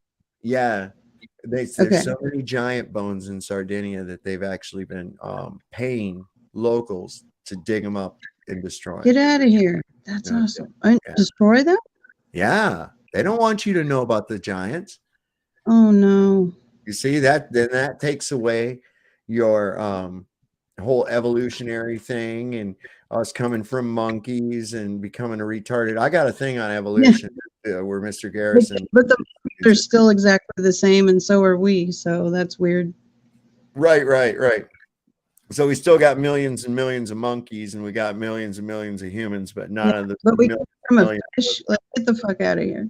Intermediate. It's so stupid. It is so stupid. It's dumb. Yes, it is. The whole helio nonsensical model. You know, the whole Big Bang theory came from a Jesuit priest. John. That's weird. John Lemure, I think was his name. Oh, that's really weird. Not at all. After what you showed us, right? Yeah, I sent you another one too. There's another one after that. Probably tired of that subject now, but. Oh, we just pop all over the fucking place in this show, man. We do. Right on. That's cool. Kind of like we cater to the ADD people, man. Sometimes we do. But, you know, not get way off topic. Sometimes shit gets way off topic, and I have to go, hold on. Let's get back to where we were at with this thing. You know, so we halfway and go, this ain't nothing to do with what the fuck they were talking about. Right. It doesn't have to do with your title. That's when you hand out the red. Yeah. Well, people have come to expect that kind of, though, because we kind of get all over the place, you know. But we cover some pretty interesting shit, you know. I mean, I like your videos a lot. Well, thank you. You know, I don't know. I'm kind of all over the place myself, so. The humor's important to me. I feel like I'm just sitting down, rapping with some friends, man. You know, talking about some shit that's going on, but we've got a way of you know, communicating, showing stuff up on here, and that kind of thing. That's the way I look at it, and it's sort of like, you know. And then all the time in conversation, people go, oh yeah, that reminds me, have you seen about this, that, and the other? And that's the way I look at it, you know. I got to be careful to get too structured, and then I lose sight of where I'm at and why I'm here. So yeah. Anyway, this guy tells us a bit about the come on every Tuesday. I didn't hear come you on Tuesday. You come on every Tuesday. Yeah, every Tuesday for sure. But I'm always at 9:35. But you know, like I said, subscribe and hit the bell notification so you can be notified if YouTube finds it in their heart to notify you. Right. You know, but I go live most nights of the week for a few hours. So we usually talking about some shit. If I don't go live, it's probably because I'm burned out. Yeah, I don't stay in a box. Go ahead. No, you go ahead. I was going to say we don't stay in a box, and I think that's why. And everyone's learning so much quicker. You know, people are staying in just one rut. So by us talking on different subjects and different people bringing stuff to the table, we're picking up faster and faster and faster. So Kevin says that Walters hasn't seen the intro. So yeah, you might want to go back and watch the intro too, because a lot of people love my intro, and it's just like, I don't know, I was like just kind of just made it. I mean, I just put it together, and it was like something guided me through to put it together, and it's come out really good. Back, you remember, Dreamy, when Zetetic Warrior and his crew from Paul Unslaved were trying to attack me and shit like that? They were talking on one of their panels one night that I was obviously an agent, because that was clearly Tavistock research done behind my intro. And I'm like, oh, okay. You know, I sat here at a cheap Hewlett Packard standalone computer and just put that together in a matter of like just a little while. It didn't take me long at all. You know, I was surprised, and I get a lot of positive feedback from it. But yeah, anyway, so we're not on here too much longer. I'm going to go ahead and go through this thing with this giants and shit real quick. And these 6.5-foot femur bones are confirmed real and weigh around 1,100 pounds. But they were of course labeled as dinosaur bones, belonging to a species called sauropods. Real convenient being able to just slap a dinosaur label on any potential giant remains we ever find, huh? A lot of people will say, it's only one bone, where's the rest of the giant then? Oh yeah? Where's the rest of the dinosaur, motherfucker? But you know what, they might actually be dinosaur bones, so let's not jump to conclusions yet. Like this two-headed mummy discovered off the coast of Argentina in the 1600s, measuring 12 feet tall and currently on display in a museum, confirmed by many physicians to be real. Now there's this, a giant skeleton over 23 feet tall, uncovered in Ecuador, and 100% confirmed real, which was later dismissed as an ancient sloth. Like, come on, they're just making shit up at this point. Another photo from Ecuador, kind of blurry, I know, but almost no evidence pointing to it being faked. Here's a giant footprint fossil in South Africa, 4 feet long and estimated to have belonged to a being 24 to 27 feet tall. And finally, there's this, a much more human-looking femur bone, and not as thick as the others. Dug up in the Euphrates Valley in Turkey, measuring 47 inches and estimated to have belonged to a giant over 20 feet tall. All confirmed real, and giant excavations like these used to get widely reported in newspapers all the time back in the late 18 to mid-1900s, but now they're always quick to sweep these under the rug for some reason. With the Smithsonian, the world's leading museum and research education institution created by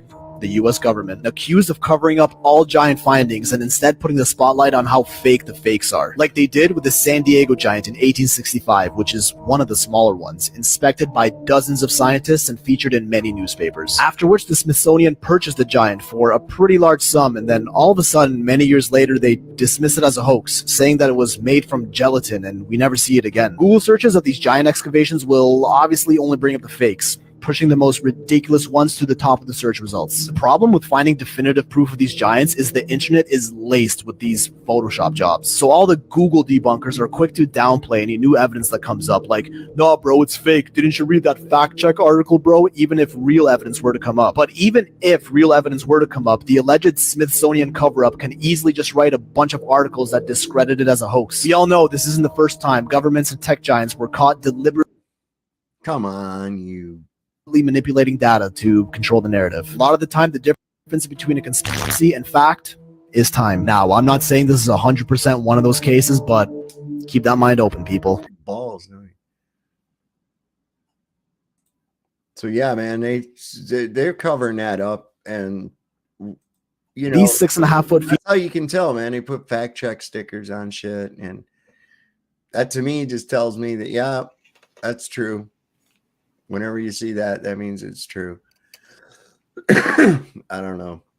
It's hard to tell what the fuck is real. I know I'm real. I think I'm real. I think, therefore, I am. Right? Oh, this was cute. Says, oh, this was funny. I got to put this up. So this Janet from another planet said, I found this poor guy eating a dead deer on the side of the road. He did not have a collar on and was a little aggressive, but I finally got him in my car. He's calm now. If this is your dog, please let me know. Oh, that's not a dog, man. It's a coyote. It's a coyote. Yeah. Dumbasses. I think that's just a joke, but yeah. My sister and I seen a coyote, and she kept getting on the freeway, you know, wandering back and forth, and So she lived not too far. So we went and got dog food and water and then took it off into the field away from the highway. She was hungry. We knew she was a mama because how she looked on her belly. But, you know, we just didn't want her wandering around out there. But I wouldn't have tried to stuff her in my car. That's crazy. Who that? There's Greg. There's Greg is joining us. We'll put Greg up. I just saw a big old elk that stopped. Was stopping vehicles on the road. Have you seen that? No. Oh yeah, I did. I did see that. I did.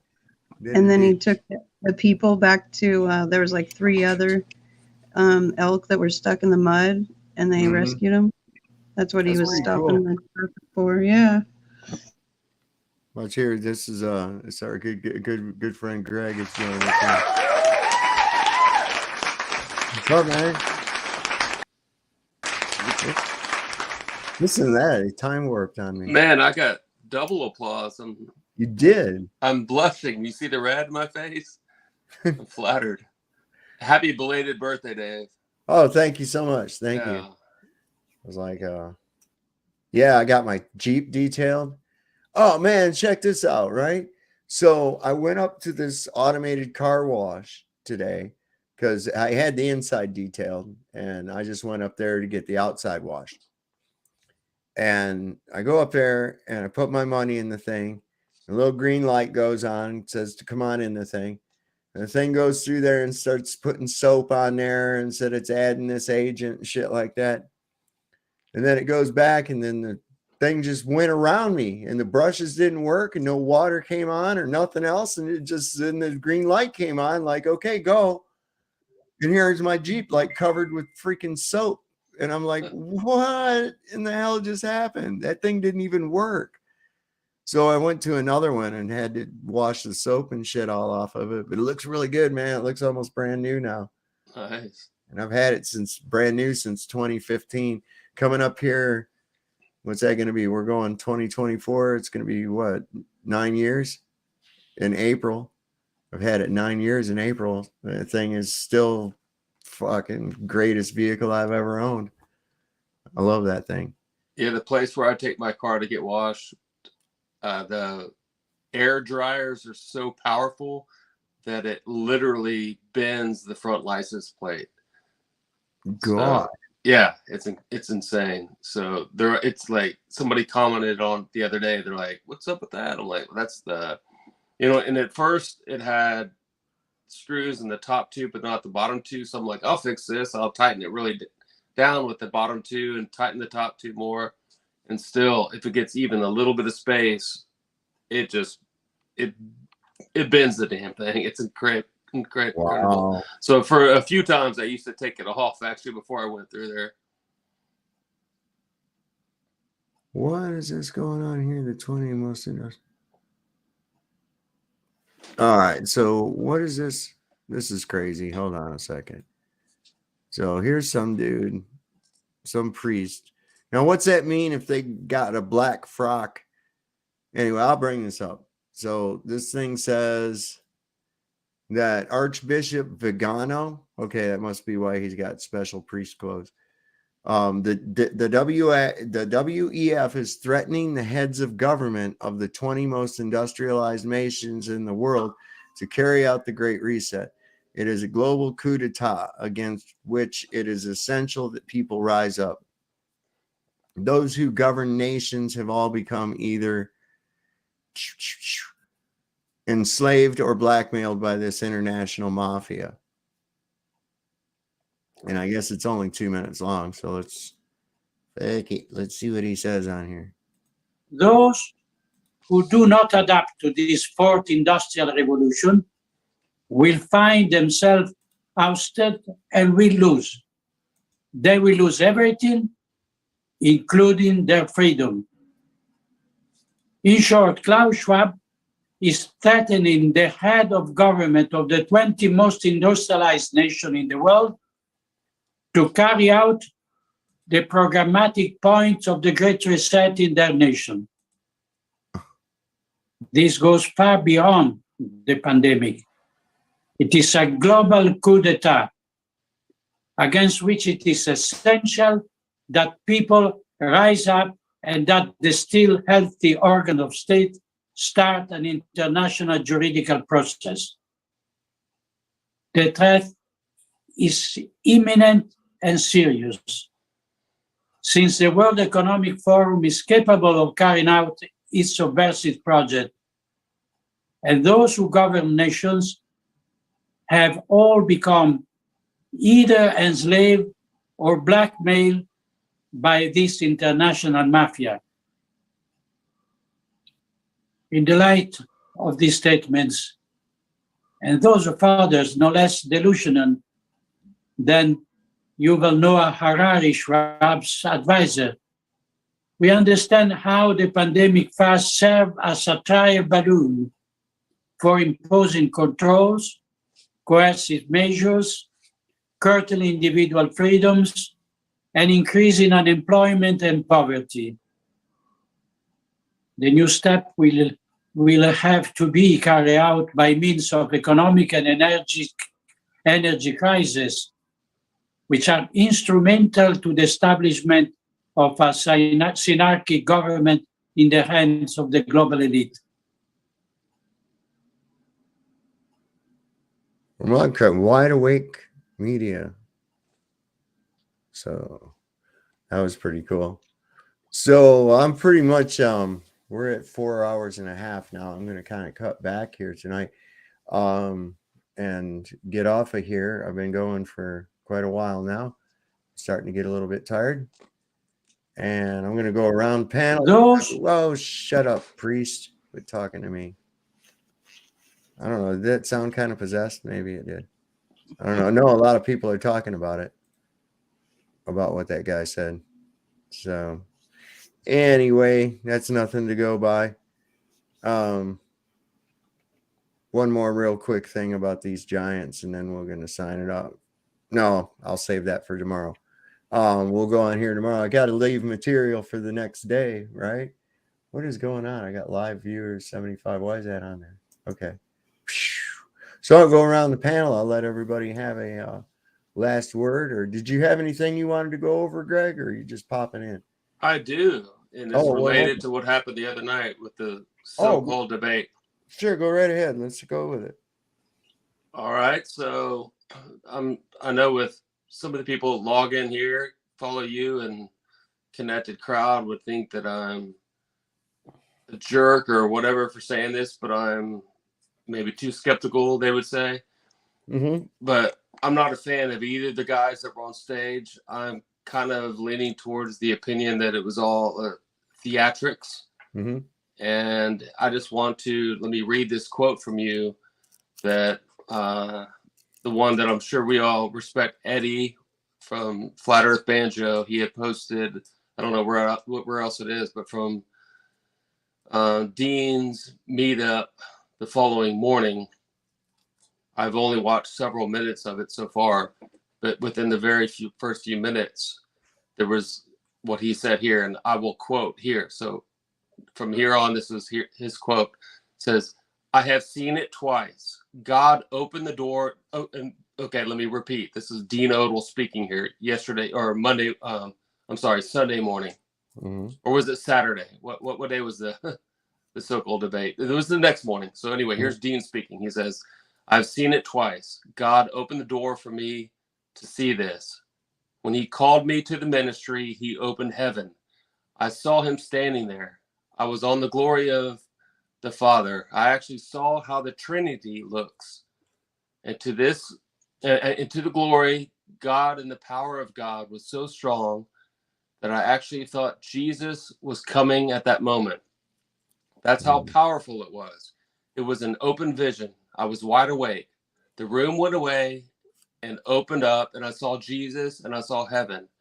And the Lord allowed me to see it a couple of other times. And I can just tell you that it's beautiful and it's powerful, and it's nothing but peace and love and just sheer power. And that doesn't hurt you, but it's almost overwhelming." End quote. And what I think is extremely telling from that is that Dean Odell contradicted himself multiple times within there. He said things that go directly against scripture, that is impossibilities, and just other signs that he is a total fraud, not a Christian, does not go by the Bible. As I know our friend Brian would say that, of course, he turns in acting just like what's like Greg when it comes to the other Greg. I hate that he shares my name if you mention the Mandela effect. And so within that, he says, okay, I have seen it twice. And then later, after describing seeing heaven being brought there when he was awake, he says, I saw it a couple of other times. If this was real, which I don't believe, and you say it twice, and then later you say, I saw it, and then a couple of other times, I think you'd be pretty specific and remember whether it was 2 or 3 times, right? So that right there blows my mind. I'm like, yeah, you're a liar. And then according to the Bible, God straight up tells us that we cannot see him. For Dean to have seen him would have meant that he was literally transformed into a glorified body that God offers us, and then came back into the human form. Do I think that Dean Odell did that and that God did that to him? No. So, and there's other things within what he said that contradict himself. So I'm like, dude, you're starting up your meetup the next morning with a total lie. Where are you going with this? I loved his, and early on, so I came about the Flat Earth stuff in 2015, and he was there around then. So I appreciated some of his videos, but I kind of got a bad feeling. And then hearing all the stuff and seeing so many people now, even after this, commenting that how he had treated them, he's a jerk. I hate that he is propped up now as some hero because against Greg Locke, he looked so wonderful. Dude, anybody can look good against Greg Locke. I literally think it was a scripted scene from the start to the finish. I don't trust either of them. There's more to the story. And then just what I just brought up, any Christian, within the last 6 months, have left the idea of the Trinitarian idea. I now see it as a deception. But when he says, I actually saw how the Trinity looks, his quote, like, can you imagine how many billions of people around the world would say, what is it? I can't tell you. In the last 6 months of me, like, really digging into the Trinitarian thing, and I just had to leave my church recently. I haven't been there in a month and a half, and met with my pastor a week and a half ago, talking to him about this. And now he won't call me brother anymore and all this. I mean, there's a lot going on. And I can't tell you how many, they all leave it at, oh, it's a mystery. It's a mystery. But Dean Odell has seen how the Trinity looks. He contradicted himself by saying he saw the Father. And then he says he saw how the Trinity looks. And then he says, well, at that moment, it was so powerful, I thought Jesus was going to return. So if that means that he thought that Jesus was going to return to earth, did that mean what he was looking at, that 1/3 was about to disappear in front of him and come to life on earth? I don't know. And then he later bags packed. He had his bags packed. That's how you could tell. He saw Jesus standing there with his Samsonite suitcase. Right. Come back. Yeah. Well, and then later he says, I saw Jesus. So he says he saw the Father. He saw how the Trinity looks. Then later, and then he was wondering if Jesus was going to come back at that point. And then later he says, and I saw Jesus, and none of it fits together. Like I said, he contradicts himself many times. It's completely goes against scripture. Like, he can't physically, if he believes in the Bible, have seen him. And to say that he was awake and taken up twice and then changes his story 2 sentences later to say a couple times more after that, like, what the, come on. Like, and then our community is going, oh, you're awesome. You did a great job. I think he did a really crappy job. In fact, he brought up that video clip from On a Funny Way, a funny thing happened on the way to the moon. Yeah. And within that clip, they say that, that narrator, that woman says, they were actually only in low Earth orbit. They weren't in low Earth orbit. She also says they were in a spacecraft or spaceship or whatever. Yeah, they weren't in a spacecraft. And then that first section when they were sitting down together, I wanted to slap the out of that guy because there were so many opportunities to come back with things that could have just slammed his opponent to the ground, and he sat back, acting like a wimp, didn't know how to respond. He was acting like real quick, Greg. Yeah, real quick, sorry. can you Getting carried type away. can you type something in the chat so that one of my moderators can share your channel? I just typed hey, yeah. There you go. I had Jehovah's daughter Barbara was asking me to do that. Yeah, thanks. But there's so many things wrong with that picture that I truly think it's all scripted. And yeah, I think there's so much, and it just bugs the hell out of me that so many in our so-called community are like, oh, he's awesome, he did so well. Right. He did a crappy job. Look at the beginning of it. The way I look at it, Greg. I look at it like this. I don't have a dog in the fight either way, because I think preachers are all obnoxious. They really are. You can't really sit and talk with one, because they're the type of people that got their mind made up. But I think that the thing is that Scripture does say the earth is flat, that there is a firmament. And Locke was definitely twisting shit around to make it so it wasn't so. That shows me that guy's a deceiver for sure. Now, both of them could be deceivers. I see it. I don't think he did a fantastic job, but it wasn't hard to do a fantastic job against Locke, because Locke didn't really have anything. I could have went up there with some tiddlywinks and beat his ass. I mean, for real. So that really wasn't, that's like saying you're the smartest kid on the retard bus. And, although I don't care, I don't even know really either one of them. I'm not a religious person. Okay. I'm spiritual. I'm well-versed with the Bible. But that church bullshit, getting somebody else's relationship with God and trying to adopt their relationship as mine, that's just doesn't work. So that's why I don't do it. But I see that what it did was it really did show that there was a false teacher for sure, as far as Scripture saying it about the flat earth. And that was made apparent. And when he was exposed as that was when he raged out and quit the thing. He gave a bad look to it. But I think what it did more was get people to actually go and look at the Scriptures. What does it say? And why am I believing this idea that I'm on a globe? How can I have two contradicting beliefs? That's what's going to come into people's minds, because they've never really thought of it before. Well, and now that it's been brought to the forefront, I think now there's a lot of people, even within the religious community. But also look at this. I don't believe the earth is flat or know the earth is flat because the Bible says, okay? I know that the earth is flat through my own experimentation, through my own observations, and knowing that a globe is scientifically impossible, okay?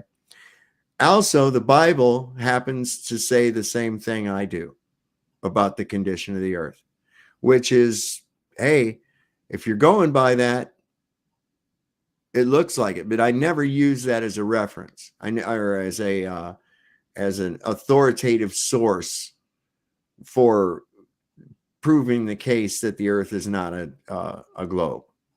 See, I'm not proving that the earth is flat. That's evident. I prove that the earth is not a globe, because the positive claim is the globe. And that's the one that requires the burden of proof. You see, Biden should be prosecuted as spamming. Might need a little bit of a timeout for spamming. That's what spamming is. You see, that just a repetitive globe. Dave, I understand where you're coming from, but I also hope you all will seriously think about what I read from Dean Odell's quote, that whether you're a Christian or not, from what I know of you and Dreamy and most of the people that come on your stream, and I'd say the majority of the people that follow, we can't hear him say something like that and trust the guy. I don't trust any of the big people like that, especially preachers. I don't trust preachers. Yeah, and man, it's been an interesting experience for me talking to my my pastor. I'm 49. He's a few years younger than me, and I told him not long ago started talking about flat Earth, and anyway. Well, see, Greg, I agree with you, because one of the first things I said is if they knew their Bible and they were following it along, they wouldn't have been up there debating about this issue, right? Because they'd be on the same page. But yeah, they were up there putting on this show of who's the better man, and then one shuts everything down because he doesn't want to participate anymore, because, you know, it was very showy to me as well. Well, look, it's apparent right now. I mean, you can tell right away that the guys, the Lot guy, is definitely for sure a charlatan. Same old story as Jim Baker, any of the rest of them other ones.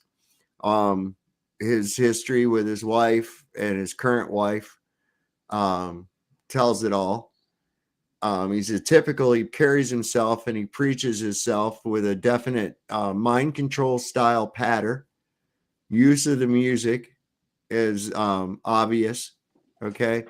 And he's got the story of the typical prison preacher. Went to prison for my bad ways, and I found Jesus. Came into my cell one day, and he brought me into the fold of the light. And I found out that the Lord Jesus Christ was the only way, the light, and the truth. Is that did you see that he's a rapper? Did you see that? No, I didn't. Yeah. He did rapping and music before, so I found a video today of him, doing like rapping. Going around the streets. I learned a lot about him in the last day and a half, last 2 days, and it's pretty interesting. I've got a Christian rap I've played on here before. Maybe. But I got to tell you, like, if it weren't for him being such a scumbag in so many ways, and even though I didn't think it was like really a truly good song, like his lyrics, in the song that I heard, he was talking about, you know, what's going on with children being adopted and what's happening with them. And I thought it was overall powerful and a good positive, you know, a negative message, but a positive, you know, thing that needs to be brought to light. But coming from him, it kind of just like took away from it. So it's sad that somebody that's done good things can screw themselves up so much that it almost negates the positive they've done before. And it's hard for me to look past that. But yeah, he did some music stuff. I don't know how much. I would assume more than that one music video I saw. Oh, I got a good one here for you. You like this? This is one of the best ones ever.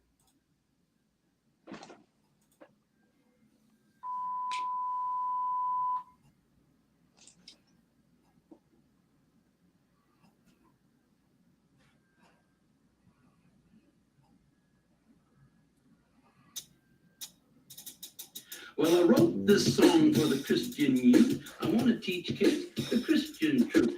If you want to reach those kids on stage, then you got to do a rap to a hip-hop beat. So I gave my sermon an urban kick. My rhymes are fly, my beats are sick. My crew is big and it keeps getting bigger. That's because Jesus Christ is my nigga.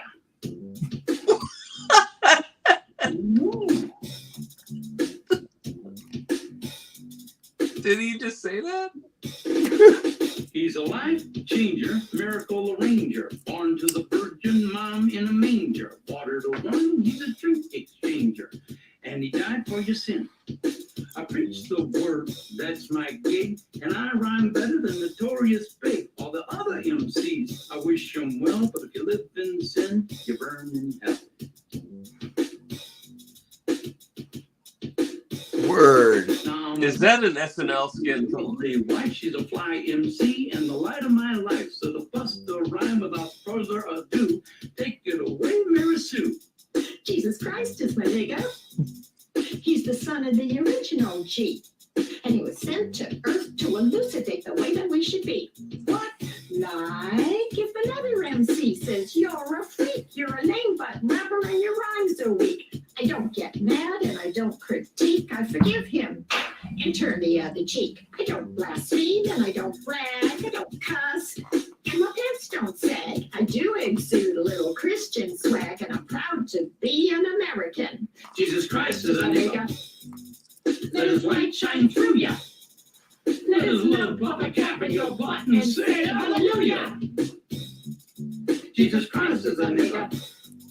He's a homie MCJC. You see, he's an honest, caring, peace-loving nigga like me. If you do drugs and you think you're cool, you need to come to Sunday school. Put those drugs in a garbage can. Stand up tall, you're a Christian man. Word up. I'm freestyling. Hit me.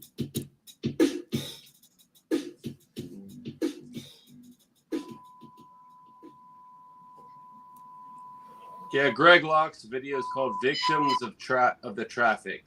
So if you search Greg Locke, "Victims of the Traffic," that video. Yeah, he got on my nerves real quick listening to him talk. I don't. So I've heard a couple, people listening to him today that were followers. One of them who he and his son watched them all the time, and I think it was like a 30-minute video. And I really liked what he was saying, but I wasn't sure where he was going to go because he didn't talk about the debate until later. And then he started going into it, saying like the Bible is clear that it's motionless and dome overhead and all that. And Yeah. All right. But it was encouraging. Yeah. Well, we're going to see more and more of this kind of thing. Like I said, go over to Jeranism is having a debate on his channel. What did I say? It's either Thursday, yeah, with Felicia the Flat Earther, formerly known as Fight the Flat Earth. I don't know, he must be a masochist, but I'm pretty well convinced that him and McToon, they've got somebody in their earbuds talking to him or on a screen somewhere. You see it all the time. Catch them at it, they're talking to somebody else. So whatever, they still get destroyed. So anyway, I'm gonna get off of here. It's late. It's 2:29. I'm gonna get off here, spend some time with these dogs before I go to bed, and I'm gonna go around and give everybody a last word before we sign off here tonight. Dreamy, you got anything for us? Have a good night. Keep an open mind. Absolutely. And know your adversary. Don't just think you know him, but know who your adversary is. Yep. Anyways, Good night. All right. Good night, Jamie. Good night. I just want to say thank you for letting me speak, and it was really nice meeting you all, and I'll look forward to tuning in more often. All right. Absolutely. Good to have you, Miss Walters. Come back anytime.